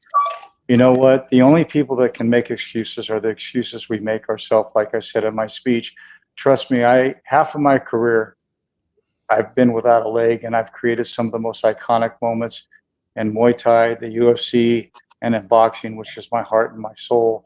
So have faith, believe in yourself, and the world is yours. Just because your shell is partially missing doesn't mean that your soul is missing.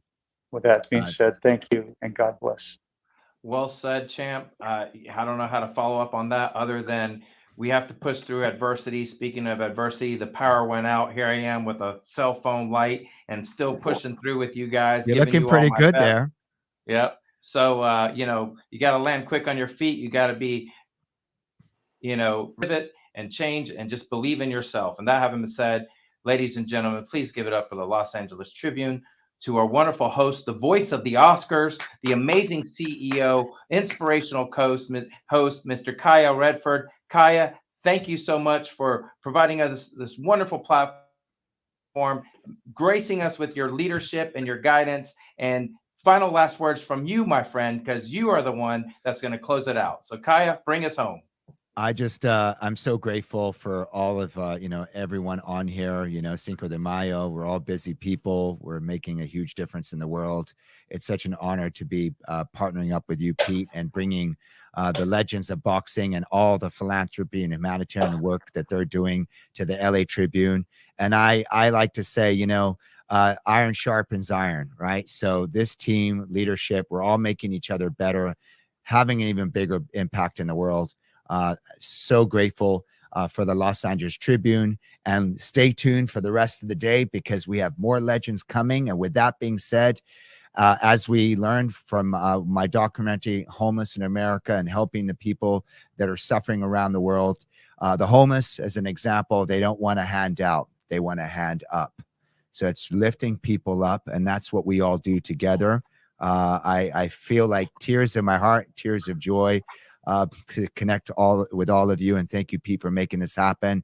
And this is just the beginning of more great work that we all do together. Thank you so much. Hello and welcome to the Los Angeles Tribune. Since 1886, our name has been a part of the world of journalism.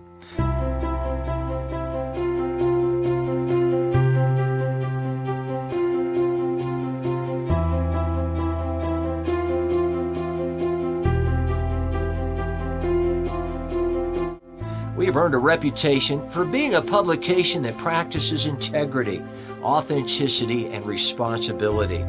For general inquiries, contact today. Thank you on behalf of the Los Angeles Tribune team. That we're taking to worldwide distribution. All right, we are back. Wow. I have no idea how the Los Angeles Tribune does what they do, but I do have a clue, and that huge clue is right in front of all of us. We've got the editor-in-chief of Emmanuel. We've got Alicia Magnus Lewis in the house. We got Rick Sykes, my buddy, my brother from another mother. And I have some great news. I don't know if we want to share with the world. Yes, Kaya, let's go. We are not done. We literally we are going to have live. We're going to have Riddick Bowe. Riddick Bowe is the champion that beat Evander Holyfield twice. Evander Holyfield, as we all know, beat Mike Tyson twice. The last one was a disqualification. He will be joining us in less about 45 minutes. We have Sugar Shane Mosley, who beat Oscar De La Hoya at Staples Center, who will be joining us live tonight. And we have Bill Clancy. Bill Clancy is, and we also have Larry Holmes. Larry Holmes and his wife, Diane, they're on a flight. They're hopping off. So we are on standby to find out exactly what time we will be having the man, the myth, the legend, Larry, who is now going to be doing a documentary about his life. I don't know. I'm speechless. I just love you guys. I mean, seriously, you think you're speechless, Kaya? I'm speechless. I'm not buying it. I'm speechless because, you know, it's, I don't know. You tell me. You know, I'm super excited about this Let me show you movement. the chat. I just want to acknowledge, you know, all of our viewers and our community that's watching. Mona Art says, "I can't believe I'm here." You know, of course, Pete Rivera. You know, we're also humbled and honored. You know, to have you support bringing the boxers on. You know, we've got, you know, Edward Jones, you know, Barbie Ray, Berlin White. I just can't name everybody in our virtual auditorium from all around the world. Lee Eaton says bravo. And so we are just so grateful, you know. Daniela Truffin, my buddy, also giving all of the hearts and the claps, you know, that we've got a community. We encourage you to share and and tag people. What a beautiful way to, you know, one of my biggest takeaways and really what moved my heart is how passionate, you know, these former champs are, where they'll always be champions, right? These boxing legends and champions are in the cause that they're standing for, they're fighting for, how they're changing the world, the impact that they're making, the charities that they're supporting. So, you know, we were flashing the charities on the screen at the bottom, you know, at the clicker during their talk. But, you know, we encourage you to register at laleadershipweek.com to be part of post-event networking. I wouldn't be surprised if some of these legends will be part of our post-event networking. They're so excited to talk about their cause in the world. I was calling Kaya in the back during the commercial. I'm saying, I can't believe how excited they are to talk about, you know, their charities. It's just so very, very moving. So thank you. Parisa Rose, let me hand you. We've got our next expert in real estate on the helm in the green room, but I wanted to give the opportunity to our co-hosts to like give their thoughts on what just happened in LA Tribune. Yeah, you know, I think this was the most beautiful display of everyone in the world getting to really experience the person versus the persona that we've always known them to be. And although they may wear both hats of the person and the persona, and we get to know and love and adore and root them on as the persona, it was really the person that came forward today, sharing about their charities, sharing about what's so critical and important to them, and what message, if they had one message, what they want everyone to know and learn and hear and really land within them. And that is legacy. No matter what. That's legacy. So I'm so grateful that we got to experience the persona come here and share the person that they are. Really, it was so tremendous. And Rex, I know that you've been, you know, for the last, I would say many years, right, changing lives and being part of the conversation of uplifting the world. And You do so much for the Los Angeles Tribune. You've had incredible interviews and advice, and just being part of champion the LA Tribune around the world, and that changing the status quo. What is it? What are some things, some insights from today's interviews that you've heard that you think shed a light on what LA Tribune is doing for the world? Well, thanks for asking that, Sir Kaya. You know, not many people know, but I used to box. But I quit when I discovered I didn't like getting beat up a lot. So and I was a teenager, but at any rate, it is the people who make things happen that continue to make things happen. In other words, their boxing career may be in the past, but what they're doing presently and feeding forward into the future is helping people change their lives all around the world, because in some cases they've had opportunities, that they created, they made happen because of their perseverance and their commitment. So they understand what it takes to make a difference for themselves and for others. And they've joined the LA Tribune in this mission that we're on, to bring the best to people all over the globe so that they too can discover this for themselves, and then in turn help someone else. And by that, one by one, we start changing the world. We're lighting candle off of candle, and these champions know exactly what that means and how to do it. And my favorite woman in the world, the woman that literally, she answers 24 hours a day. I don't know how she has her energy to do what she does. Alicia, I know that you're on red carpets and you're meeting people in all shapes and forms, doing all types of careers, the movers and shakers in this world, and just hearing from some of the boxers. What are some takeaways from you for you today? I think we have. Thank you so much for the question, Kaya, and for bringing a beautiful group of individuals together. What was so remarkable about the conversation today was how each and every single person sees a person as a person. We were talking about mental health, talking about physical health, and how can we take care of players inside of the ring, but outside of the ring, talking about academics, mindset, and how can you inspire and uplift children. And they're each doing a big piece and part of the work, which is one, creating awareness that the whole person matters, and then actually being in the community, supporting each and every one of the individuals that they impact. And I loved what Parisa mentioned a little earlier today, the persona and the person, but every single person is a person. Health matters. You know, we were talking about boxing legends, but we were talking about diabetes in children, and what does that mean when you go into school, right? Talking about mental health and families and how that's not a discussion. And when people can see individuals that they admire have real talks and real conversations about what goes on in the mind, you know, boxing, a big part of it is mindset.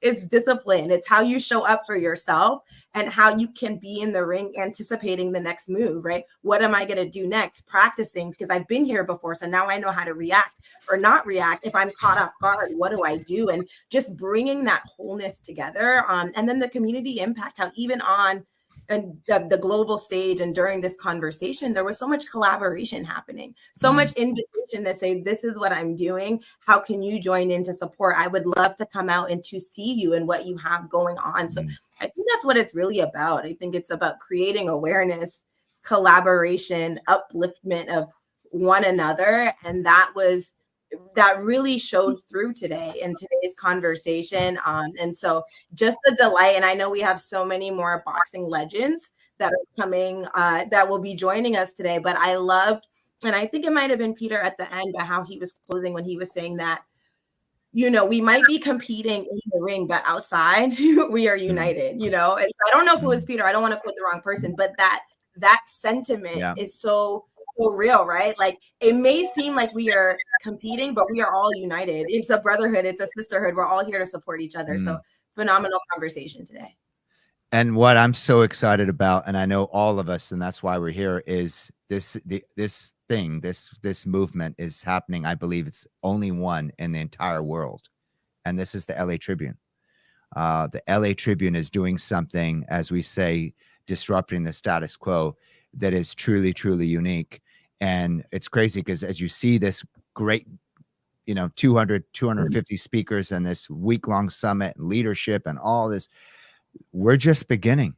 This is just the beginning. We're giving birth to a baby that is, even though LA Tribune has been around since 1888, but this new movement, this new way of what media gets to represent to the world. So I really want to give a shout out, and all of us, to our incredible CEO, Mo Rock, our incredible editor-in-chief, Ava Manuel, and also want to give a huge shout out to Pete Rivera, because I met Pete through Dr. Khalila Ali. I became friends with Dr. Khalila Ali 2-3 years ago. And she flew me out, and the team flew me out to North Carolina. It was really surreal when I'm sitting in the front row. I'm bringing Dr. Khalila on stage to receive an award, and I'm sitting in the front row. I'm the only white person in the front row. On my left is Riddick Bowe, literally his leg touching my leg. He's the guy that beat Evander Holyfield twice, who beat Tyson twice. I got Dr. Khalila on my right. I've got Larry Holmes and his wife Diane, and all that. And I'm surreal. I'm like, how did I even get here? How did I even get here? What's going on? You know how, Sorkaya? It was surreal. From the words of Jay Abraham the other day. He said connections, collaborations, and partnership. Yeah. I remember how you brought Dr. Khalila Ali. The last two events also in the Los Angeles Tribune have highlighted Dr. Khalila Ali, and we're excited to see her. But, for those of you who have not seen the past two events where Dr. Khalila Ali really spoke from her heart, it was such a tremendous, beautiful interview that you did, Kaya, with Khalila Ali. But, we have another, powerful woman who's changing the world of real estate. And Kaya, are you able to stay for about 20 more minutes? I absolutely am. Yes. Would yes. love to have you on this interview with Marie Waite. Sure. Oh, Marie Antoinette exciting. Waite. But before we go on to that session, to that segment, I want to thank Erase the Pain. Erase the Pain is a friend of the Los Angeles Tribune. We featured the Erase the Pain in our digital newspaper, and you can find out more on that by going to bit.ly/erase the pain. It is here somewhere, and so we would love for you to check that out. We will be right back after this commercial break with Marie Waite and Sir Kaya Redford talking about the power of real estate. Millions of people deal with back pain every single day, making it hard to sit down sometimes, walk upstairs, or even do simple chores. What if you could erase the pain? Introducing Doctor's Touch Erase the Pain, made with 100% all-natural ingredients, designed to target, synthesize, and erase the pain. So would you rather feel like this or like that? Like this? Oh, come on, like that. If you want to stay in the game, erase the pain. Available at www.doctorstouch.com. And we're back with Marie Waite and Sir Kaya Redford. Marie Waite, Wealth Builders Association in San Diego. And I know that you have a magazine, Women in Real Estate, and also a radio program, which I'm also a part of, on KCAA. So tell us a little bit more about you, Marie, so that we can have some context on, your influence in the world of real estate finances and just redefining wealth creation.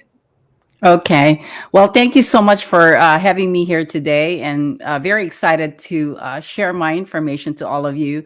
My name is Marie Antoinette Waite. I'm the founder and CEO of Finest Women in Real Estate and Fire Up Connect, which is a business networking group. So I've started my real estate brokerage in 2005 and recruited almost around 50 agents in my brokerage. I have a partner at that time, and we ran it during the down market. You remember the 2008, right? And we competed with the big companies, and I was successful in recruiting a lot of agents for my company. And then after so many years, I actually started the Finest Women in Real Estate in 2014 and started a TV reality show.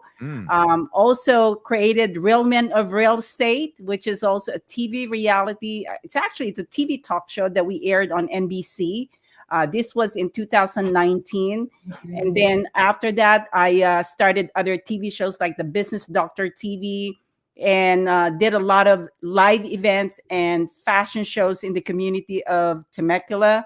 That's in the city of Riverside County. So it's amazing what I have created because of being in the real estate industry. There's a lot of reason why I did a lot of the events. It was because of helping the community.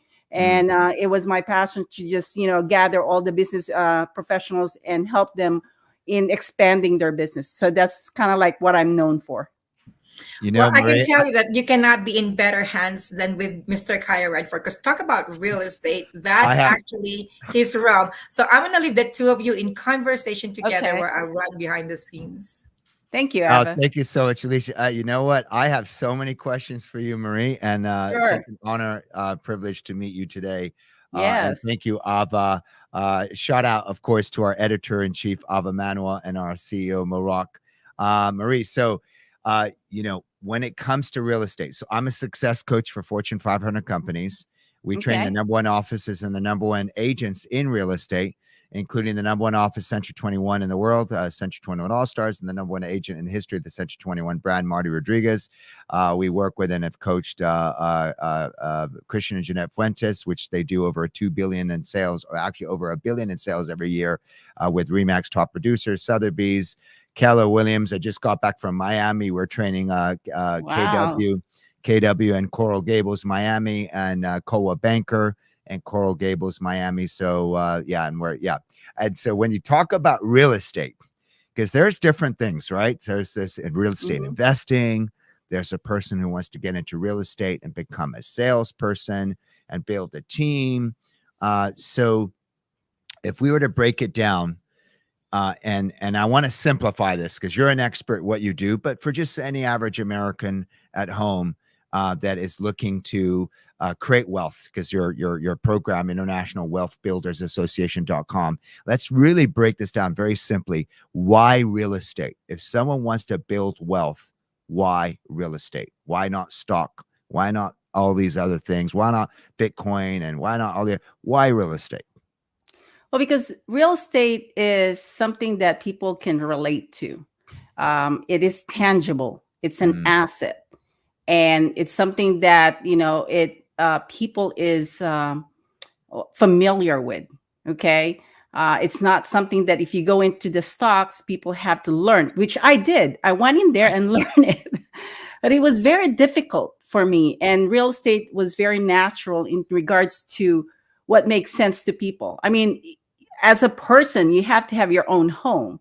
And so you understand how having your own asset as a homeowner.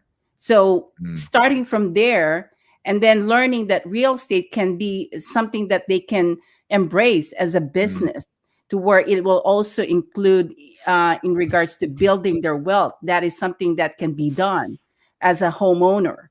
I mean, what else can you find out there outside the environment that you have, that you can be a business owner of your own home? I mean, that's something that's already given. So when I first started working for a healthcare industry, my boss, who was the director of finance, I remember when he bought his house and he said, Marie, this is how you do it. You buy a house and then live on it for I think 6 months is what he said. And then buy another house where you can live and then rent that house. So that's how he multiplied his properties. And I learned from him. He's very wise when it comes to finance decision making. And he was the director of decision support at that time too. So I learned a lot from him. And because of that, actually, I came from Albuquerque, New Mexico, where I also met a real estate broker. And this broker gave me the opportunity to buy homes for $800 down payment only. Can you imagine that? So I ended up acquiring multiple homes and even a 12-unit apartment because of the programs that was available. So, where else can you find something like that ultimately you can get into this kind of programs and build your wealth? If you really, just learn, the system and learn how to manage the real estate, you'll be able to build your wealth easily. So this is really, so why real estate? I love what you said, because that's really what the difference is. It's the fact that it's tangible, right? There's a property right there. It's not an idea. It's not a concept. There's a physical, there's land, and there's a building, which gives people a lot more sense of security, right? Yes. And then also you think about in terms of appreciation and all the upsides of it. So for someone let's take a step back just for a moment, because, you know, the LA Tribune is celebrating, you know, the week in leadership. And so maybe let's learn a little bit about you and your journey, and then let's get into some, call it some secrets to being an even better leader in the context of building your wealth and freedom, and in a context of real estate. But just so people can get to know you a little bit more, maybe if you don't mind sharing, what was a turning point, a breakthrough, a quantum leap moment in your life where it set you on the path to what you are doing today? You creating wealth and freedom for yourself, and you're teaching people how to do the same thing. So what was a turning point? What was maybe some adversities that you might have faced, and what was the thing that switched for you? I think when I had all the properties from Albuquerque, New Mexico, I dealt with an agent who did a dual agency with me. And after all the transactions, I felt like he didn't do a good job for me. And in my mind, you know, there was this doubt that I don't want this to happen to me again. So what I did is I went back to school and took all the real estate classes and, you know, courses that I can get in order for me to educate myself so this doesn't happen again. And because of that, I realized, okay, well, you know, this is really good information. I decided to go get a license. And then after getting the license, my husband at the time and I decided we're going to have a brokerage, which is really a very bold move to do, because, you know, to start a brokerage, you have to have experience, which I'm not going to give that advice to anyone, because it was such a bold move on our side to open a brokerage without having a real estate experience. So, but we did. And because of our decision, I had to force myself, or to really learn how to recruit agents, which I did, because I wasn't, you know, I guess talking about being a leader, you cannot be intimidated. You have to solve the problem, and you have to go out there and make sure you find the solution. And that's what I did. I knocked doors, I talked to everyone, and I shared my passion of creating this brokerage for the community, which, you know, it did made an impact, because I recruited around 50 agents, and this is competing with the Coldwell Bankers, Century 21. Yes. I mean, imagine how hard that is, right? But I did. So I think because of that passion, you know, the leadership of, you know, taking the stand and, you know, making the action and making sure that you find the solution to your problem, that is what I think part of being a leader. So we coach, as I mentioned, you know, all the different brands.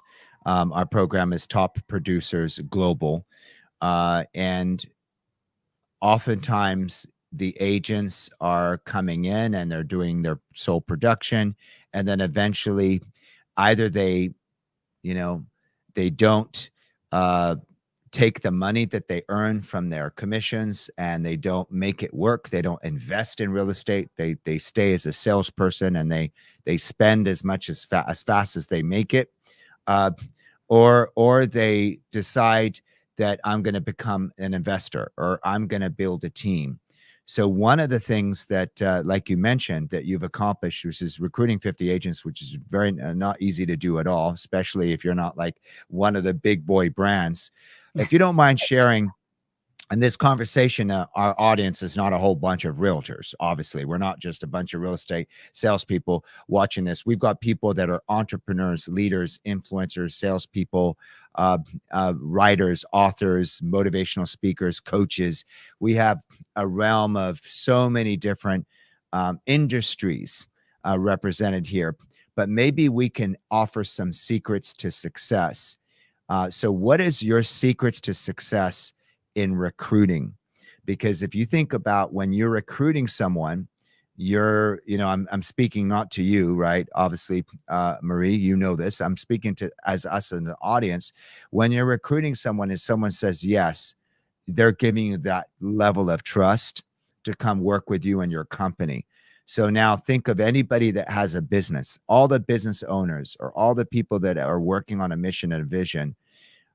What's something that you think is your secrets to success in earning that trust and building a relationship with someone such that you have been able to recruit 50 people that you can teach to our audience on how they can help people buy into their own vision and their own goals and their own dreams and their own businesses?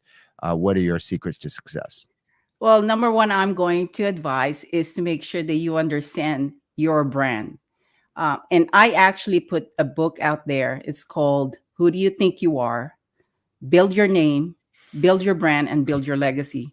But basically, what I do to build my relationship with people and that I can gain their trust is I am very transparent of who I am and what I offer and what is the value. Do I solve a problem that they have? Am I someone that can, enhance their business? Am I someone that I can be a better person to be around them? Can I improve them as a better person? So there's a lot of me that I talk to people about, and that's why they come to me. I attract people that are celebrities, that are, business entrepreneurs, that are real estate professionals, because they know what they can gain from me being around them or being a part of their business. So you have to decide who you are and what is your value to others and what is your impact in the community. And I've learned this through the years that I started my real estate business into creating a lot of community events. I even started a nonprofit organization.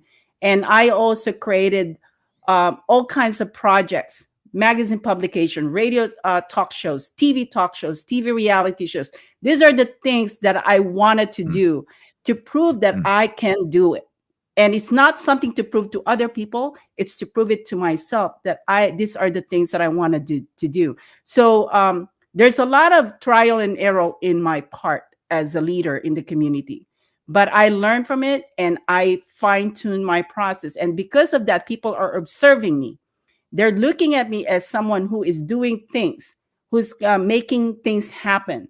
And when they see that that is the person who I am, then they come to me. I attract them because of what I have created. I am not just someone who's going to sit there and wait and complain. I am not that kind of person.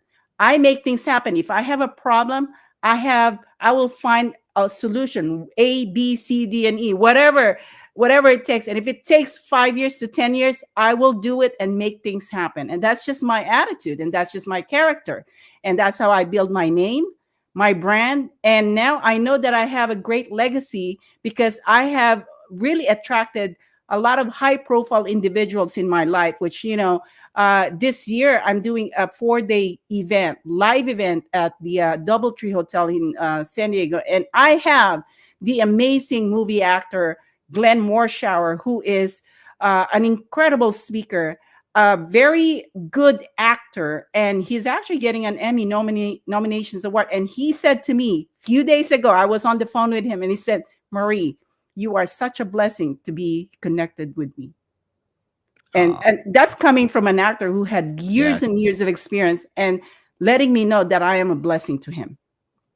That's amazing. So you are helping people build their wealth and freedom. You've got 50 people that you are, creating an opportunity for and leading them to success. You've got philanthropy projects. So what would you say drives you? What would you say is the single driving force behind everything that you do? Well, in so many years doing this business, I learned to know who the creator is. And I learned to know who I am and what's my purpose. Why do I exist in this world? Once you define that and you really know why you exist and you know the talents that you were given by God, then, because there were a lot of discovery in my on my side too. I didn't know that I was good at certain things, but because I was tapping into so many different projects, that I learned that I have those talents. And realizing that I have those talents, that's when I became more confident about helping other people. I understand that if I have this talent, I have an obligation to help the people who needs those kind of talents. So I'm just very conscious of what I have, and I know that I have a responsibility and obligation to make sure that I am gifting my talents to others to make sure that they are benefiting from it. That's beautiful. Beautiful. Another question for you. When people think of, so now we kind of know a little bit about you, how you got here, what you're doing on the business side, on the philanthropy side. We also learn from you why real estate, it's tangible.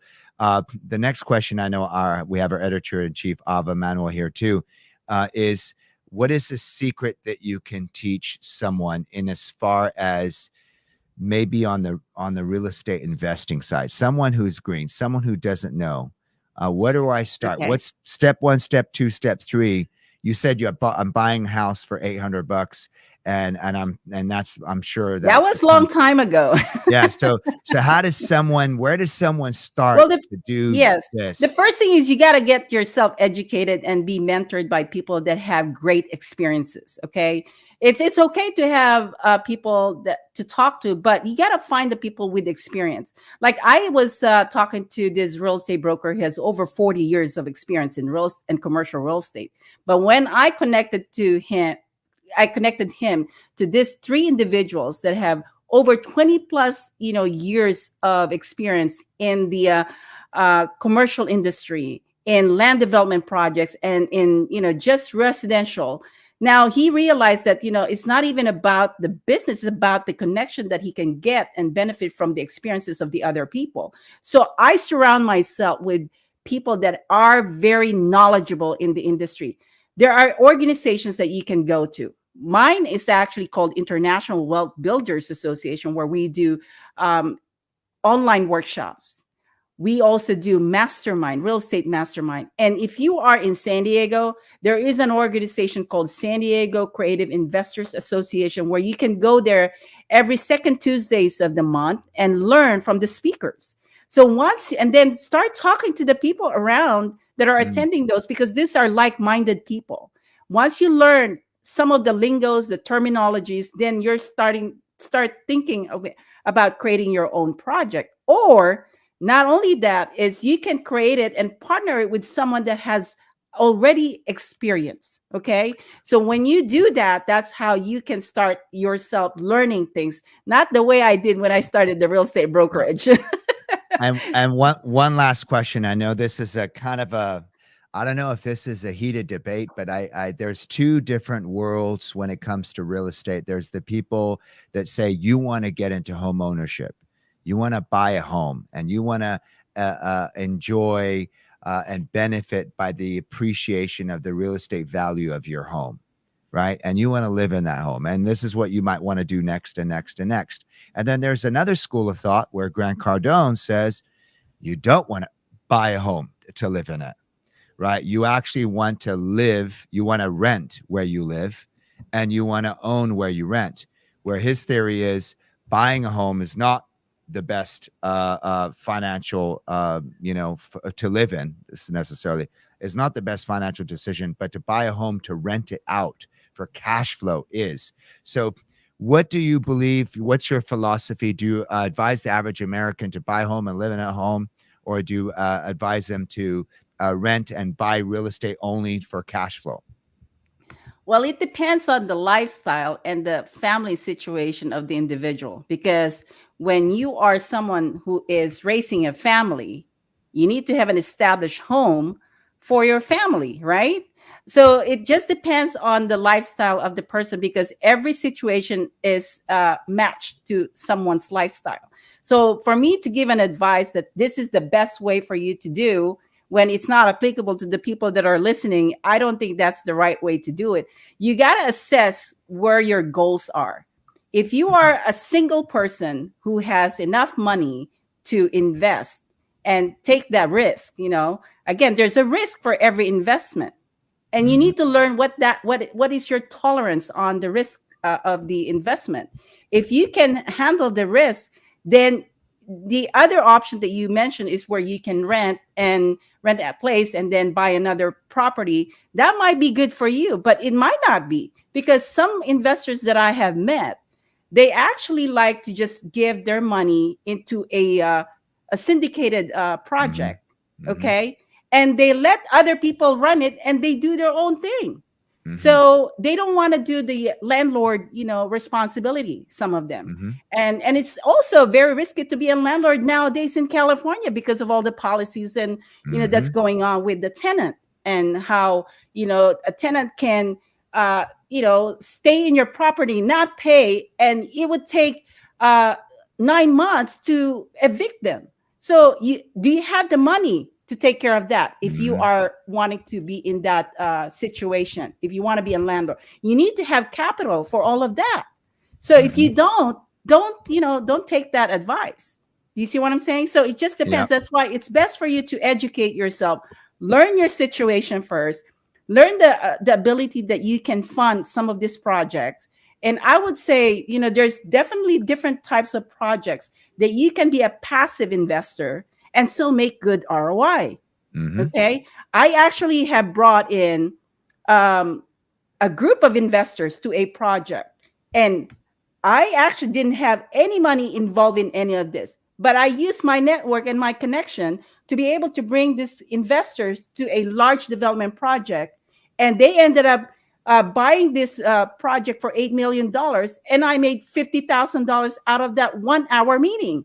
So, and what did I do with that 50,000? I actually invested it, and it didn't come out of my pocket. Do you see what I'm saying? So there's a lot of strategies that you can learn. Other people's money. Well, you heard it here. Yes. I know that, Marie, you have a wealth of knowledge. I'm going to hand it back to Ava. Thank you so much. Great interview. You're welcome. Thank you. I'm so excited that we got Sir Kaya Redford to jump in on this interview, because I said, you're in definitely great hands with the right questions with Sir Kaya Redford when it comes to real estate. But Marie, I know you're just beyond real estate. You're the kind of person that I would say you really have 360 degrees, built your connections, your collaborations, you created opportunities for people.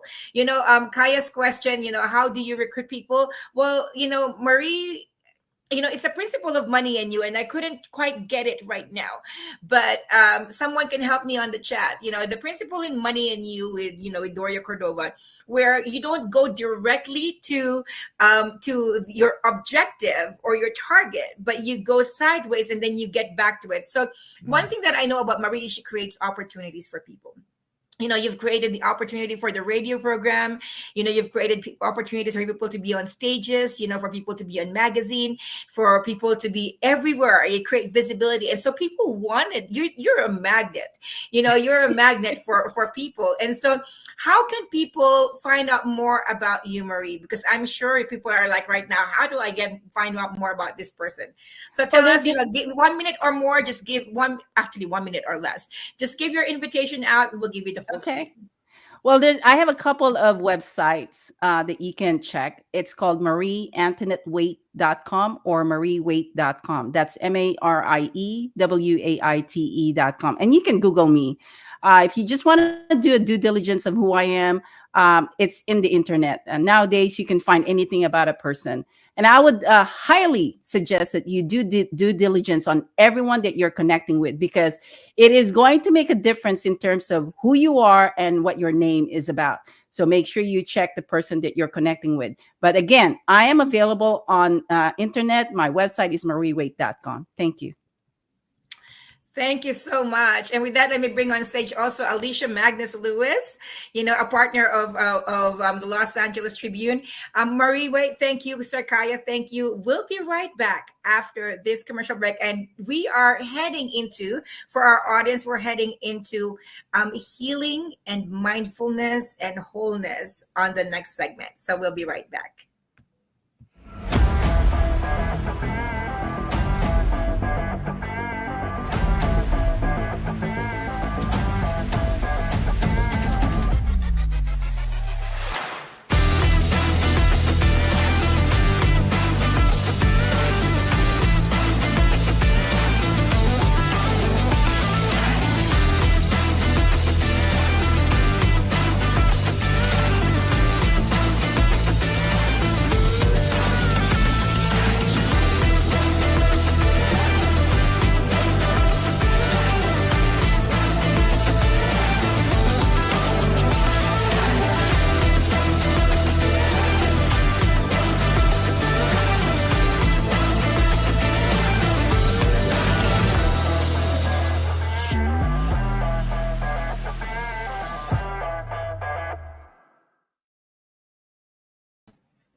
And bringing back on stage, our partner, the Director of Business Solutions of the Los Angeles Tribune, Alicia Magnus Lewis. And it's amazing. I'm like, what do we have anything to do with the Director of Business Solutions with mindfulness and healing? Well, let me tell you, she walks it. She practices it.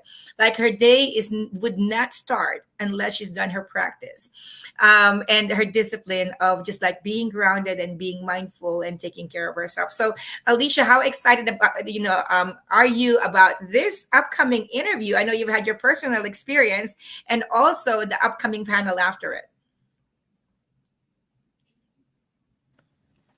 Thank you so much, Ava. I am delighted. Yes, as you know, I love to start each and every morning getting grounded with my spiritual practice, meditation, prayer, walking.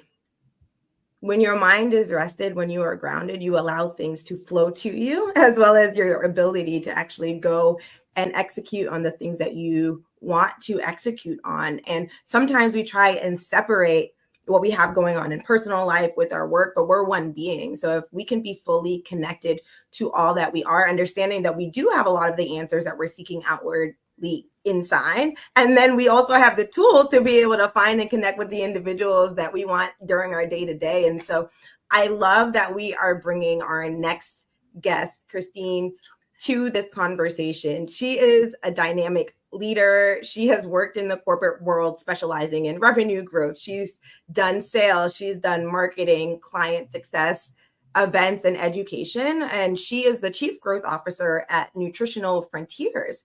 But she has also pioneered and spearheaded what she likes to call soul intelligence, which is all about going within to clear, to access your true self, all that you are, so that you can show up as your full self in the world. And I love the conversation that we just had with Marie, with talking about realizing your talent and realizing all that you are. And I think with Christine's work, she helps individuals realize who they are from within so they can show up fully as who they are. And Christine, I just want to bring you to stage. Delighted to be having this conversation with you. Oh my gosh. I know, I'm so excited to be here. Thank you so much, Christine. So would love for you to talk a little bit more about what mindfulness means for you and the role that it plays in being a leader. Oh my gosh. Well, that's a great question. Well, I think for me, it's all about consciousness and all about awareness, right? So when I think about mindfulness, it's about being in the present moment, right? A lot of us, get stressed out thinking about everything that we should have done, right? Get stuck in the past, or we're getting worried about being in the future. But if you can be totally present in the present moment, that's the only time we actually have to act, right? So the other side of that is I look at consciousness in kind of 4 levels. So the first level of consciousness is where life is happening to me, right? Like you're like the he said, she said, you're stuck in the story, the drama of everything. And the next level of consciousness is like life is happening for me. So it's kind of like life university. So you start going, oh, what can I learn from this situation? Or how can I grow from this situation? Then the next level for me is life is happening through me. So when I do the soul intelligence work, like you've experienced, and I'm sure we'll talk about in a few minutes, I feel a presence that comes through me. I'm very much connected to source or the divine or a higher power of some kind. And you feel that energy channel through you. And then the last level of consciousness is life is happening as me. That's like where you lose yourself, kind of like in nature or in one, or like you listen to the ocean and you just kind of just feel like you're a part of everything, or you're on a mountain and you just hear the birds and just that pristine sound. Now we can't stay at that level for very long, right? The second you go back out into traffic, you're like back down to the first level of consciousness. So don't beat yourself up. It's just kind of normal. But I try and stay between level 2 and level 3. So really looking at life as what's happening for me, how is the situation helping me grow, learn, move beyond it. And then the next level is life is happening through me. So those two are kind of where I hang out. I love that. Life is happening through you. And when you think about you worked in the corporate space, you work with the nutritional company, you have created soul intelligence. When you think about life is happening through you, what are different aspects of showing up, whether it's at work, whether it's you're running the organization or you're a part of the organization, bringing that whole concept of life is happening through me to work? Oh my gosh. Well, first of all, I'm really grateful that I've been able to be all of me in this job, in this role as the Chief Growth Officer for Nutritional Frontiers, because we're all about making the world healthy. And so my mission is to make the world healthy physically, right, through nutrition, and all the great nutraceuticals that we share with the world, but also mentally, emotionally, spiritually, and energetically. So it's really being all of me and holistically healing the world. So whether I'm, bringing a soul intelligence session as a coaching tool to a colleague or a teammate, or whether I'm actually doing that kind of work for our healthcare professionals that we work with, it just allows me to be all of me, right? And to show up fully. Like today, I'm actually at a conference. Okay, I'm in West Palm Beach at the anti-aging medicine conference. And this morning I was feeling really funky. So I took out my soul intelligence method and I did a session on myself, and I shifted the energy because I was feeling, I could just feel the heaviness, right? Being around a lot of people. Being an empath, I think we've talked about this. You just kind of suck it up, right? Sometimes we suck up the energy around us and we don't realize it. So I think it's also becoming aware of your own energy and what do you need, and what, self-care is a huge topic right now, especially in wellness, health and wellness. But what does that really mean? It means, taking care of you and recognizing, going within the body and recognizing, oh, have I lost my connection? Oh, is there something going on with me physically that needs to shift? And using all the tools that you have at your disposal, whether you do like what you talked about, like meditation first thing in the morning, which is really big for me, or journaling, or maybe it's like using tools like cards or like a method like the soul intelligence method, but it's trying to get yourself cared for in the right way, right? I'm big on massage too. That's a great self-care. I haven't had time for that one lately, but I'm going to get back to it. That's powerful. And Christine, you mentioned energy shifts, right? Individuals, you can wake up, lives. What, for those that are tuning in, what are 2 or 3 principles that individuals that may not be able to do a soul intelligence session can think about when they're trying to figure out how to shift their energy? Maybe it's not going to a massage, but something they can do in their day-to-day that can really help them shift that energy, or be aware that the reason why they're feeling a certain type of way is because there is energy that could benefit from being shifted. Oh, sure. Well, I mean, some simple things, right? Is just kind of being aware of what's going on. Like, what do you feel like when you're feeling like tired and you want to shift something? So a really simple thing to do is breathing, right? Focusing on the breath, closing your eyes, shutting down distractions. We get distracted from everything, right? It could be anything from, the phone or like internet or TV or whatever, but it's kind of closing that down and going within and really checking in your body to kind of see what's going on. A simple walk, going out in nature, right? And hearing the rhythm of life can actually literally change. I heard you say grounding is a big thing for you, right? So that could even be just like taking your shoes off and going in the grass or walking on the beach can shift your vibe pretty quickly and change your energy. But one of my favorite ways to change your energy is to laugh. That literally raises your level, right? It gets you up into joy. And Dr. David Hawkins has a book called Power versus Force, where you can actually measure emotions. And all of those emotions like fear and guilt and shame vibrate at a much lower level than vibrations like joy and peace and love. And so if you can like start laughing or just like, be with friends, like that literally can change your vibration immediately. So that's probably my favorite way.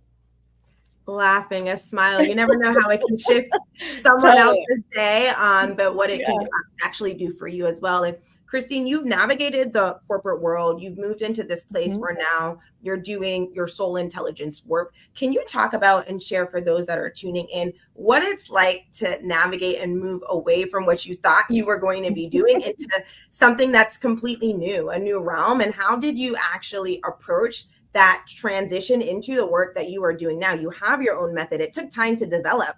What were some of the thought processes that you had as you were going through that transition to enable you to get to the place that you are now with your work? Well, sure. Well, the soul intelligence method, it's kind of, I should probably describe just a little bit, right? Okay, so everybody gets the idea of IQ, right? Everything starts in the brain up here. Then you move into EQ. We learn about how important it is, how you say what you say. Emotional intelligence is really important. So when I talk about soul intelligence, that's really that inner knowing, right? Tapping into that eternal part of you, right? That incredible being that you truly are. And I do believe we're spiritual beings having a human experience. And so when I would describe it, you know, I had left corporate America unexpectedly in March of 2020. Anybody know what was going on in March of 2020? It was kind of a scary time for a lot of us. But at that time, I had an opportunity then to go within and to really take a few minutes to decide, what do I really want to do with the rest of my life? Right. Instead of just trying to get a job, you know, when everybody was in the midst of the COVID crisis and not knowing, you know, anybody was hiring. So I was very grateful that I had a nice runway where I could figure this out. But instead of figuring it out, it was more about feeling it out, right? It was about going within and really listening to the divine or you know, higher source and listening to all the messages and getting that inspiration to put the method together. And so how I did it was I decided I would start coaching, doing some executive coaching and consulting work. And I would talk to a CEO at a company and I would say, well, look, can you imagine what it would be like if you could get all of your employees to be totally lit up from the inside out? What if they were absolutely motivated? They felt like they were a part of something bigger than themselves. They would want to run through the fire for you, right? That's what soul intelligence does. It allows us to get all of those stuck energies, negative energies, emotions, self-limiting beliefs, patterns, archetypes, things that are sticky, like within our being, that gets stuck. And we're able to shift that up and out. So I didn't actually walk into a boardroom with a book of charts and a pendulum, right? That would kind of freak people out in corporate America. But what I did is I kind of cracked the door open on my spiritual closet, let's say. And what I did is I introduced the method as part of a coaching program. And I would do a one-on-one coaching in the beginning. Then I would do a midpoint. And then the last session in the coaching, I would say, so do you really want to get to the root cause of what's behind all of the challenges that you're having at home or at work? And I would ask them if they would want to take a risk walk with me and do a soul intelligence session, or I would give them a regular coaching session. Every single person chose the soul intelligence session. And so that was pretty rewarding. And that gave me the confidence now to start using the method on a more regular basis. And one of my executive clients that I worked with started using my coaching methods on me and said, you know, you're going to work for me full time someday. And so I finally gave in. But it's been a great experience because that was my opportunity to work with Nutritional Frontiers to help make the world healthy physically as well as mentally, emotionally, and energetically. So I get to be all of me in this company, which is absolutely amazing. That is truly amazing. Bringing your full self, right? Your full self to work. When you were sharing something that really, a phrase that you mentioned that really struck a chord with me was, do you want to get to the root cause? And it being an invitation to explore, right? I think oftentimes we can think about what is going on that we can see, what we can perceive, but not what's truly within. And so it sounds like the journey that you've led the individuals that you've worked on is, you know, being patient with them to say, I'll meet you where you're at. But if you're open and willing and able to go a little bit deeper to me, we can really try and get to the root cause that may be impacting you in the area that you're sharing, but maybe coming up in other aspects of your life that you have no idea what are kind of some aspects that come out as you kind of go into that journey with individuals for people to get a sense of what an experience is like on soul intelligence. I know that we won't be able to share the full experience, and we're so excited that we'll be staying on this conversation for our panel that is going to be joining us in just a moment, but would love for you to kind of share a little bit more about what that journey is like. Sure. Well, first of all, I think the basic principle is everybody and everything is energy, right? The only way I can't explain how I'm able to see you or talk to you right now, but I know the internet exists, even though I can't see it, right? So everybody and everything is energy, and energy can get stuck in people, places, or things. And it can get stuck in your physical body, your mental body, your emotional body, or any of your energetic bodies. And so what this method allows me to do is to figure out what the emotion is that's stuck, okay? Because emotion is supposed to be energy in motion. And when energy stops moving, that's when it pools within the body and it causes a dissonance in your frequency or dis-ease within your body, and you got to go see a doctor. But when you go to the doctor just doesn't go, oh, well, what's wrong? What physically, right? They're asking you, what's going on in your life? How's your, what's going on with your significant other? What's going on with your kids? What's work like, right? They're trying to get a history and understand all of the other stressors or toxicities that are in your life, because those are the things that cause those emotions to get stuck. And so with my method, I'm actually able to figure out what those things are and move them. And like you said in the beginning, we all try and separate our lives, like our work life versus our personal life or whatever, but your life is your life. And as much as we try, we bring all of it with us, right? And so a lot of the coaching work that I did, even though I was doing it, as a leadership coach or an executive coach, was really helping people more so on their personal side, their personal lives, because a lot of times, one area of your life is going really well and then another area of your life is not. And that's typically true for most of us, right? We can't have everything always humming all at the same time. But it's all affected by our energy and our beliefs, and the way we view the world, right? Based on our traumas and how we hold them within the body. And so my method actually allows me to figure out, is it stuck, in the subconscious mind? And if it is, we bring it up and out to the conscious mind so it can be released without somebody feeling and having to relive the trauma, right? Like therapy would allow you to have to relive the trauma to get it up and out.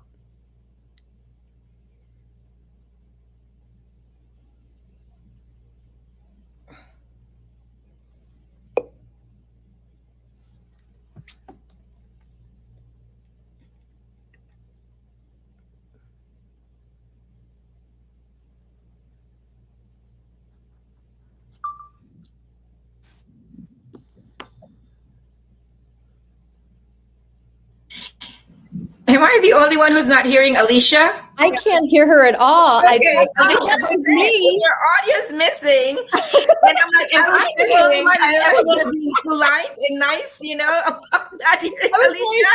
I'm like, did I lose audio? Did I lose sound, Ava? I was like, Alicia, this is live, ladies and gentlemen. We are live at the Los Angeles Tribune. And when we are live, everything can happen, right? So Alicia, let's check your audio. Okay, yes, there you go. Energy though. So let's play your thoughts when you brought in Parisa, Christina, and Samantha, because we don't want to miss that.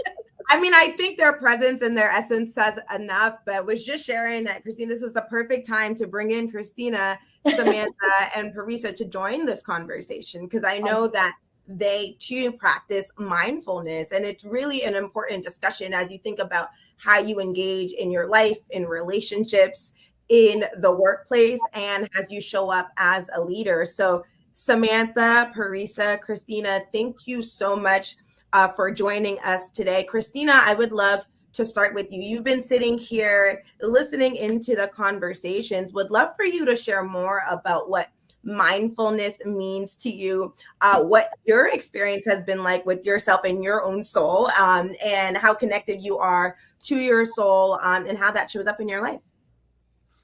Thank you so much. I mean, it was such a beautiful conversation. I mean, the topics of everything is energy and just how that impacts us and shows up in our lives. Specifically how mindfulness has impacted me. It's really been the pivot point in my life that's set me on the trajectory to self-development, entrepreneurship, and so many other wonderful things in healing and just personal development.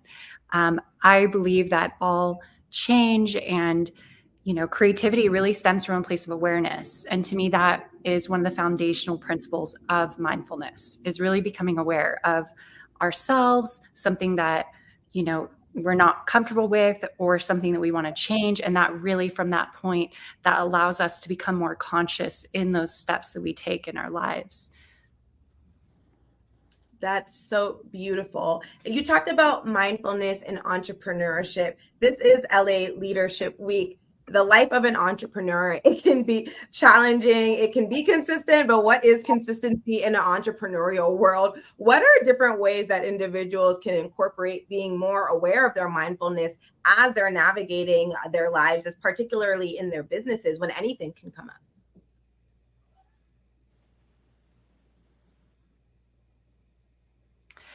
So I wasn't sure if you were directing that question back at me, but yes, mindfulness really, I had spoken before how really we are a culmination of our patterns. And one of the best ways that we can start to have more of an ability to choose and make choices from a conscious place, as opposed to landing back to our subconscious patterning or cultural kind of belief systems, is by getting in touch with ourselves. And through, entrepreneurship, this is such a big deal, because the more that we're able to respond to life and respond to the life challenges we might face as entrepreneurs, the more that we'll be in a place of empowerment, and the more that we'll be able to navigate life from a place of choice versus, something that we're just landing into, which is absolutely necessary as an entrepreneur, because entrepreneurs are always pushing the edge and, needing that creative take on things. Yeah. That's beautiful. And Samantha, I would love for you to share more about mindfulness as it relates to pushing new frontiers and trying something that you've never done before. And what role can mindfulness play in creating the space to try new things? Yeah, that's a great question. I like to think of the analogy of, the mind is like water. So when it's turbulent, it's really difficult to see, but when it's calm, everything becomes clear. So when I started my meditation and mindfulness practices, it really allowed me to be in the present moment and understand my thoughts. And it really helped me reevaluate where my thoughts were coming from, because a lot of my thoughts were coming from my past with my traumatic upbringing, and I had to stop myself and I had to really realize where those red light stories were coming from. So it really helped to empower me to just think in a different way and to realize that I can be or do have anything that I want. And so it just really brought me to a place of peace and calmness. And it really just helped me cultivate all of these visions for what I want my future to look like. And to know, for any of you listening, when you calm your mind, you can create so many beautiful things in your life. Yes, you truly can. And Samantha, can you talk more about your work and how mindfulness shows up in the work that you do every day?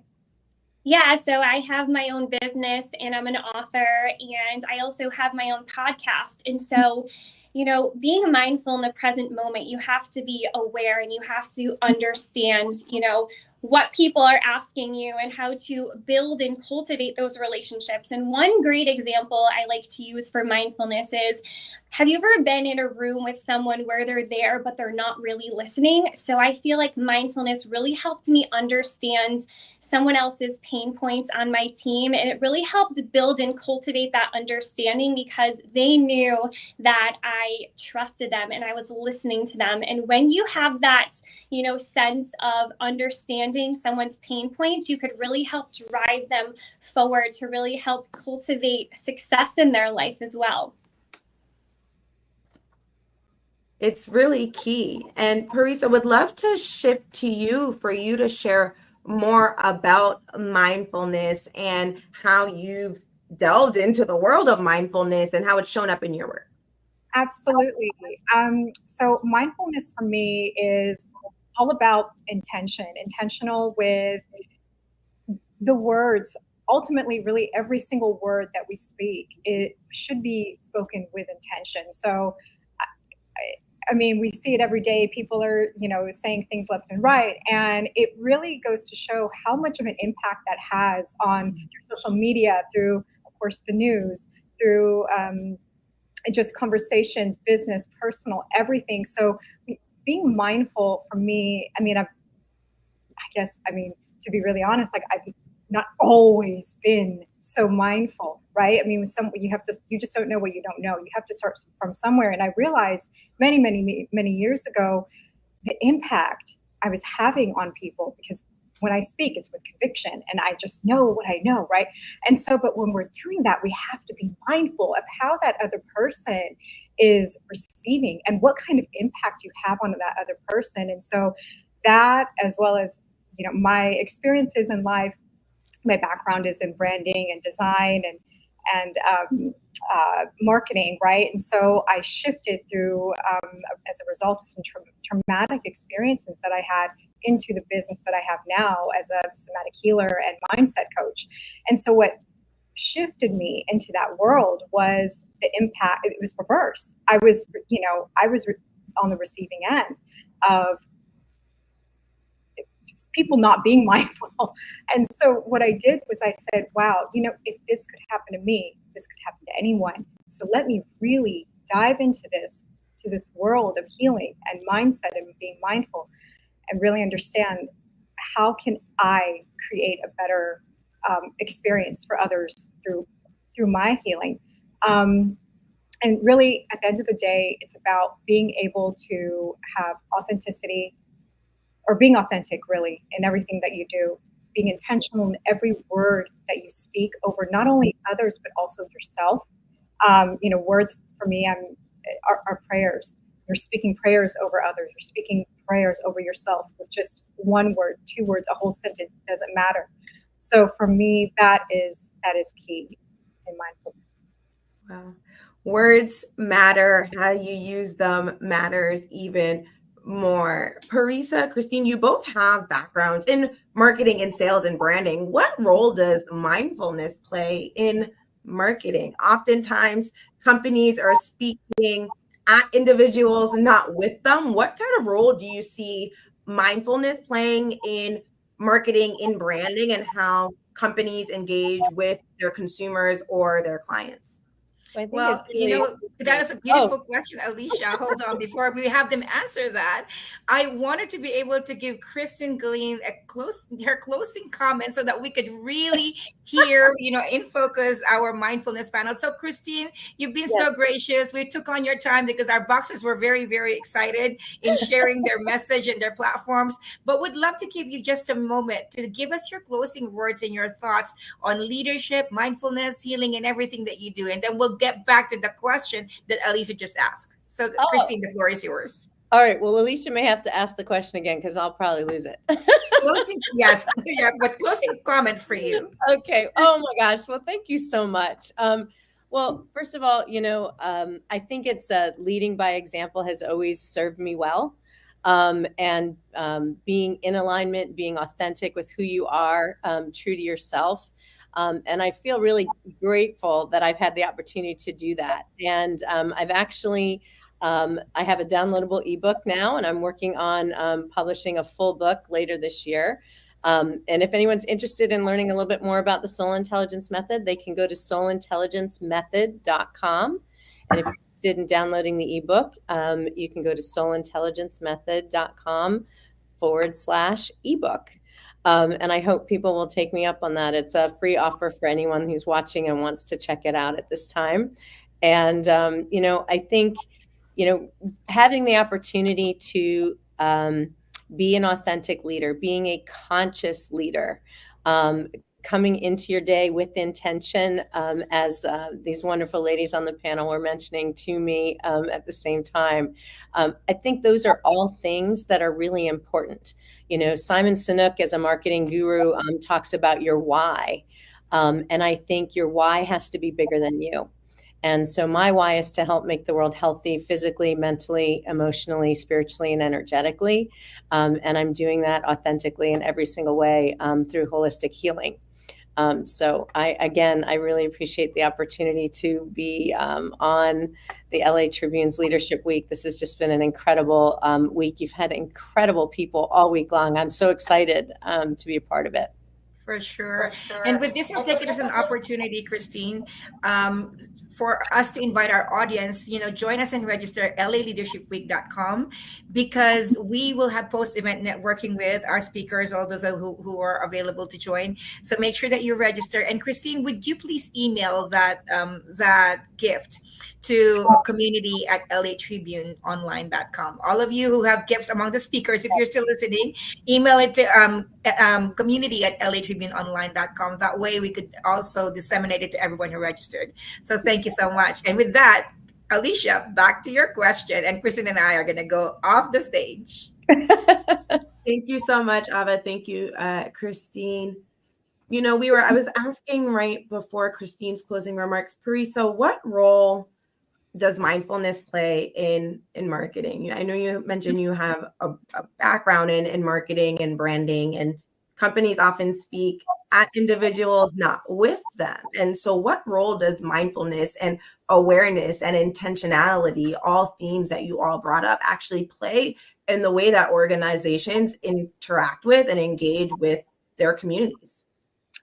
Great question. One of the biggest elements that any marketing team or person, whether you're a solo or on a team, you have to be self-aware. You have to also be conscious of what is really going on the world stage. As a collective, what are people feeling? So you have to have a lot of empathy. You have to have a lot of ways to make an informed decision in a timely manner based on facts, proven results, forward thinking, and an open mind. So you have, in order to do that, understand who the audience is, and understand that these days, ever since 2020, consciousness has changed. We're asking more questions. We're more aware. Something has lifted, like the veil, right, is getting thinner. So the way that people are aware now versus how we were aware maybe 10 years ago is heightened. So everyone is heightened in a deeper understanding, a deeper meaning. So marketing companies, when they're creating content or when they're creating any type of visual, they have to be aware that they're now speaking to a much more conscious community. And I think and maybe it's even subconscious for some, but we are more aware than ever. So we know, we see through BS, we see through a lot more, right, than before. So it's a different time, but it's a good time.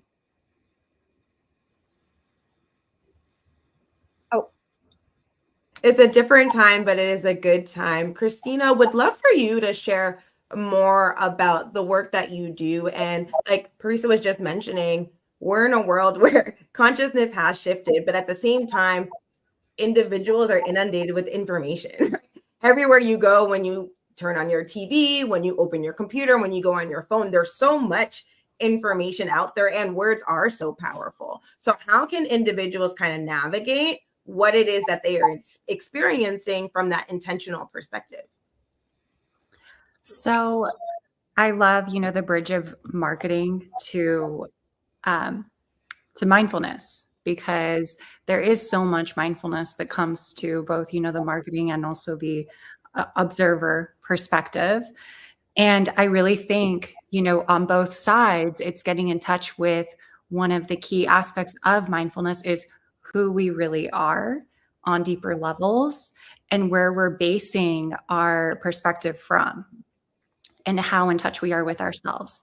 Because, we can come from, marketing standpoint with the intention of trying to get or trying to, fill a void, like not really in touch with the pulse of, culture or the other individual. And similarly, with everything that we're consuming or inundated with, how in touch are we with ourselves when we're observing things? And that can drastically shift how it impacts us or how we respond to it. And so how I say, how we can cipher through it, we may not be able to control everything that we're being exposed to, but we can control how connected we are when we expose ourselves to it, and kind of getting more in touch with, being more of an observer and, improving our self-worth through connecting to our true selves and feeling that sense of being enough and coming more from a place of, I keep contrasting it to the giving, to the marketing and the mindfulness piece, because from marketing, it's coming from a place of giving, in touch with the pulse of who we're trying to reach. And from the mindfulness, component, like thinking, what do we want to give? What energy do we want to tune into, as well as what are we receiving and how is that impacting us, and what do we need to do with that information? Wow, that's powerful. And Christina, would love for you to share a little bit more about the work that you are doing right now for all that are tuning in. Yeah, so my journey has been many years of just being involved in the healing world. And it's interesting you brought up marketing, because I also have a background in a lot of writing. And so sharing messages in that way. Although currently, for the past few years, I've been more so focused on helping people in the mental health space, kind of reprogramming deeper subconscious patterns and healing through trauma, anxieties, and other things, with a lot of mindfulness teachings. And so a lot of my background is teaching meditation, but now I'm bringing in more of working on the deeper mental health aspect as well. And the question that you asked is so, prominent for really everyone. We all deal with anxiety in some level, but how do we navigate through it and, come back to a place of balance? And as Samantha said, like the calm water. Yes, I love that. The calm water. And, each and every one of you are different, but the journey, there's so many themes, so many similarities around, how you shifted from the work that you were doing before into the practice of mindfulness, but how you're able to still connect the dots. And something that each one of you mentioned in your own unique way was truly that awareness component, being aware so that you can engage and you can interact. And Christina, you mentioned the mental health aspect of it. Samantha, would love to hear more from you around different ways that you have navigated shifting your career journey, right? And what that experience was like for you and how you were able to go through it. Yeah, so I used to be a former teacher, an elementary school teacher, and I wrote curriculum. And about 2 years ago, I ended up transitioning into a different role. I have my own podcast now. I became an author, speaker, and a business owner. So I really had to be, I had to realize the thoughts that were coming up. And I really think it's great knowing what builds up your energy and makes you feel great and what tears your energy down. So I was looking at different points in my life where I felt really stressed out, and I knew that was not serving me anymore. So through deep meditation, realizing all of my senses, what am I hearing, smelling, tasting, touching, and really going and diving deep into my soul and what I'm really here to do in this world. And so I feel like calming my mind, bringing meditation into my life has really allowed me to see my vision and how I can help other women, step into the person that they're truly meant to be. And so through my ebook, Unleashing Your Inner Confidence, through my podcast, through my 2 journals, it's really there to support people on their journey from, stepping into their most authentic self and just really loving their life and letting go of the past and knowing that you don't have to live there anymore and know that you have a bright future for yourself. So yes, letting go and knowing that you don't have to live there. What a statement. Would love to move into closing comments. It's been so phenomenal speaking with you all today. Christina, going back to you, please share your closing comments with our audience. Well, thank you so much, Alicia, Parisa, and Samantha. It's just so wonderful joining you all on this panel. I think closing thoughts, just continue to follow the path that allows you to strengthen your trust to yourself and strengthen your trust to life itself. whether you are using, the light guiding lights as inspiration and information, just continue to tune into yourself, because the world needs you to shine your light in all the different ways that you do. Wow. Yes. Shine your light. The world needs you to shine your light. A message, Parisa, to you for closing comments. Absolutely. So a quote by Napoleon Hill: whatever the mind can conceive and believe, it can achieve. So always stay true to yourself. Never disempower what is your true essence in this world, whatever it is, whatever you have to say, whatever you have that desire to do it. If you can think it and believe it, then it can really happen. So always just stay true to yourself, be authentic. Every word that you speak it with intention.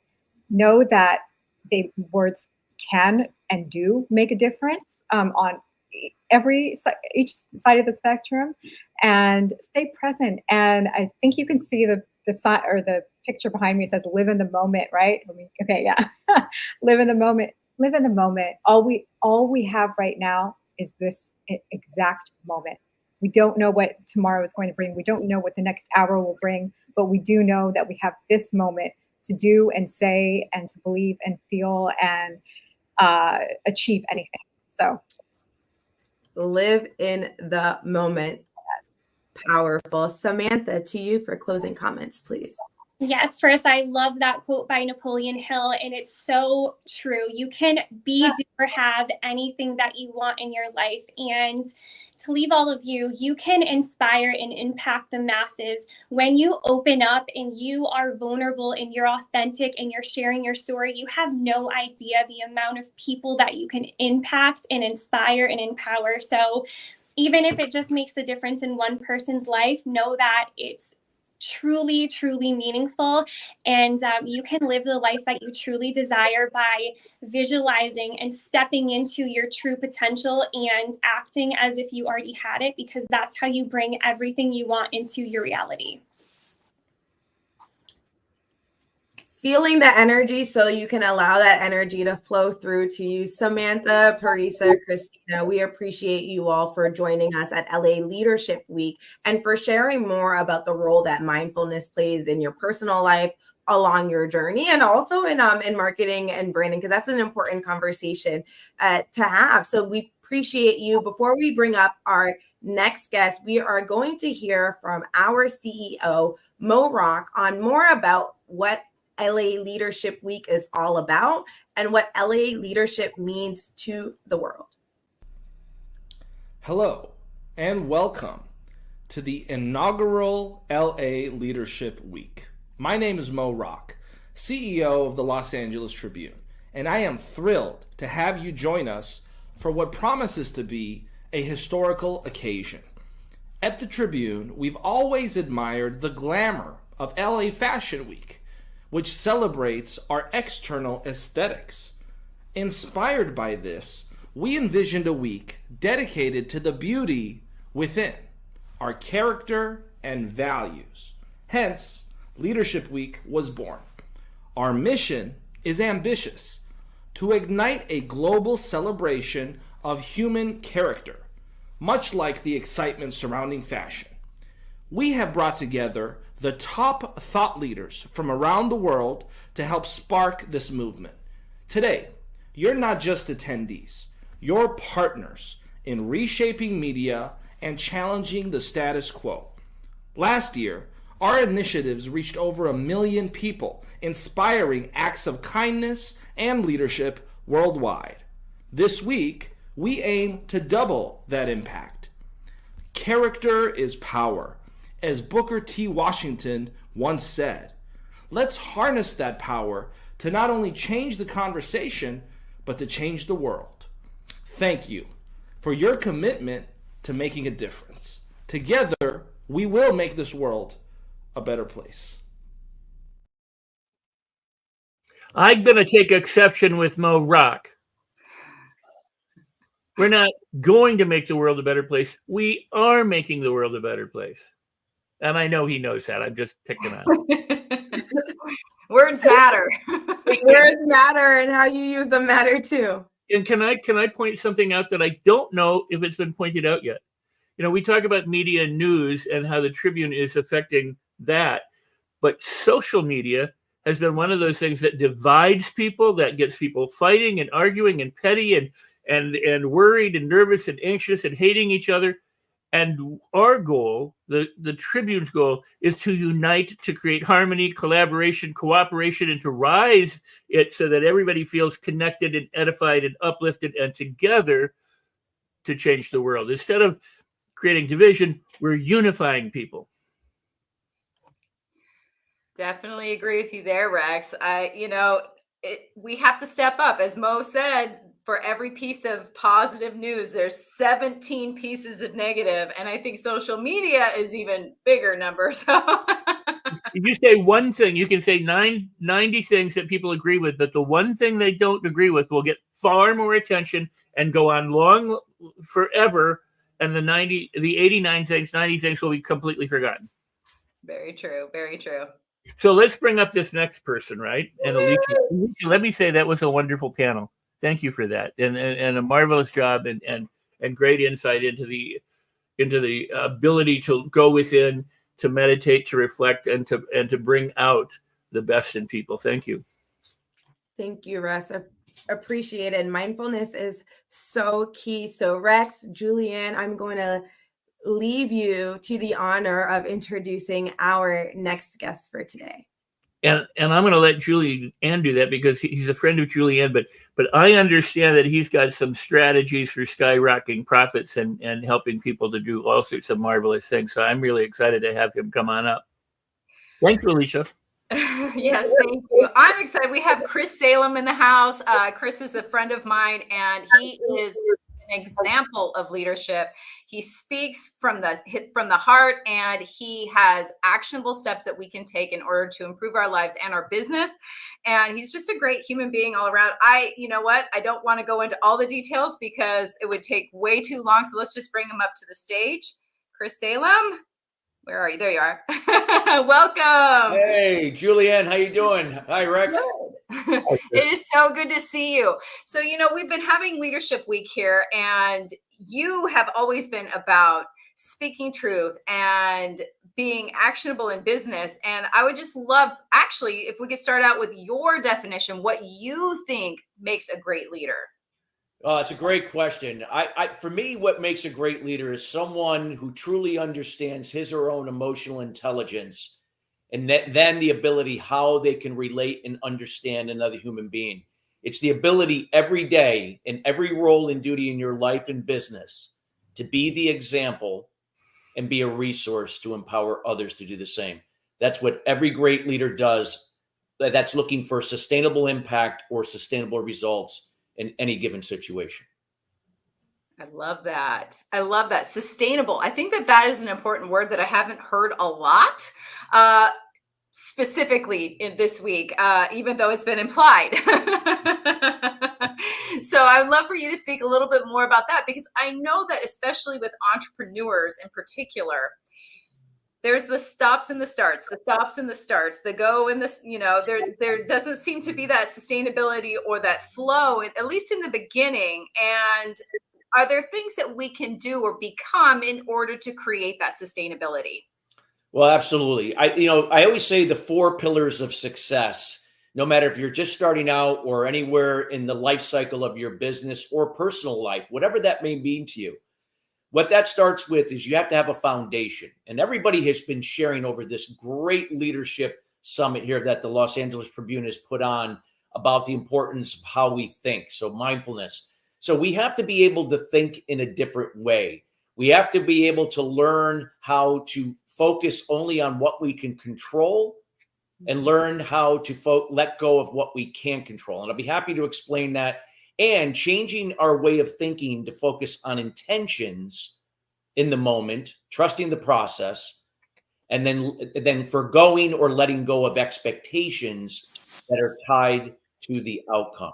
Many people are tied to expectations to the outcome and get caught up in that past and future thinking from fear, and oftentimes get sidetracked, distracted, and don't follow through. But when we can lead from intentions, focusing on what we can control, learning to let go of what we can't, it's a game changer. Does it happen overnight? No, it takes practice to get into that kind of flow. But when you can learn how to do that, you'll be able to see over time that challenges are not a bad thing. They're a good thing. Setbacks, problems are good things, because when we can kind of see them for happening for us, not to us, we can turn those challenges into opportunities, and those opportunities into results. Wow, powerful. You know, yes. Go ahead, Rex. Sorry. No, I just wanted to say that is very powerful. I don't want to interrupt you, but also, you know, what you're stressing and the idea of sustainability is that people need to know what they want. They got to be clear on that, and then they got to be able to start it. They have to initiate it, and then maintain what they've initiated to continue through and follow through. Because if they quit, there's no sustainability. So correct, because I would say the foundation is the first part. Preparation is not again over analyzing or overthinking, but it's focusing on the priorities that really matter. Anything that complements that, you do that after. Anything that could be delegated, you delegate, and then you get rid of anything that is not relevant to your personal or business success. That's the preparation. And then finally, you got to execute on it. You got to execute on those must priorities. And then finally, measure what's working, what's not working. Because if we don't measure what's working, we can't adapt, pivot, or make changes to go down another path that's going to make it work. So again, it's that foundation, preparation, execution, and measurement on a continuous basis that allows us as leaders to turn challenges into opportunities, and then that into results. Can I ask one more question, Juliana? It would also be important, and this is an area that doesn't get addressed, is many people don't know when they got there. They don't recognize that they've hit their goal and now need to continue further. So they have to create something else to keep that momentum or to sustain it, but also to understand that they've got the result that they wanted, that they set out for. Yeah, we got to, and we have to write it down, Rex. Like, it's so important, because a lot of times if we're doing this in our head, this is how we get distracted. This is why we get caught up in the control we can't control. But by writing things down, whether if that's the old-fashioned way, like I'm an old-timer, that's what I do, but some people can type it into a phone, whatever. I like to still write it on a piece of paper. It might be, take up space, but that's how my brain works. And I can tell you, when I can see it now, I can look at things from a third-party perspective, not just the way I think it should be, because that's what's going to get me in trouble. Nothing that my opinion or perspective is wrong. It's just that I have to look at things for what it is, not just what I think it should be, because there are other people that could be on my team that are involved that might not see it that way. And my customers or clients or prospects may see it in another way. I have to be open to see things for what it is, to make a decision what is best for that situation or goal. I really love that, because it's really just opening up your mind, staying curious, and paying attention to what's really there. So many of us, you were talking about actually quantifying your results and looking to see what's working and what isn't. It's the same thing with intentions. A lot of us set intentions, but don't ever go back to look and see if we actually completed that, or if we even move forward. It's like we said it and that's it. We forget the part where we have to analyze. And I think that a lot of entrepreneurs in particular are afraid of looking at numbers, are afraid of looking at what's working and what isn't. And, something that you mentioned that I really wanted to focus on is this idea of staying in the present and not being attached to the outcome. Yeah. How do you do that when you do need a particular like money outcome? Yeah, it's tough. We're all conditioned because again, it's not much different than how cavemen thought back in the day when they went out to hunt for their food. I mean, they could have been the prey that they were preying on, right? And but again, our fears are still very similar. Even though when we go to the grocery store, we're not going to be worried about getting killed, right? But not to say that it can't happen. You get in a car accident, but where I'm going with this is our minds are conditioned, that survival mindset, but we have the ability now to think in a different way. How can we be in the moment is learning how to focus on what we can control and what we can't control. Now, while there's many things that we control, I'm going to focus on 5 things that we can't. We can control our communication to ourselves. Are we communicating from our inner champion or inner critic, or a combination of both? Be honest with yourself. If it's from your inner critic, then you have to be able to understand if you're operating from negativity most of the time, that's going to reflect outward in your communication with other people in a passive or aggressive way. There are people who say yes to everything and go out of their way to please and enable others, only to exhaust themselves. That's passive communication. All of the result of people maybe operating from their inner critic. Aggressiveness tend to be perfectionists. They tend to talk down to people or don't trust people to do certain things to their level. I can speak from experience because I'm a recovering passive aggressive. That's what I learned growing up in a codependent home. I had to unwire that whole thinking so we could control our communication from both to ourselves and others. I have to be assertive. I have to be specific, clear, and concise with myself first, and then other people. Whether if I'm the sender or the receiver, it doesn't matter. I'm responsible because I can't control other people or situations, but I can control my communication. So I have to be specific, clear, and concise, leaving very little to no room for assumption and speculation.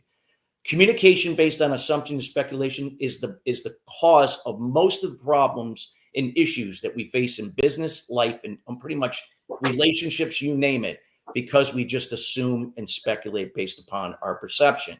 Again, look at things for what it is, not what we think it should be. We can control our behavior. Okay, same thing, passive, aggressive, or both, or assertive, making sure our behavior is assertive to our communication so it doesn't contradict one another. We can control our attitude. It's happening for you, not to you. So I see opportunities and challenges as opportunities to produce results, not that I'm going to blame the world that things aren't working or going my way. My emotions, I rather respond rather than react. Even if I'm upset or angry, that's okay. But I can choose to take a breath and respond rather than react from that emotion, from another emotion. Maybe I have to remove myself or maybe sleep on it before I respond or send that email. Responding versus reacting. And then finally, what we talked about earlier, action.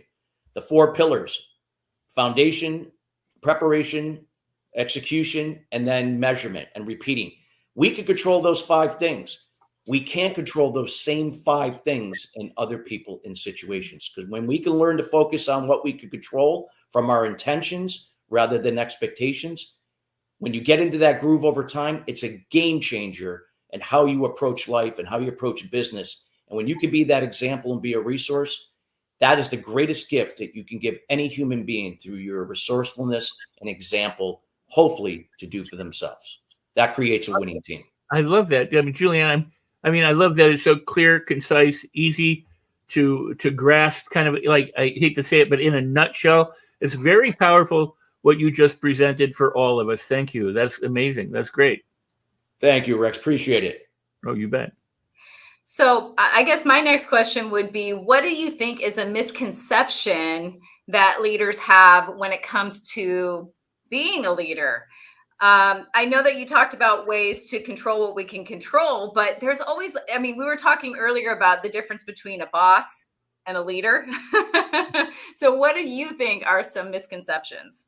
Well, a lot of times we get caught up in thinking that we can control outcomes. We can control other people. We can control the situations, only to, again, get caught up in the past and the future thinking tied to that outcome, and now reacting out of anxiety, frustration, anger, whatever that may be. Now, this isn't, it's easy for me to say and to do as another. It just takes practice, because, again, I learned the hard way many years ago, because I was a prime example of everything opposite what I'm sharing here. So I'm sharing from experience, leading people completely in a wrong capacity that I did years ago, micromanaging and, correcting their mistakes when things weren't done right. But we have to be able to learn that if we're going to be effective leaders or business owners, we can only do that when we delegate, when we can trust our people. If they make a mistake, that they can learn and grow from it. So encouraging a psychologically safe space. So it's one of those things that, again, we can't control people. We can't control situations. We can only control what we do in those 5 areas to create an environment that will inspire people to feel psychologically safe to do the same. So if they don't understand something, they're not afraid to admit it. Most businesses suffer and don't get ahead because people are afraid to speak up, fearing that you might think they're stupid, incompetent, they don't know what they're doing, so they just play it safe. And most businesses are playing it safe, fearing that they're going to be exposed. Great leaders are not afraid to be transparent and vulnerable, make mistakes, not the same mistakes over and over, but to make a mistake and learn and grow and be accountable when something that they didn't work out, to own it and then to correct it to the best of their ability, repeating that process. Those are the leaders that change the world. Those are the leaders that are great husbands and wives, great parents, and make a difference in their communities. I really, really appreciate that. It's about progress, not perfection. It's really about learning from our mistakes and letting people make their own. I love this idea of creating a mental space for people to feel safe enough to make a mistake and learn from it and grow from it. One of our contributors, Mr. Awesome, Eric Swanson, was asking about what your advice would be for fathers when it comes to leadership. And Eric is Mr. Awesome, and I love Eric and all that he does. Big shout out to him and Habitude Warrior and everything that he does with his books. I highly encourage people to get involved. And I would say for fathers, there's no manual, there's no guide to be a great father. I'm a father, and it's just something that we have to focus on what we can control. I can't control my son, even though I'm his dad. And yes, there's certain things that he can't do or not do, but nonetheless, I still can't control him. I got to be mindful of my behavior, my communication, my attitude, my emotions, and my action. Am I going to be perfect? Absolutely not.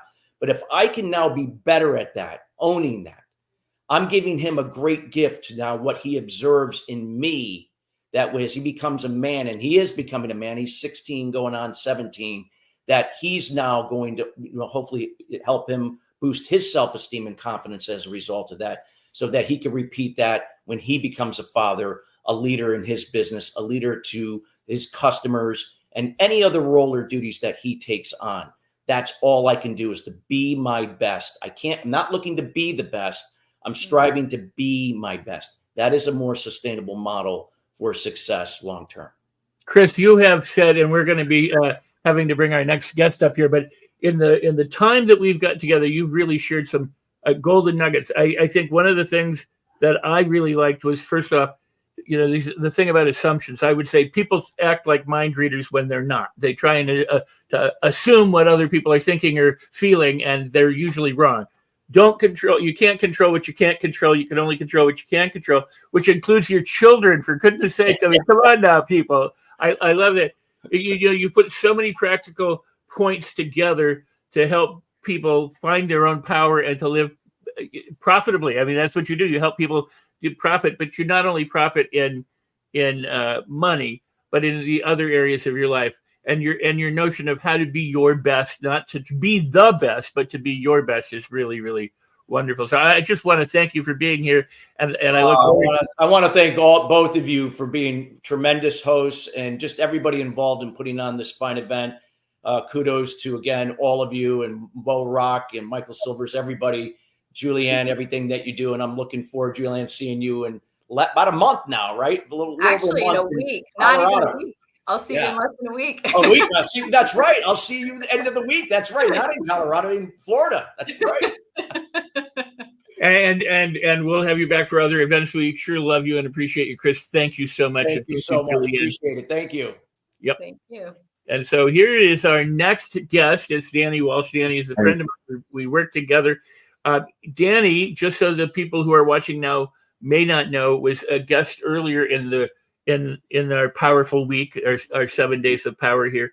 And he got so far into a presentation and we had to interrupt him. So he's going to now deliver the rest of the presentation. If you have to and don't know where he is because you didn't see that, go back and watch the other one. And because that way you watch that one and you watch this one and you got the whole enchilada. And Danny is part of the 2 Comma Club. He works with powerful people. He's a brilliant marketer, and he delivers the goods. So, Danny, I want you to take it away. Hey, Rex. Hopefully You can hear me, right? Let me know if you can hear me. That's great. Hey, everybody in the chat. Yes, we did start this process, and I was kind of looking at different ways to get more visibility, get more customers, that kind of thing. As a leader, the kind of things you might need to do. And I started to ponder some questions. I've kind of adapted this a little bit since, and hopefully I can recap on some of the questions that I was asking, and you guys might get something out of it. So let me know in the comments if you get something out of this stuff. So the first thing I was talking about is when it comes to leading an organization and pressing the right buttons, right? So you press the right buttons and it comes to social media. A lot of us are reliant on social media to get a message out there, or indeed the media. But the question I was sort of pondering is, how social is your media? And just let that sink in for a second. So it's not just, hey, here's some stuff.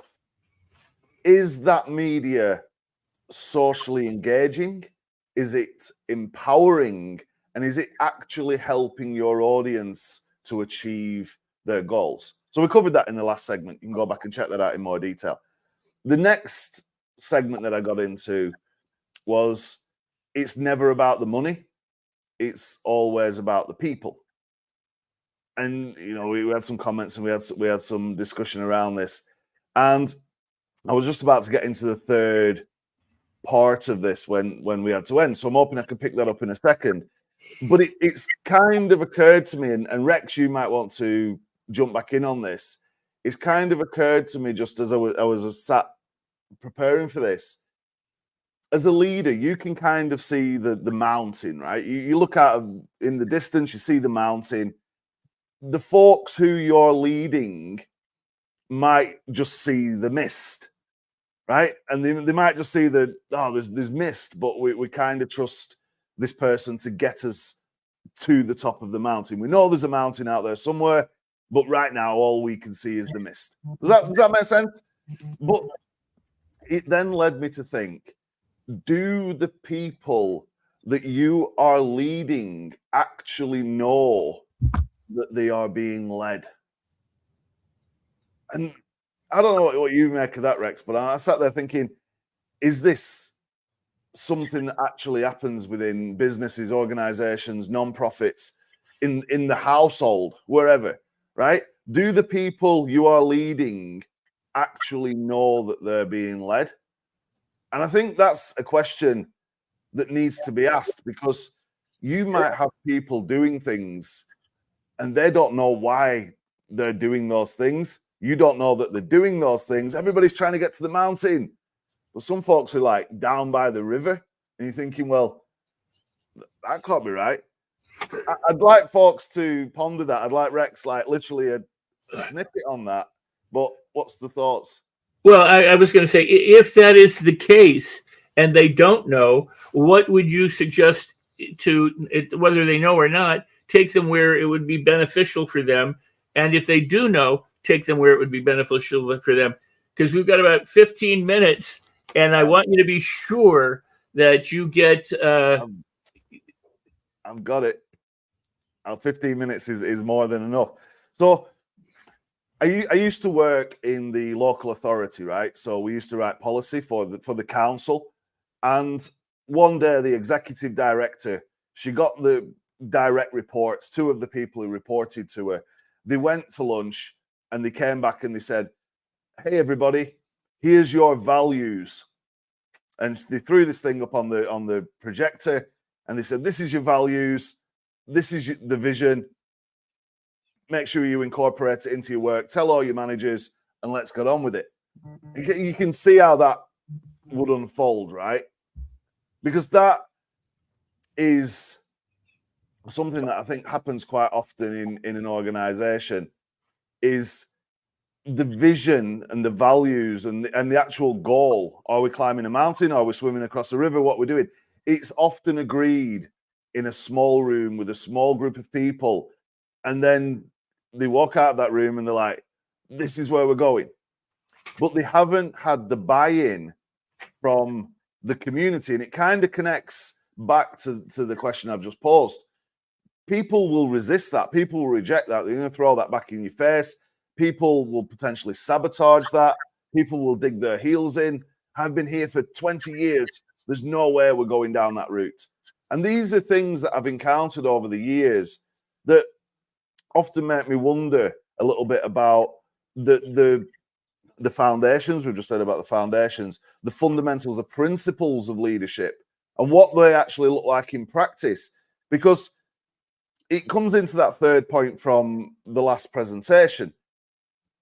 Quite often, we do this as leaders through our own eyes, but we're not doing it through the eyes of the people we serve, and we're not doing it through the eyes of the people we have in our teams who we actually need to lead. So you've got a bunch of people out there, they've been, hey, this is what we're doing, make it happen. They've no idea where they're going. There's a big bunch of mist. Are we at the mountain? Are we at the river? This is crazy. Stuff starts to break down and communication starts to lapse and people start getting in silos. Nothing's integrated. And people think that they're doing a good job. And this is chaos. So to sort of unpick that and think, what are the opposites? Looking through the eyes of your people. And Rex is like, oh, we need to get in on this. But looking through the eyes of the people, asking the questions that matter. How social is this media? Is it making an impact on the people that we serve? Is it helping them achieve their goals? This is where my mind kind of goes. What's your thoughts, Rex? No, I think it's great. I think that, considering if the leader considers who's being led, how do they view the leader is not a bad question to be asking, especially if you're a leader. How do they view me? How do they understand me? Do they get me at all? Or am I missing the opportunities of them because I don't know what's going on in them? Yeah. I also think that there are times when the boss is so much the boss that the underlings tiptoe around the boss and are afraid to give any kind of feedback or anything. So you hear the phrase, right? Run it up the flagpole. And I hate that thing, right? It's like, yeah, you give me the thing and I'll run it up the flagpole. It's like, I want to get on the phone and speak to the boss because there needs to be communication. You need to be looking through the eyes of the people and you need to know that what you're doing from your media that you're putting out to your messaging, your advertising, every single thing is actually helping your audience, your community achieve their goals. Does that kind of make sense? So if we had very social media that was engaging, empowering, and actually helping people achieve the goals, we knew that it was not about money. Money will come. It's about the people we're serving. And we were looking through the eyes of the people. Surely there's a better chance of success. So let me know in the comments if that resonates, if that makes sense. Surely there's a better chance of clearing the mist and everybody moving forward in the right direction. Not only the people being led, but the people who you serve. Am I crazy or am I making sense? Are you saying that the leader should bother to find out if the people who are following the leader are actually being served?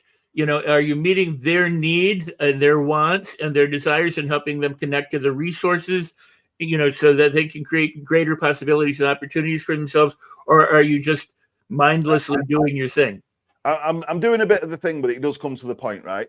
So many years ago, we would do a lot of stuff for the deprived communities in my city. So these places are, the low employment, the high crime rate. And you had a bunch of folks creating these visions in the little boardroom, coming out and saying, right, this is your vision, this is your values. Nothing was shared. It was all in silos. People were panicking. There's all this crazy stuff going on. And I coined this concept, and it actually demystified the mountain, and it showed them exactly what to do. And you see this in examples throughout, and I'll show you some examples in a minute. You see this in examples all the time. But the phrase, the point is, you're never too big or too important to take a bus ride, right? That's like, let's get these folks with the wonderful suits and the nice shiny shoes out of the big tower, out of the big building. Let's get on the bus that goes to the deprived area, and let's go to where the people we serve actually live, and make sure that everything we do is through the eyes of those folks. That we empower our teams not only to serve those folks, but to have the resources, to have the media, to have everything that they need to go and serve those folks. Because without those folks, you don't have a job, but you're sat in an office, like, making things up. That's insanity to me, right? So you're never too big or important to take the bus ride. And I actually had AI envisage this thing, and it's pretty cool, right? So we've got all these guys on suits going through this, like, pretty much destroyed area. But wherever you are, in whatever organization, sometimes you become so detached from the folks you're serving, but then you wonder why some things are not working, you're not hitting targets, and your team's not performing. You've got to take ownership of that, right? It's not the team that's not performing. It's possibly the fact that you've added more mist to the mountain. You've given them the wrong resource. You've pointed them in the wrong. You've got folks down by the river, and you've not stepped out into the real community to look through the eyes of the people for a while. Is that making sense? Absolutely. So how do you correct it for that? Again, you've got to ask the questions that matter. 100%. You've got to be people focused. You've got to communicate or consult with those people regularly, because the landscape might change. And you've also got to be prepared to allow others to lead parts of the journey, because sometimes your leadership can only take people so far. They all know where they're going, and they're all behind you, and everyone's on board with a shared vision and shared mission and shared goals. We're looking through the eyes of the people. We're serving these people. We're all moving towards this mountain together. There's the goal. We all know where we're going. And then you're like, I can't do this bit because of this. That happens so, and it's like, now is the time to allow this person who can do this bit to now take point. And that's a big thing for a leader to acknowledge. The good leaders do it, and they'll allow it.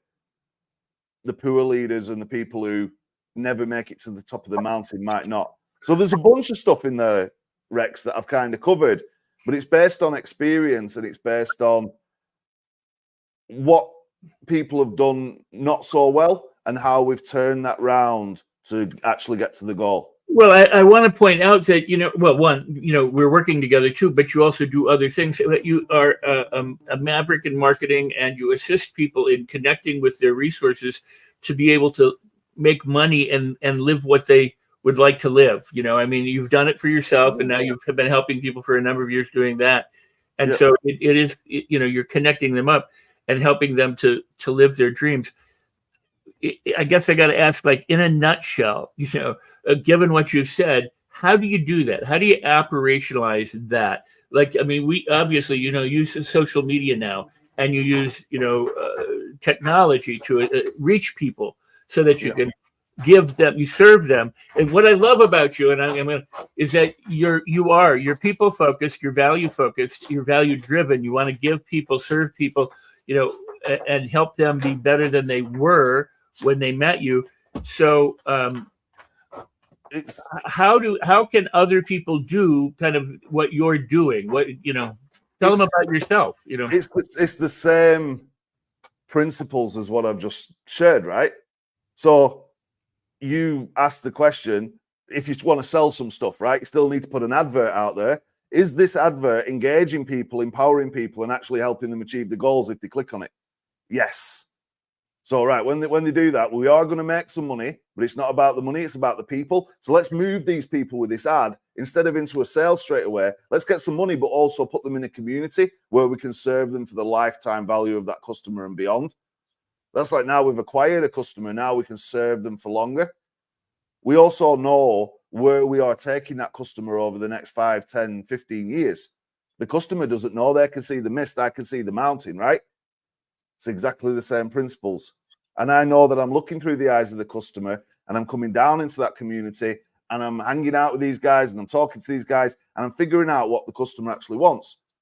And if you transpose all of that into somebody who's starting a business, in business, running a big corporation, running a brick and mortar shop, whatever it is, a store, the principles will never change. And it's, you lead people to the mountain, you lead people to the sale, you're leading people from A to B, from ads to bank. It's the same principles, and a lot of people are missing those foundations. Well, what I really appreciate about you is that so many people talk about the money, they talk about the ads, they talk about the skills, they talk about the talent, they talk about what's necessary to get people in their funnel or whatever it might be. But you're talking relationship, long-term relationship, serving and delivering on the value. And without the relationship, a customer could buy once and then they're gone. You never see them or hear from them again. Acquiring the customer is like, that's the business that you're actually in. But once you acquire them, you need to keep them. The truth is, and I boiled this down to 3 fundamentals, no matter what it is. The first thing is your technology must work. Then you must put the right offer in front of the right people, and you must build and maintain relationships. Most businesses get stuck on the tech. The tech is the railroad line that gets people from A to B, from ads to bank, right? That's it. It's what you do at the stations and on the train that matters. And that's where the relationships happen. And that's why people come back and the lifetime value turns from $10 to 100,000 or whatever, right? But that is also what you're doing. You're making the right offer, putting it in front of the right people, using the right technology, and assisting them to do the same to create those relationships in that community, to keep serving them. We had this discussion earlier before you came up about sustainability. How do you maintain what you're doing? And you've just described how that is possible. It's what we do, and I would suggest that anybody looking at this would take a step back. It's kind of like you get in the helicopter, right? And you go up and you look down above all the trees. When you're down there in the trees, you can't see anything. You go up the helicopter, take a look, and look at your grounding principles. Look at the messaging you're putting out there, and look through the eyes of the people. So a couple of things that our audience should know is this is Danny Welsh. We're going to ask how they get in touch with you in just a moment. But Danny also works with Russell Brunson. He also works with me. We work together, or I work with him. And I learned so much from him. I really do. I know nothing about this world of technology, but he is the master, and I'm so grateful. So there's that. And we also are doing a show together. So we have a show coming up on Wednesday, the 8th at 3 p.m., 1 p.m. Pacific, 3 p.m. Pacific with a special guest. And we would be remiss if we didn't mention the 3-day Think and Grow Rich Challenge, of which Danny is a part and Russell Brunson is a part, which is all coming up after the 7 days here. So, Danny, how do people get in touch with you? They know how to get in touch with me, RexSykes TV or RexSykes.com, but how do they get in touch with you? The easiest ways is www.walsh.marketing. That's it. There's like www.walsh.marketing. Or you can find me on Facebook, Danny Walsh. Is there a dot after the marketing? You see the beard. It's just walsh.marketing. That's it. So instead of .com, I've got .marketing. Got it. Or you can just like search for Danny Walsh. You'll see a guy with a beard holding a baby. You won't miss it. And somebody can also put it in the chat room so that they have that. But Danny, it has been awesome having you here. I know that we have another guest coming up too, I believe. I'm being texted left and right, so I wanted to make sure that we're all on go. If we have somebody who can tell me what's happening, I see it's. You're remarkable. I love you, brother. Oh, we appreciate everybody. It's been an amazing week so far. There's still time to go. Les Brown was amazing earlier. Bring somebody up. I don't have the schedule here in front of me, so that's what I was wondering. I thought we were out of time, but if I've still got time, there's a story that you might want. Right? Is it all right if I spend 2 minutes and just like a quick story? So there's a shift of power, and the new leader comes in, right? And he comes into the office, and excuse me, he meets the person he's taking over from, right? And he says, well, no matter what happens, in the safe, there's 3 envelopes. If anything goes wrong while you're in this leadership position, open the safe, get out envelope number 1, and in there it'll tell you what to do. And he thinks, right, And he said, if anything else happens, get the second envelope out to tell you what to do. And if anything happens, get the third envelope out to tell you what to do, right? You've got 3 chances, you'll be fine. He's like, right, great, amazing. Shook his hand and off he went. A few months go by. There's a big problem. Something goes wrong. He's like, oh, what do I do? And he saw the envelopes. So he goes to the safe. He opens the safe. He gets it out. He gets number 1. He opens the envelope. And there it is the solution, right? So he got the solution. Amazing. So he does the thing and he solves the problem and thanks for coming, right? So everything's back to normal. Things are moving again. A few more months down the line, there's another big problem. So he's like, what do I do? The other envelope. So he goes to the safe. He opens the safe. He gets out the envelope. He gets envelope number 2, reads it. And would you believe it? There is the solution. So he's got the solution. Saved. This can't happen many more times, right? It's like saved. So he goes out. He fixes the problem. Everything's good. And a while passes now, right? So he's got the ball's rolling, the ship's sailing, and then there's a problem. And he's like, oh, what do I do? I can't figure it out. And he's like, the envelopes. So he's got 1 left. So he opens the safe, opens the thing, he gets the envelope out, he rips it all open, and inside there's a message. And he reads that message out, and it says, prepare 3 envelopes. Your time's done. The time is over. No. They've just texted me. We've got about 7 more minutes. Oh, 7 more minutes. If anybody's got any crazy questions about marketing, customer acquisition, funnels, let us know in the comments. See Barbie's here and Dagmar's here and Alan. Who else is here? Yes, and Julie was in there. Yes. Try and solve your own problems without relying on the envelopes, I guess, is the thing, because at some point your envelopes run out. You know, I'm going to do this. Why don't we have Dagmar or Julie come on up if they would, and have them ask you some questions. Yeah. They're the other hosts, and they would be some questions. I'm down. Hi. Hey, Hi, Danny. Danny. Go ahead, Dagmar. Well, Danny, I'm having so much fun following what you're saying and commenting and seeing the response from everyone.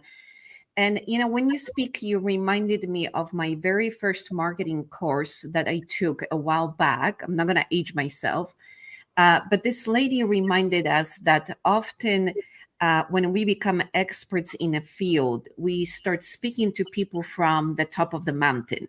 And he used that reference all the time. Yeah. And it took me a while to understand that the viewpoint on the top is drastically different from the bottom. And she was very adamant about reminding us that we need to get off the mountain of the expertise, of the experience, even of the way we talk about issues and solving them, and coming down to where our audience is, where the team is, where the people that need some help, and understanding the problem and issue from their perspective, speaking their language. Because if you're living on a ground floor of a high rise and other buildings are blocking your view, what can you possibly know about sunset? So this was such a brilliant conversation that you had with Rex about really distilling to, can I see what the people I work with are challenged with, and can I speak at their level of understanding before I start lifting them up into broader perspective? It's those fundamental principles, right? And sometimes it gets overlooked and you get caught up in the climb. Yeah. Have you ever climbed a mountain and you think you're at the top and then there's another bit and you think we're nearly there? And you're like, yes, we're nearly, and then you're like, oh man, there's another part. It's sometimes you might be going down the other side, right? So as a leader, you've got to be prepared for that. And probably the most important thing I could ever recommend to anybody, especially if they are in that office with the building surrounding them, is get out there and go and check out the sunset firsthand, right? 100%. So there is a question that Al is asking: if customers are picky and ask too many questions, how do you handle difficult customers?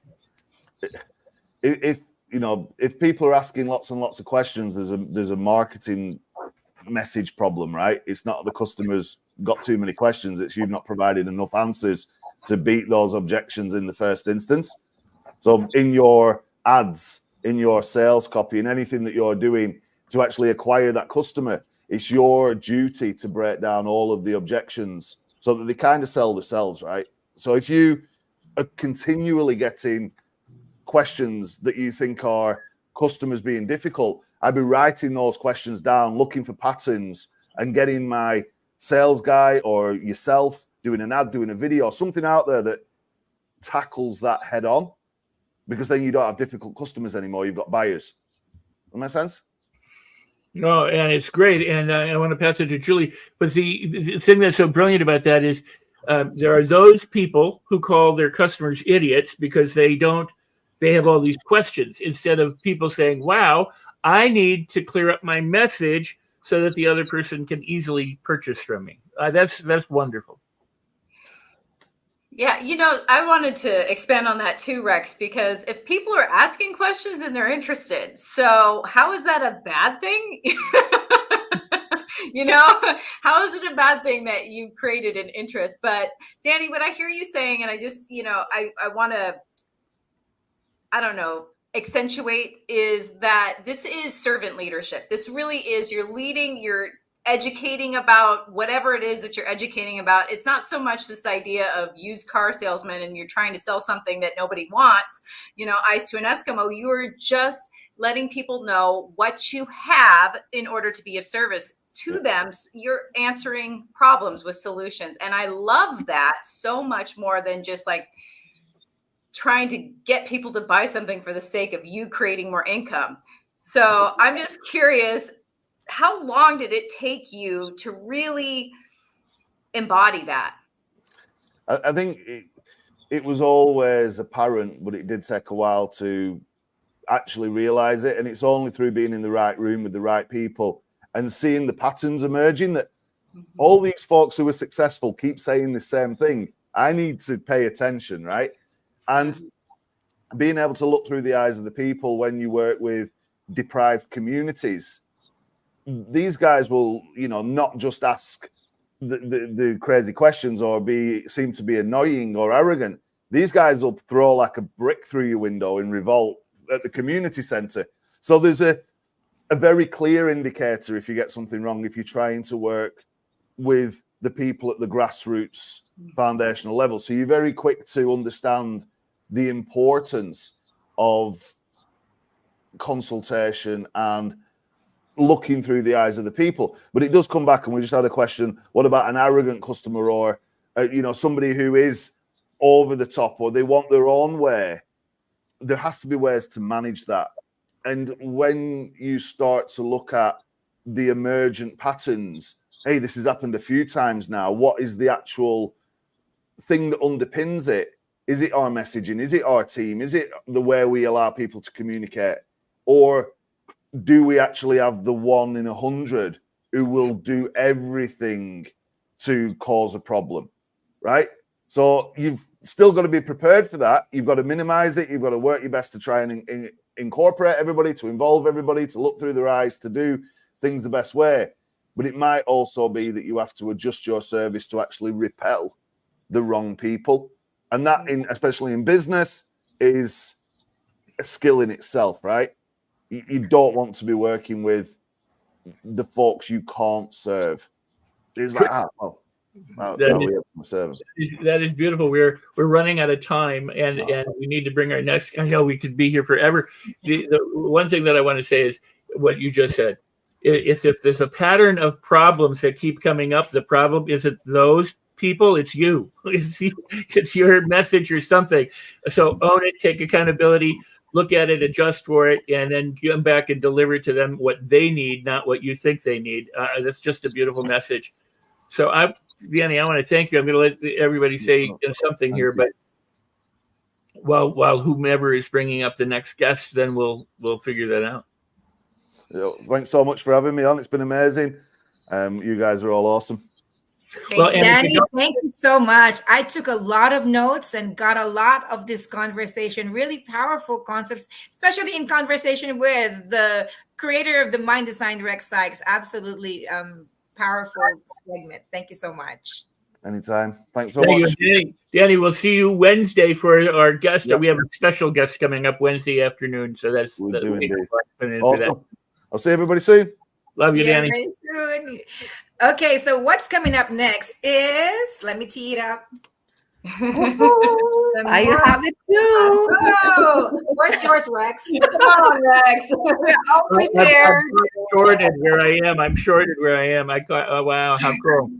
So we've got the Moral Compass books, and with the Moral Compass books are 39 other co-authors. And we've had several segments of this during LA Leadership Week. And the Moral Compass book is all about integrity. It's 28 principles on integrity-driven leadership. As a matter of fact, we do have a banner of this somewhere in here that you could probably see in a closer space. So let me pull. It's going to have Moroc's face for sure. But it will give you a bigger concept of what we're talking about. It's the Moral Compass, 28 principles for integrity-driven leadership. And so this conversation is all about integrity and bringing up on stage one of the co-authors. These four are co-authors already.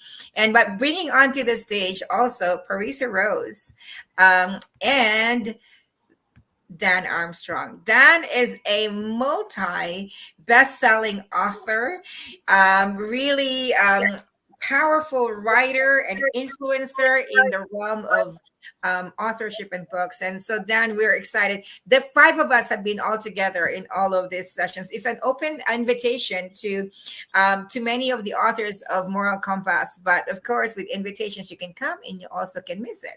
So we're excited to have Dan Armstrong in this panel. And, talking about integrity and integrity-driven leadership.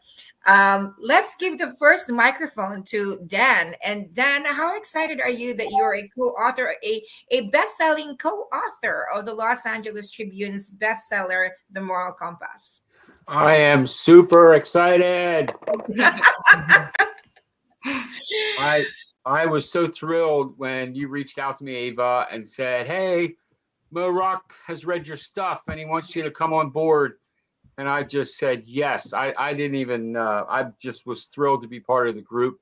I've been following the LA Tribune for a couple of years now, and I've gotten to know some of you guys way more intimately, especially Rex. I have his cell number, so, hope I don't bother him too much. I'm going to do a shameless plug. I see something else that you have behind you. Oh, that's my latest book that did hit bestseller in 7 categories. Right there it is. That's wonderful. Beautiful. So I was really excited about that.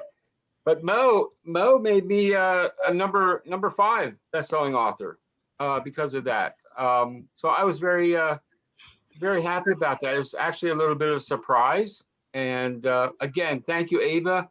LA Tribune, Mo Rock, all you guys for opening up your arms to people like me who might not have known about the circles that you guys walk in, and then being invited in, expanding our worlds, touching people we may have never touched before. So thank you very much. Well, that was very well said, Dan. And you actually touched on something that we live by and is our mission and our goal. And it's my favorite teaching from Jay Abraham so far during this LA Leadership Week. It's connection, collaboration, and partnership. And everybody on this screen were strangers once, and many of the friends that we have in LA Tribune, our speakers here, were people who were messaging on the chat.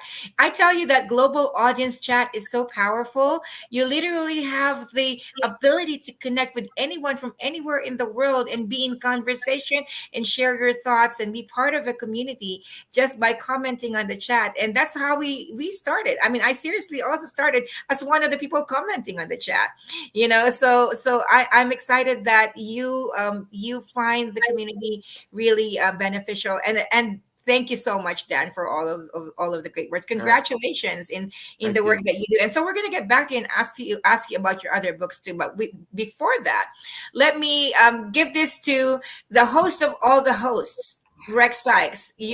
Please host this panel. Oh, well, thank you. Dan and I go back 100 years or more. And Dan is a beautiful man, a beautiful author, a beautiful person. He has done so much, and he's uplifted and edified me in so many ways.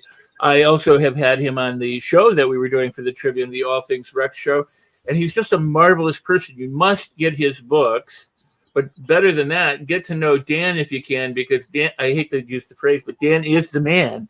But you are so generous and so giving and so busy doing so many different things, and yet you still find time for the people around you, and that is amazing. And I know, and with that, what I'd like to do is let's just start with Parisa, who's over here on the left of me on the screen, but the right of me or whatever, or the right of me there, the left of me there, but the one over here in the corner, the champion Olympic swimmer, and start with her to ask you some questions. But now that I said that, you must read his latest book. You must read his latest book. And from there, go ahead, please. Okay, just to clarify, did you have a question for me, or would you like me to toss some questions out to all of us? I want you to talk with my friend Dan. Okay. I was just making sure. I'm multitasking. And then we're gonna move into, I want you to all say hi, and then we're gonna move into the moral compass, because we're gonna talk about that too, and about the segments that each of us have written in the moral compass, or each of you have. Dan, I have a very specific question for you. With your most recent book, for those readers that are going to be readers of this book, what do you hope that they take away at the end? This book came to me in a dream, and I spent 3-4 hours, 25 nights straight, from 8 to midnight, writing this. This was not something that I plotted, not something that I planned. It was something that just came to me, and I knew I had to get it out. And it's all about living your passion, your purpose, from your pain and your progress in your life, finding your passion. But it's about living out a virtuous life the way that you are to live it, not the way I think you are to live it. If I want you to live like me, I am selfish. So the book points out ways of looking deep within yourself, but also understanding that there are others that you're not going to live up to. Their expectations might be on you, but you have to have the strength and the inner peace to let that stuff roll off and move forward to the temple of wisdom and truth in your own life. And Parisa, I know you didn't know it, but it was a wonderful question, and he answered about his book and the moral compass all in one. Right? Oh, were you asking about the moral compass? No. But you answered both in some ways, because it's about the moral compass is about how you live your life, and that's what your book is about. Both of them. Yep. Thank you, Parisa. Appreciate that. And then I absolutely have to ask about this beautiful image behind you. Is that a wizard? Is that Merlin? Who is it? Because it speaks of wisdom and magic. Okay, so that's the guy. I don't know if you can see that. There we go. There we go. Okay, so that's a poster. That's a book signing poster. I usually do book signing posters whenever I get a book out. And that is actually a picture of me. I took a snapshot, sent it to the artist, and I said, I don't want it to be exactly me, but I want it to represent an older, wiser person like myself who's on my own journey to learn things that I'll never totally arrive, but the journey is so much worth the risk and the pain to reach that promise. So I wanted someone who looked somewhat ragged, but someone with deep wisdom. And I have a brother who looks almost just like this, and he volunteered for the movie. And I said, no, we're gonna use probably a famous actor if it ever gets picked up. But the picture, it's not Merlin, but it's actually Magister, the character who is the sage of the wisdom of the Temple of Wisdom and Truth, who teaches the young traveler Elwick of the virtuous path. And he goes over the things that are in the moral compass, like integrity and honesty and patience and love and peace and care. So it really addresses a lot of things that would be addressed in the moral compass, in that we all have a direction we need to follow. But if we don't have a path, and we just do it haphazardly, we never get on the journey. We've got to get on the journey. We've got to learn from other people, be open for it. And man, I'll tell you, I could go on and on, but I'll let it go at that. But thanks for that question, Dagmar. Well, we all have that unique path. And what I love about what you said is just earlier today, we were bringing members of the Athena Circle talking about how uniquely we are all equipped to deliver on the purpose. And that, just as you said, there's no need to show up for somebody else's mission. We just have to step into our own and be the leaders of our own soul unfolding. So thank you for that. Well, and one of the dangers of where we are in the world is we compare ourselves to other people all the time, and that person is comparing themselves to somebody else. So the unique abilities that we have are so ingrained in our DNA that no one is like you, Dagmar. No one's like you, Parisa, Ava, Julianne, Rex. Nobody is like you on the entire planet. And that, when you can embrace your individuality, then your journey to the temple of wisdom and truth will be much more meaningful, much more powerful in your life. So that is awesome. I'm going to ask Julianne now. No, it is truly wonderful. We're going to switch gears just a little bit because you're talking so much about the wonderful way of living when they live the I was going to say the Elwickian way, but I can't even get it out. But so about your segment in the moral compass, Julianne, we're going to switch gears and go all the way back now. So do you want me to ask Dan a question or talk about your chapter in the book? Yeah, I want to hear about you. Thank you so much. You know, it was such an honor to be asked to contribute to this book. Integrity-driven leadership is so important. And as an entrepreneur, I always think about things like the integrity of how I'm leading and leading versus influencing. And as a leader, we are influencing. And I wish that as a community, we would be able to look at influencers such as us versus other people that maybe have a big booty or are selling something that doesn't even add value to life. So that's why I loved being able to write this chapter, in the book, because it's our version for each of us. It's our version of being an influencer in a positive way and adding value to life and showing people that, we are all special and unique in our own ways, and that it's okay, as Dan was talking about, finding your way, your path, your journey, and let yourself shine. And that's really what I think everybody comes back to ultimately with their own take on, in the book, The Moral Compass. And Parisa, what about you? I love that, Julie, so much. Oh my goodness. So one thing that I wanted to make sure that my chapter was covering is definitely wanted to channel how I communicate and how I show up in this world, and also just be very matter of fact, very pragmatic. So that's really what I was desiring, and hopefully I achieved in covering, is getting this very simplified way of understanding, okay, here's this now moment.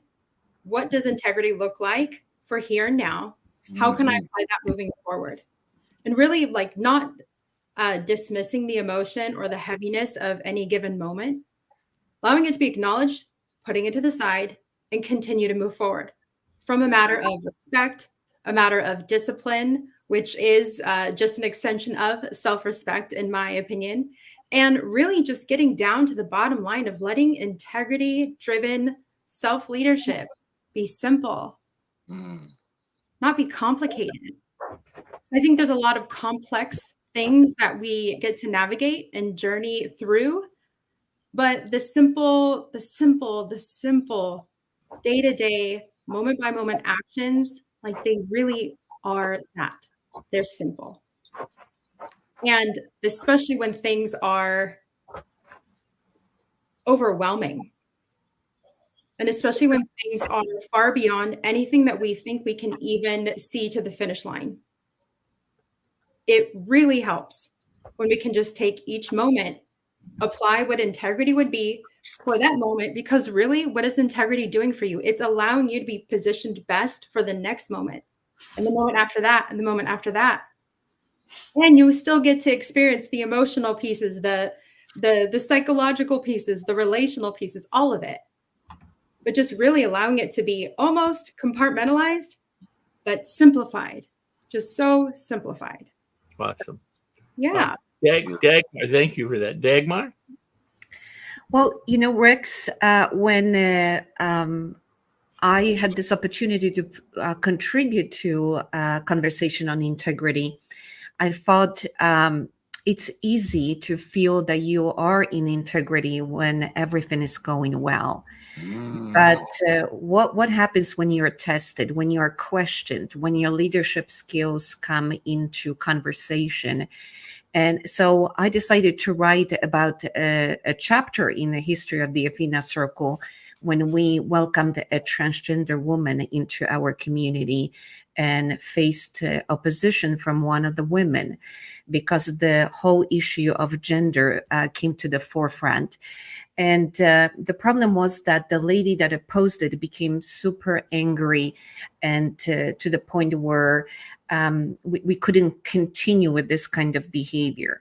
So the dilemma was, since the Athena Circle stands for the absolute tolerance of expression and views, and the right of everyone to express themselves sexually, politically, religiously, culturally, how would we handle the situation where on one hand we welcome the transgender woman, on the other hand we have someone that doesn't believe that reflects our gender?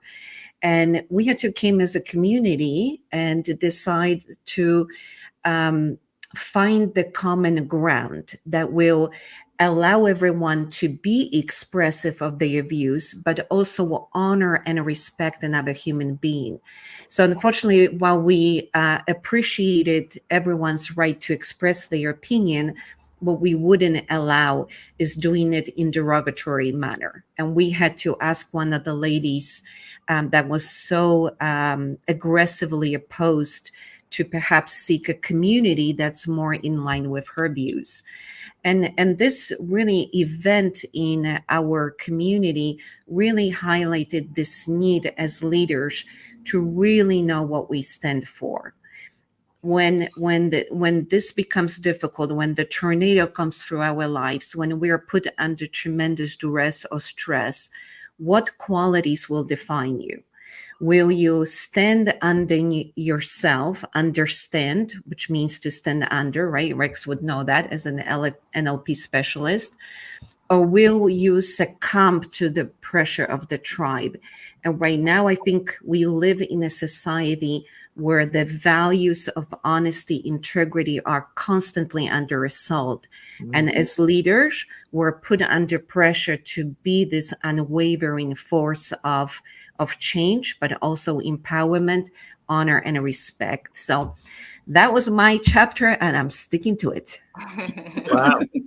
Well, you just very briefly, but you kind of have the microcosm of what's going on in the macrocosm of our country today, where the freedom to speak and the freedom to disagree and the freedom to may all be at opposition in some ways. And how do you resolve that? So if that's what you wrote about in the Moral Compass, I think that right there is why we all need to read it, not because of the other ones.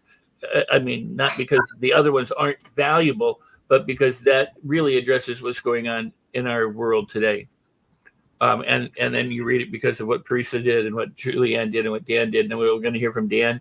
And then I want to hear from Ava and about what she wrote. For sure. I was looking to be able to share Mark Victor Hansen and Crystal Hansen's short clip from our interview with them talking about books. And so that's coming right up after this panel. We're going to share that video with you, so stay on. And we have very powerful master leaders coming right up right after this panel. So answering my book. it's a long-winded answer to my answer on what my chapter is about. First of all, let me tell you, this chapter is made up of 2 books, technically. So the first book is the 28 Principles for Integrity-Driven Leadership by Morak, with foreword from Joe Vitale, Dr. Joe Vitale.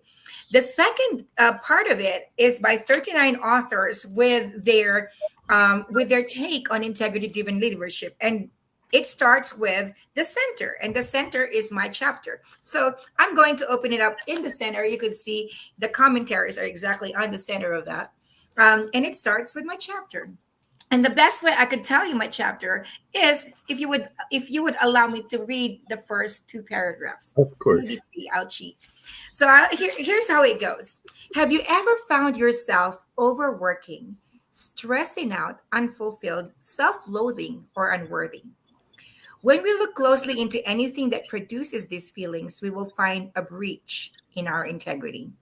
Without being grounded in what is in integrity for us and making it a standard for our decisions and actions, we are pulled in different directions, distracted by other people's opinions and demands. We become what the Bible describes as double-minded, unstable, and tossed to and fro. So integrity starts from within by being aware of your values and grounded in your truth. And I said my radical change began when I understood this powerful distinction. Reputation is not equal to integrity. Reputation is how others perceive you. Integrity is how you perceive yourself.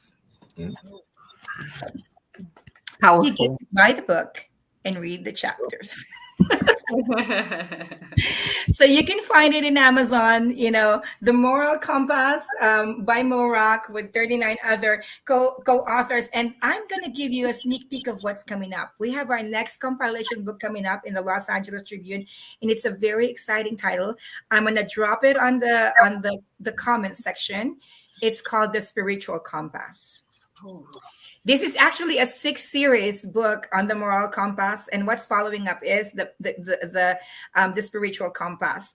And so, if you'd like to be part of that book, like Dan said very well a while ago, it's just being brought into the community. This is an open community, where we'd love to be able to elevate experts, entrepreneurs, leaders out there. I mean, it's about time we give voices to people who are wanting to change the world, right? Redefining media and changing the status quo. So your voice gets to be heard. Your story gets to be told. You can email community@LA Tribune Online to be a part of the Spiritual Compass book and drop on the subject, just because we get a lot of emails, Spiritual Compass. There you go.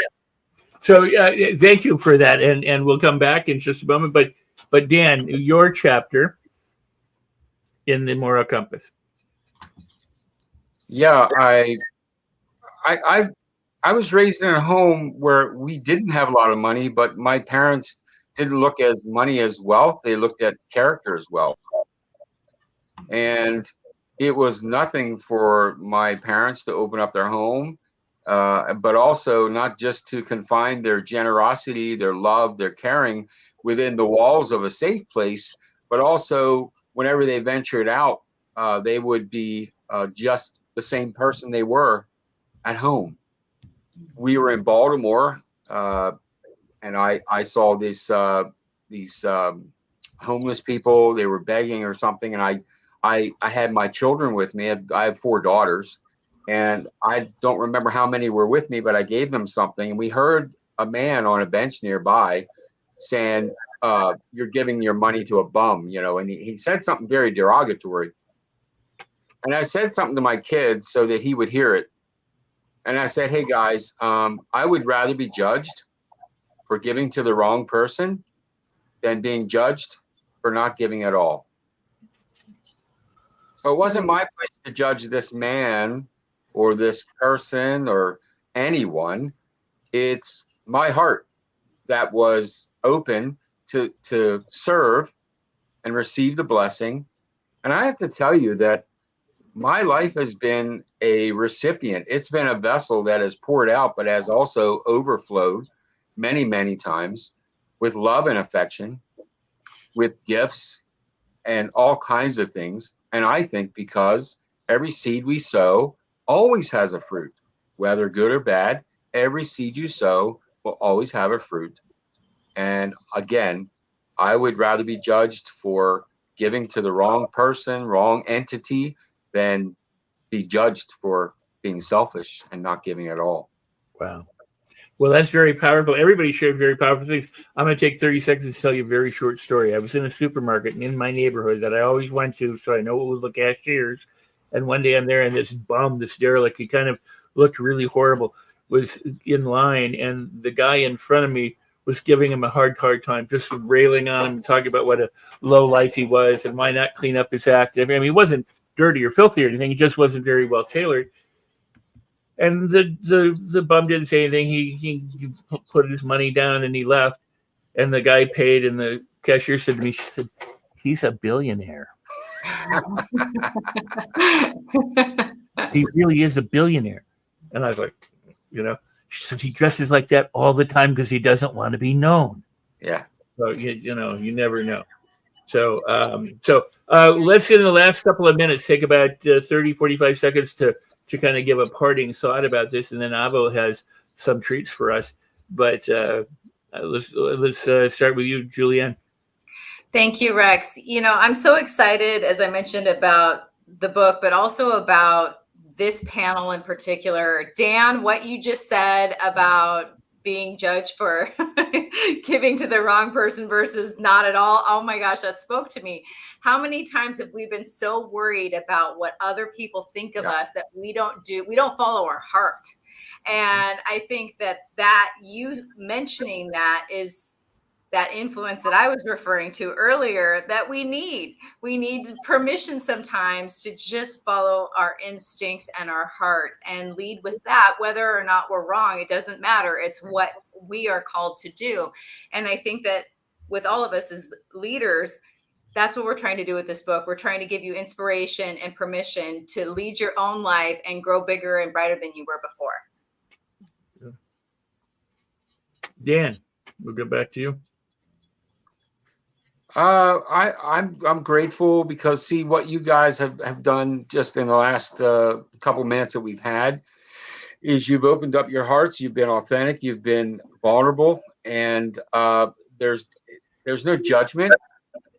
We all have our ideas, and there's no reason for us to not listen to each other, and that's part of integrity, is not being selfish. And making you believe the way I believe just because I think I'm right. And I have my opinions, I have my thoughts, my judgments. But as I'm getting older, I'm realizing, and if I may share a short story, I was in a leadership position at a church.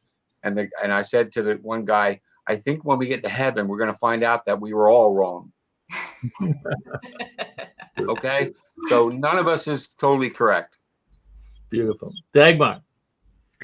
Well, what I love about this book is that when we are a little bit lost occasionally when hiking, which I do with my beast called Jabba the Hutt, we need to look for refinement of the direction in which we're going. And these are just big words to say. Sometimes it's good to read somebody else's chapter to remind yourself, what is integrity?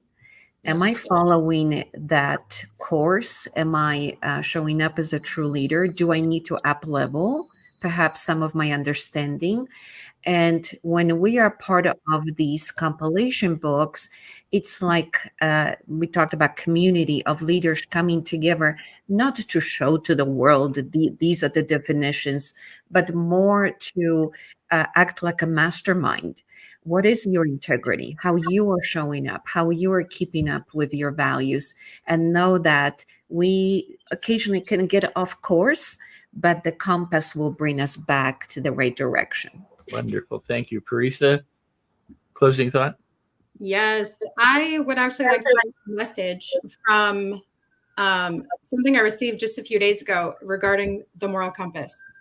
And that is, I would like to read a little bit quicker, but it's one of those books that I'll stop reading and take note of something that I've recently experienced and how these skills were applied, and another experience where I didn't employ the integrity-driven leadership skills and how I'd like to do so next time. That's what I'd like to leave everyone with. I would highly suggest as you read the book, encourage you to get the book. And as you read it, let yourself take your time, distill what you are reading, and investigate where it might be true and where you can apply it in your life. Wow. And before I pass the mic to Ava, I want to say the reason I like the book is because it brought us all together. Right. So, So well, thank you so much. So absolutely, the moral compass, 28 principles for integrity-driven leadership is definitely such a treasure, because you get to see leadership from different individuals, not only through the eyes of the forward, Dr. Joe Vitale, and our CEO co-author, main author, Mo Rock, but also 39 other co-authors speaking about integrity-driven leadership. So we're very, very excited. And with that, what's coming up next are two master leaders that I really am looking forward to. They're some of the ones who have significantly changed my life massively to where I'm showing up right now. And we'll be bringing them on stage. But before that, I promise that we will show you Mark Victor Hansen's interview with Mo Rock, our CEO in LA Tribune, thank you, to show you the future of publishing with the Los Angeles Tribune. And, we dropped in the chat that if you want to be part of the Spiritual Compass, just email us. So with that, co-authors, thank you so much. Dan Armstrong, you are phenomenal, amazing. Thank you. Dagmar Fleming, Parisa Rose, Julianne Meyer, Rex Sykes. We will be right back.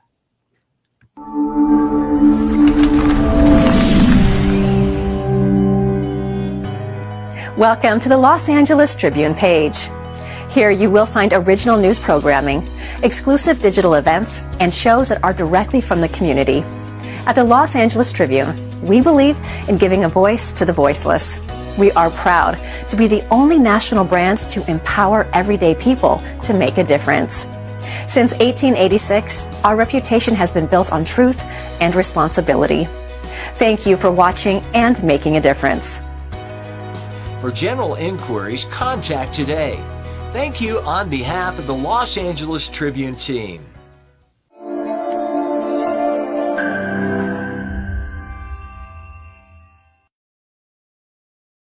For aspiring authors. I love it. Absolutely. That's a Los Angeles Tribune best-selling book.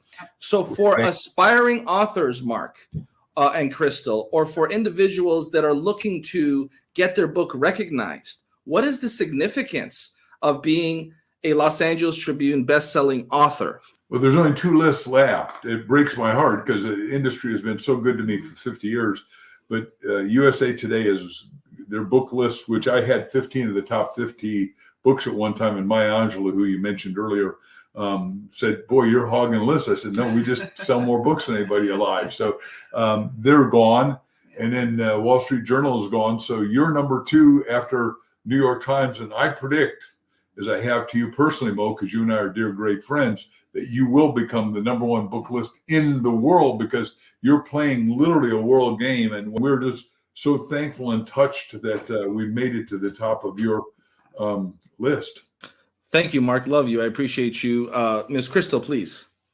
No, what an honor. I mean, Mark's right. I just say ditto to everything he just said, because sadly, all of these important lists are disappearing. And the lists are important because people are looking for that recommendation. They're looking for the books that people are really loving, that are really, changing lives, impacting lives, or just even entertaining people, that are just really good writing. So I am so thankful for this list, Mo, because I think Mark is spot on. You guys you are becoming the most, New York Times and you. I mean, it's all gone away, Wall Street Journal, everything. So congratulations to you for really making that a priority, because reading literature, books are so important. Books change the world.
And welcome back to LA Leadership Week with the Los Angeles Tribune and all of our audiences that we are celebrating leadership and honoring leadership with. So I am so excited because who's coming up next are two of the master leaders who have changed my life. And I am just grateful that they're here on this platform sharing with us.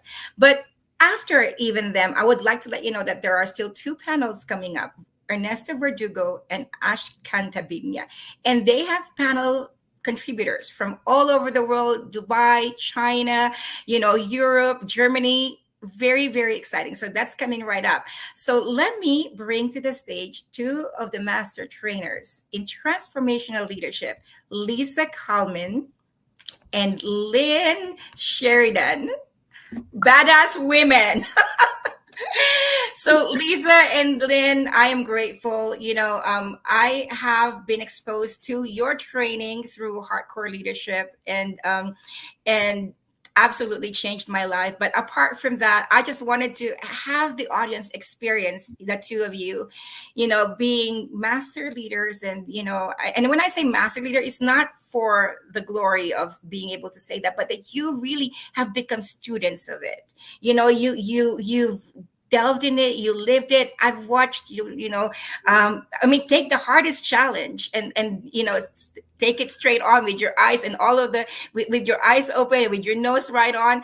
And I just wanted to have our audience have the experience of what it's like to listen to two of these trainers. So I'm going to give you the whole stage. Fabulous. Yay. Thank you.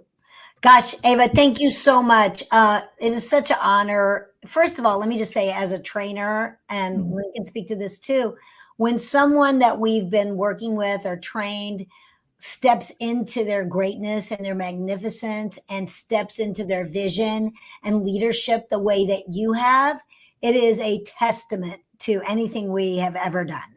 So I just want to thank you for stepping into your big badass woman shoes and generating this incredible opportunity, not just for us, but for the thousands of people that are here today with us, and then we'll be all week. Thank you so much. And I want to take myself off the stage and give you the full. Thank you so much. We love her. It's obviously anybody that we work with around the world, having them live their vision and having them show up the way that they're committed to, and an event like this occurring with a major news source in our world speaks to who Ava is, and beautiful, delighted. So Lisa. Yeah. So hi, everybody. It's a little, Lynn and I work we do work virtually, but we can see our people. So part of what's funky is I can't see you, but I'm going to feel you through this process. And thank you for the notes some of you are sending through. My name is Lisa Kalman. I am a transformational leader, facilitator, trainer, coach, and speaker, as well as the author of the book, The Problem is How You See the Problem, which is kind of my core message. I call myself the mindset wizard. And I've been participating in transformational work throughout the world for almost 40 years. So I've trained tens of thousands of people throughout the world and have had, as you can tell, the opportunity to train Ava, and have worked with Lynn for a long time. So we didn't just fall off the turnip truck in terms of leadership. I've been training leadership that whole time as well. And so we're just really glad to be here and can't wait to open up a few possibilities for you all. So Miss Lynn? My name is Lynn Sheridan, and I have been training for the past 30 years. I've trained upwards of 70,000 people on the planet. I travel quite a bit, so I get to work with lots of different cultures all over the world. And I am a relationship expert and master couples trainer. My book is The Birds and Bees of Joyful Monogamy, 9 Secrets to Hot Partnering. I have couples retreats that I focus on. I also am a transcendent breath worker. My entire being is very much committed to shifting our planet, shifting leadership on our planet so that people can step into who they are and live their life fully, passionately connected, loving the people that they love, and having the life that they dream while they impact other people. And I've had the joy of working with Lisa for the past 30 years, and especially in our badass women's leadership. Great. So Lisa, we'll give a little bit. We were talking, we had a photo shoot today that was pretty fun, and we got to be with an amazing photographer. And as we were driving back down the 405, we were talking about where we really wanted to focus. Lisa, where do you think a message for leadership is right now for our planet, for our leaders in this election, this important election? Globally, what is the message you think that really people get to hear? Oh, thanks. That's a great question, Lynn. A lot is happening in the world. Even if you're not, you live in the United States, there's so much occurring throughout the world. So for me, and I would say this isn't just for now, but always, and particularly now, leaders operate out of their vision. In other words, whatever your vision is, and I don't mean eyesight, we know that, the way you'd like the world to be, the way you see the future, the unprecedented future. If you had a blank canvas that you could paint your life and the world any way, what would that look like? And I don't mean airy fairy pie in the sky. I mean the real experience of life you'd like to feel, and the connectedness with the relationships and the impact you make through your career. So number one, having a vision, or as I like to say, leaders don't have a vision, their vision has them. That's kind of how I got here, as my vision had me one day. And living from the vision as if it is so. So a couple of just quick examples that I think most people can relate to is Martin Luther King standing, I have not just have a dream, but I've been to the mountaintop. He saw people as equal. He saw people as one. Mother Teresa could look at lepers and see love. Jesus could look at anybody and see love. Leaders live from the vision as if it is so. Again, they're not devoid from reality. So living from your vision, I call it standing in the future and living in it in the present. So that is a key fundamental principle, not only of leadership always, but particularly right now. The evidence is overwhelmingly challenging between what's happening in the wars in our world and just overwhelmingly challenging. So living from the vision as if it is so requires faith and diligence and commitment and trust, big trust. So that's, I think, the key ingredient that I would want people to take forward at this time in the world. Bring Lenny back. What would you say, Len? Beautiful. Obviously, I love and resonate with your answer and every ounce of my being. And I think for where we are, I heard a powerful speaker the other day that really moved me. It was along the lines of that in a forest, we know it's healthy because it is contributing to everything around it. Everything around it is richer because of it. So it resonates, it's communicating through the mycelium. All aspects of it are giving nutrients to other trees. They're bringing life forth. And I think that's really a standard as human beings we get to step into, that our leadership is magnetic, resonating, and that we're contributing to everybody around us. That means everybody around us is thriving. Everybody around us is growing. Everybody around us is having magnificent results.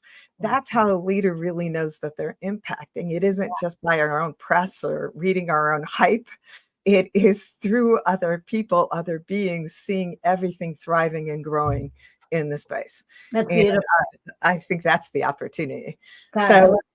Yeah, let me just say one more thing. Ava just posted something that really reminded me. So leaders operate they generate a future by design, not a future by default.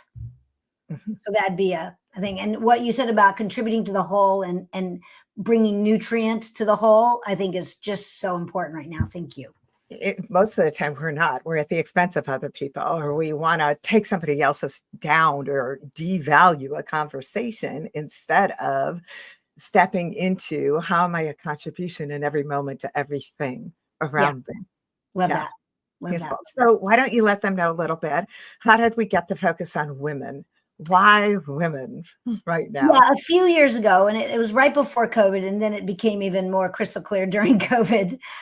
Lynn and I were talking about what's the next generation of evolution and transformation and leadership in our world. And both of us felt like women and women in their divine feminine, their feminine essence, their divine feminine, the distinct way a woman is in the world, moves in the world, sees the world, is so important right now. And so we developed what's called the Badass Women's Leadership Series, and we have a series of ways we impact women in that way. And we use badass not from because we've done some research on this, I promise you. We got a little bit of pushback on that word. That not badass from, I hope I can say bitchy, like that. But I think one of the definitions in the Urban Dictionary says is unquestionable authority, like living in her own unquestionable authority. So we designed this so that women who are holding so much in the world, we're going to talk about that a little bit, can actually allow themselves to move with grace and ease and flow as leaders, and based on what you said, Lynn, perfectly, impact the whole. And we just felt like women when women are living in their most high magnificence, the men around them rise up as well. Mm-hmm. They actually access their greatness as well. It's not at effect of, but combined with. What would you say? What is your sort of drive to touch women in this way that we've started? Well, there's an old saying, I think it's an African proverb, that when you impact a woman, you change the entire community. And because women are the nurturers, the mothers, the holders of the whole community. And so when you really shift a woman, you shift everything. Women have held more from the perspective of we nourish the next generation. We are the givers of life coming forth on the planet. And when women are stressed out, we can't breastfeed. So literally life stops if we have too much stress. So women got trained anthropologically, women got trained to make collaborative comments to each other, to reduce stress, to not escalate, but to de-escalate. So in a crisis, women often go to de-escalating comments. That de-escalation supports the whole. Whereas a lot of time, yes, exactly, Dagmar, wars. Freud wrote a paper many years ago, the libido of man is toward this destruction and domination. And we have a tendency to go to war. But women bring life forth. And we are the ones that have to send a son or daughter to war. And we are the ones that cannot bring life forth when we're stressed out. That requires a different degree of collaboration. So what we're seeing in boardrooms, what we're seeing in corporations is that when a woman is on a board, when we have two or more women on a board, decisions shift. They're better decisions. They are more towards the whole and working for everybody. So yes, impacting and having women really own their voice. Women, there's also research on when men don't know an answer and they're asked a question, they will raise their hand. Like 75% of men will raise their hand, even if they don't know the answer. Women will not raise their hand unless they know definitively that they have the answer correct. Well, it's the same thing where men will apply for jobs that they're underqualified for, and women will hesitate to apply for jobs that they're even overqualified for. Yes, we want to shift that. We want yes, to we do. That's why we started this. We want women's voices to be heard, to trust themselves, to recognize their worth and speak into their power. So, Lisa, what would you say with, now more than ever, women are under the gun. accomplished like crazy. Yeah. Now, you know, the feminist movement had us go to work, be successful, be in the boardroom, run companies, and have our kids, and make dinner, and do the shopping, and do the cleaning. And look beautiful while we do it. And look beautiful. Yeah, not flushed when they do it. Yeah, so racing day. Yeah, so what do you say to how do women step forth into leadership roles and not have it be another burden, not have it be more on our shoulders? Absolutely. Yeah. One of the things Lynn and I both saw is women are holding everything. You're holding your children, you're holding your partner, your spouse, you're holding your aging parents, you're holding your sibling, you're holding your career. It's unending. And so first of all, I say as women, we need to change the metric that we see success measured by. So it's not necessarily the title, and maybe not necessarily the money. The metric we get to be successful by is how are we nurturing not only ourselves and the people around us, but who are we uplifting with us along the way? And so that's going to require that we get off the more masculine dominated way of looking at success and begin to elevate, edify the possibility that not just raising a family, let's not call them domestic, whatever we call moms, moms are the CEOs of the family, as a mom, I had children really late. I was 51 when my twins were born. I didn't have them, for those of you going, what the heck? I didn't have them. I didn't birth them. I have twins that are 14, twin boys that are 14. It became very clear to me that one of my main purposes in life is to raise and nurture these two souls who I am passing my planet on to when I go away, when I die. So changing the metric, and also, and I'm going to say this word intentionally because I think sometimes women are thought of as demanding, but sometimes I think we get pushed too far and then we get cranky. I'll just call it grumpy and cranky. I think we get to demand the commitment from our partners and from our families for I'll call it the environment, the context, the dome of love that we get to bring into our world, in our families, in our careers, in our extended families, etc. Because I think that's where our beauty is, and I think that's what we excel at, and I think we've been underappreciated for that role that we play. Sorry, that was a little long. Apologize for that. To the heart of the matter, though. Yeah. How about you? What are you seeing with women that are just turning themselves inside out every day? I think we've got to shift, the context. We have to shift the context that our design is to look beautiful, have it all together all the time, be perfect in every way.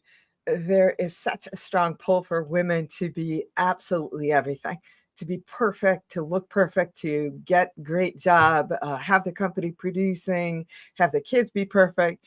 It's unrealistic standards.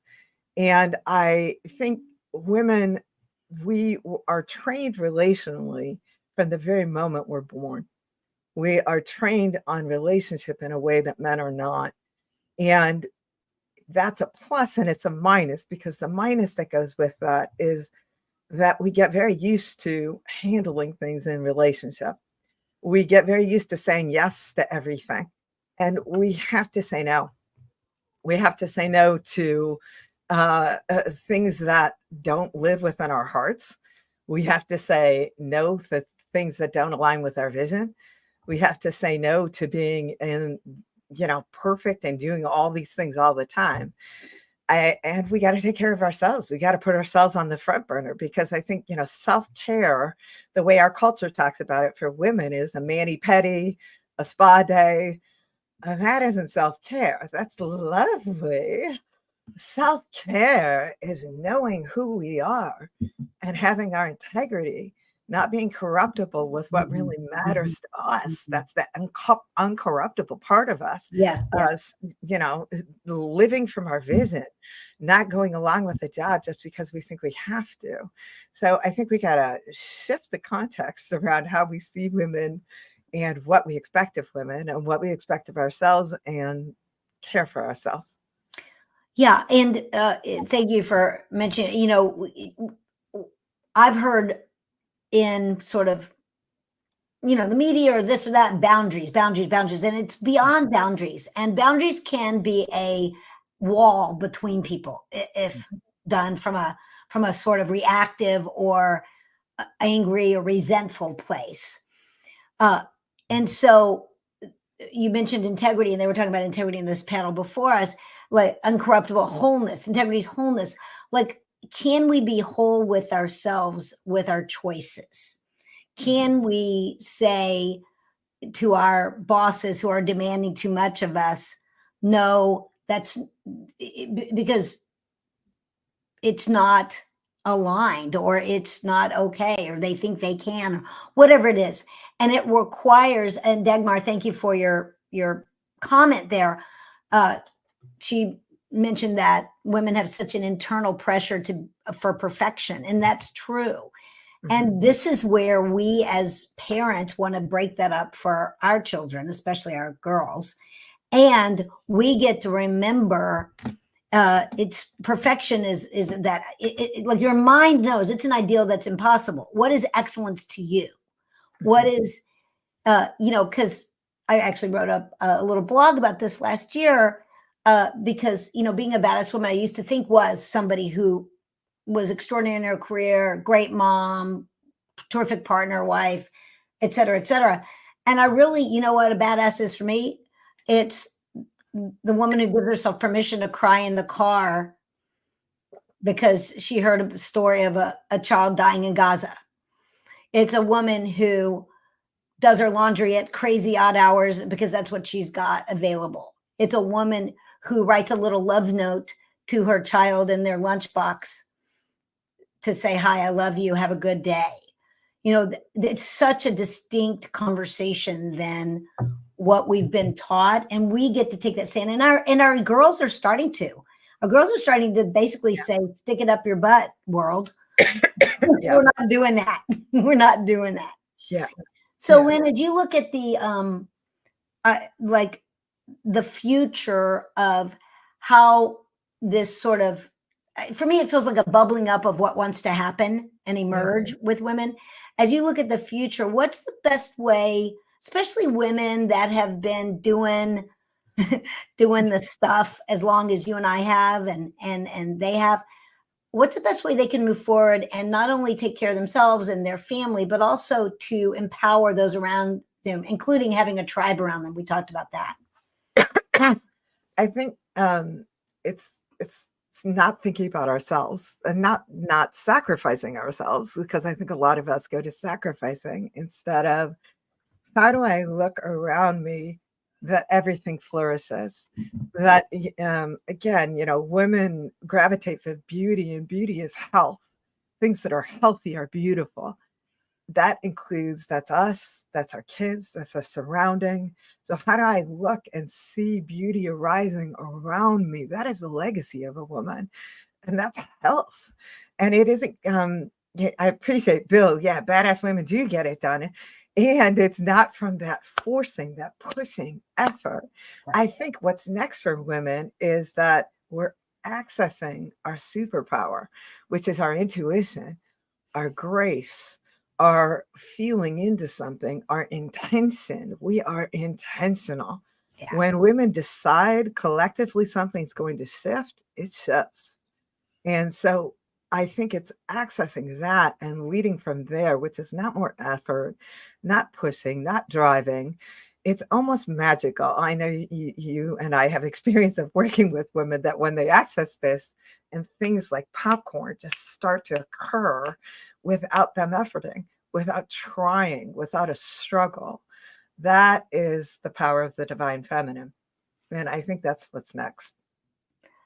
Yeah. So our work, one of the things we've been really hyper vigilant about in our work with our badass women is to empower them to achieve their vision and results and accomplishments without the push, without the dog-tired effort that they have been taught, but to allow their feminine essence and divine grace to emerge through who they are energetically.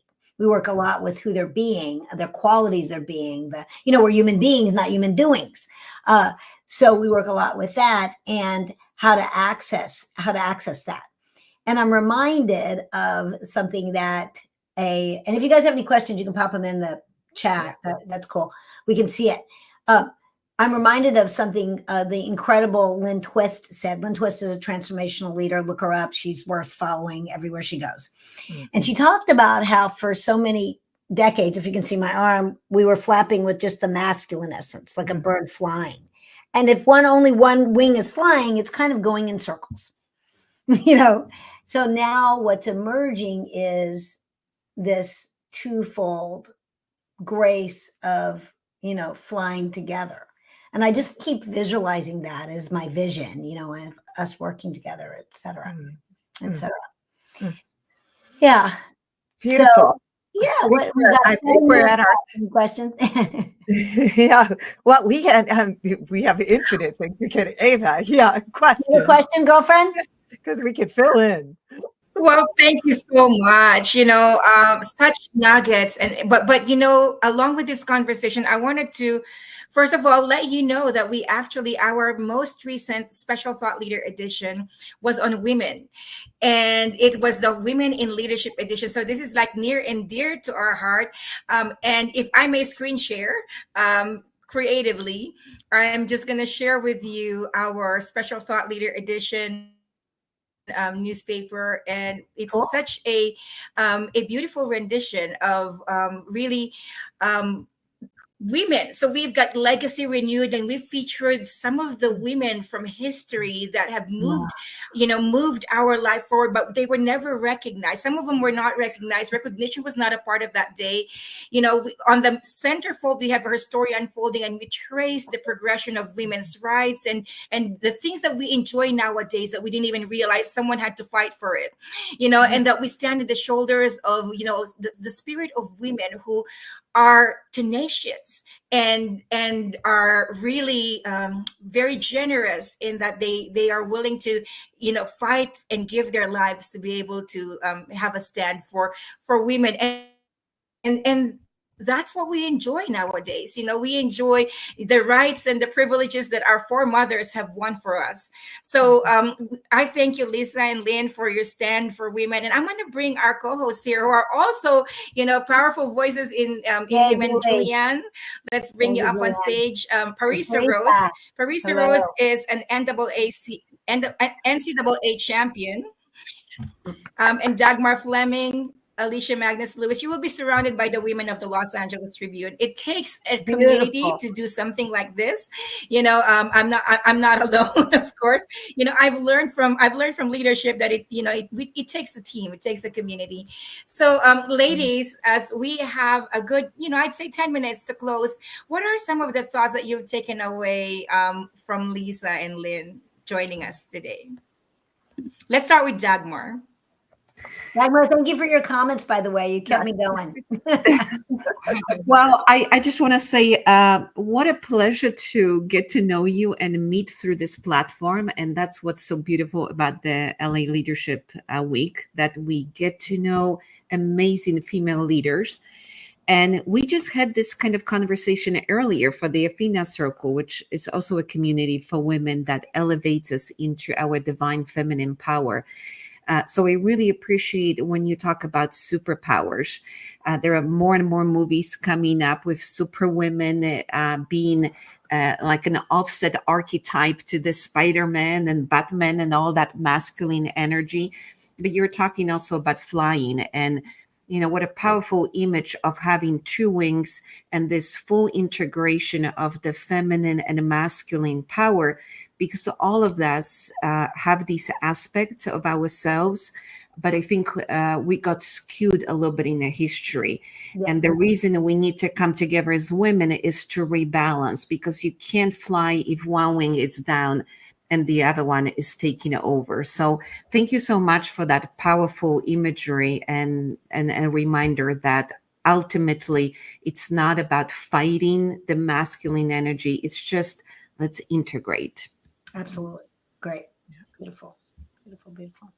Good. Thank you for that, I'll hop Dagmar. in I on knew this that one. you would have great things to say. You kept our chat going. And Parisa, you know, let me hand this over to you, because when it comes to women empowerment and fighting for women's voices, Parisa Rose is a strong, voice for that. As a matter of fact, she was the icon face of Clubhouse for several months, in her role on fighting for women's rights. And it still is until today, ongoing in a lot of countries that Parisa is involved in. So Parisa, let me give this to you. Well, thank you, Ava. This women period is such aside from being a woman myself, it's such a very heartfelt place to choose to be very present in for me. So the work that you both do, thank you. And I thoroughly enjoyed everything you both had to share. And it was very refreshing for me to just absorb and receive all the wisdom, all the insight, all of the goodness. And one of the things that I love that was so pointed on was context, addressing context, because I feel like as women, we can go about the day and get the things done that are on the list, and all the things that are not even on the list, but that are on the mental list. And these other narratives, these stories, these old like blueprints in our mind can come in without us even realizing. And without even, even noticing, it's like, oh my gosh, what happened to the day? I feel like garbage. I don't feel like myself anymore. And if we can really address the context of where we're approaching ourselves, and we can address the context of what these comparison models are, what these expectations are that we're placing upon ourselves, very unspoken expectations, of course, and really evaluating, is it excellence or is it perfection? That is crucial. And I know that I continue to walk that journey and that point of reflection and confrontation, and embrace all that comes up within myself. And I know that every woman that I've worked with, that I've counseled, that I've been in group with over the years, it's something that we get to embrace every day. And that it's definitely just deeply part of the journey is addressing the context. The context, I feel like it can save lives. So when you guys kept pressing on context, I'm like, yes, that's literally one of my favorite words on the planet is context. So everything's context. Everything's context. Everything's context. I know. So good. If we sound like we're talking Greek, don't worry. It'll be fine. Everyone is going to be saying context soon anyway. Thank you, Parisa. Julie Ann, what say you? Thank you, ladies, for sharing. I so appreciated everything you said. And I love that you're still helping break down these misconceptions that are out there about being a woman and about what is expected of being a woman. And not only through society, but within ourselves. And it's like, we need to give ourselves permission to be human. We need to give ourselves permission to take care of ourselves as much as everyone and everything else in our lives, and to honor that feminine energy. But the thing that I really appreciate the most is it's not about man versus woman or masculine versus feminine energy. It's embracing everything and just being complete within ourselves and bringing that person forward. So I love that, because it's where we're headed. It's, if we want to be equal, we can be different, but if we want to be equal, we've got to start treating ourselves that way. So thank you so much for sharing. I loved everything that you shared with us. Beautiful. Cool. Well, And Alicia, we need to hear from you. Oh, you're on mute. Third time's a charm. But Lynn, Lisa, it's been a pleasure hearing from you. I think like Julianne and Parisa shared, your message among many that really struck a chord in my heart, though, was the invitation back to self. Just invitation back to self. Loving self. Understanding that it is okay to show up exactly as you are, who you are.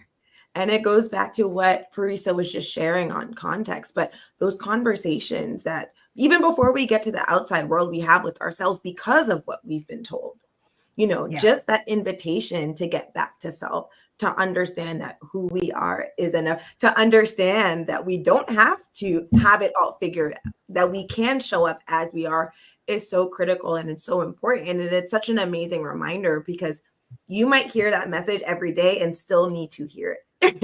Yeah, you are with your mind, you are with yourself all of the time. It is a journey that never ends. It is a constant reminder, but just the way that you incorporate that into your stance on leadership, how you uplift, how you share is so, so important and appreciated, because I think it touches on the work that Parisa is doing, the work that Dagmar is doing with the Athena Circle, the individuals that Julianne invites to her shows and her programming, the work that the Los Angeles Tribune is doing with celebrating women through the Special Thought Leader Edition newspaper, but having this conversation right now, because no matter how much you hear the message is still important. So I just appreciate you for all that you have shared. But when you said that really, really, truly struck my heart. Right. Yeah, I think that's a beautiful way to say that. Invitation to self, invitation back to self is so critical, because if we're connected to our self, big S, then we're connected to everything and everyone. We really are. Lynn always smiles beautifully. She is frozen. I don't know. Oh, there she came out. Well, by the way, we have, I don't know. I wanted to say. Go ahead. I was going to say, if they go to our website, we have a free gift. Lisa. If people go to our website, just so that they know, Lynn has a free gift around relationship, and I have one about, it's a little ebook about living your best life, basically. So we just want to give folks, you know, presents, and presents. Go ahead and announce the websites, Lisa. Is that on your website right there? Yeah, LisaKalman.com, my name.com, and Lynn is Lynn E. Sheridan. You add an extra E between Lynn with an E, and so there's two E's, LynnESheridan.com. So that's her website. Yes, you are, Daniela. And you know, we're heading to close. But let's say that, you know, we're technically not closing. We've got 3 more things going on coming up after this. Stay on the same page. Don't leave the page. Another stream will come up. But before we go, Lisa, we'd like to give you the stage for one more closing comment on behalf of you and Lynn, because Lynn's internet just froze. So we'll put you just on the spotlight and give us your closing words. Well, my closing words are for everyone, and particularly women, because I think they forget, but it's really for everyone. I have a belief, and Lynn and I do this work because we know that every single human being is magnificent. Each and every one of us, men and women, have a unique gift to give to our world, to bring forth to our lives and the lives of the people we love. And so for me, having people find that magnificence in themselves, that calling in themselves, that desire to bring who they are into the world for their unique contribution is absolutely critical. And any part we can play in people finding the, you know, we talk about David, the statue, like cutting away the stone and David appears, that your magnificence is here. Please, please, please don't keep burying it. That would be my final message, especially for our women.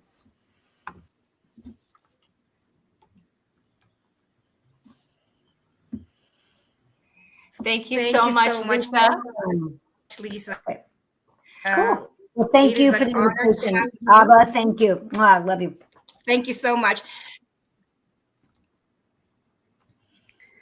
Well, we are breaking the internet. Okay, so ladies, what's coming up?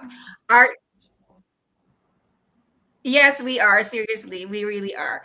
What we want to say is stay on the same page. And we are going to see you on another stream that's coming right up. And we're going to have 2 more panels from around the world, literally. And another famous boxer, living legend, Sugar Shane Mosley, closing us tonight. So with that, meet us on the next stream. Don't go anywhere. Right where you're watching, we'll just have a new stream coming right up.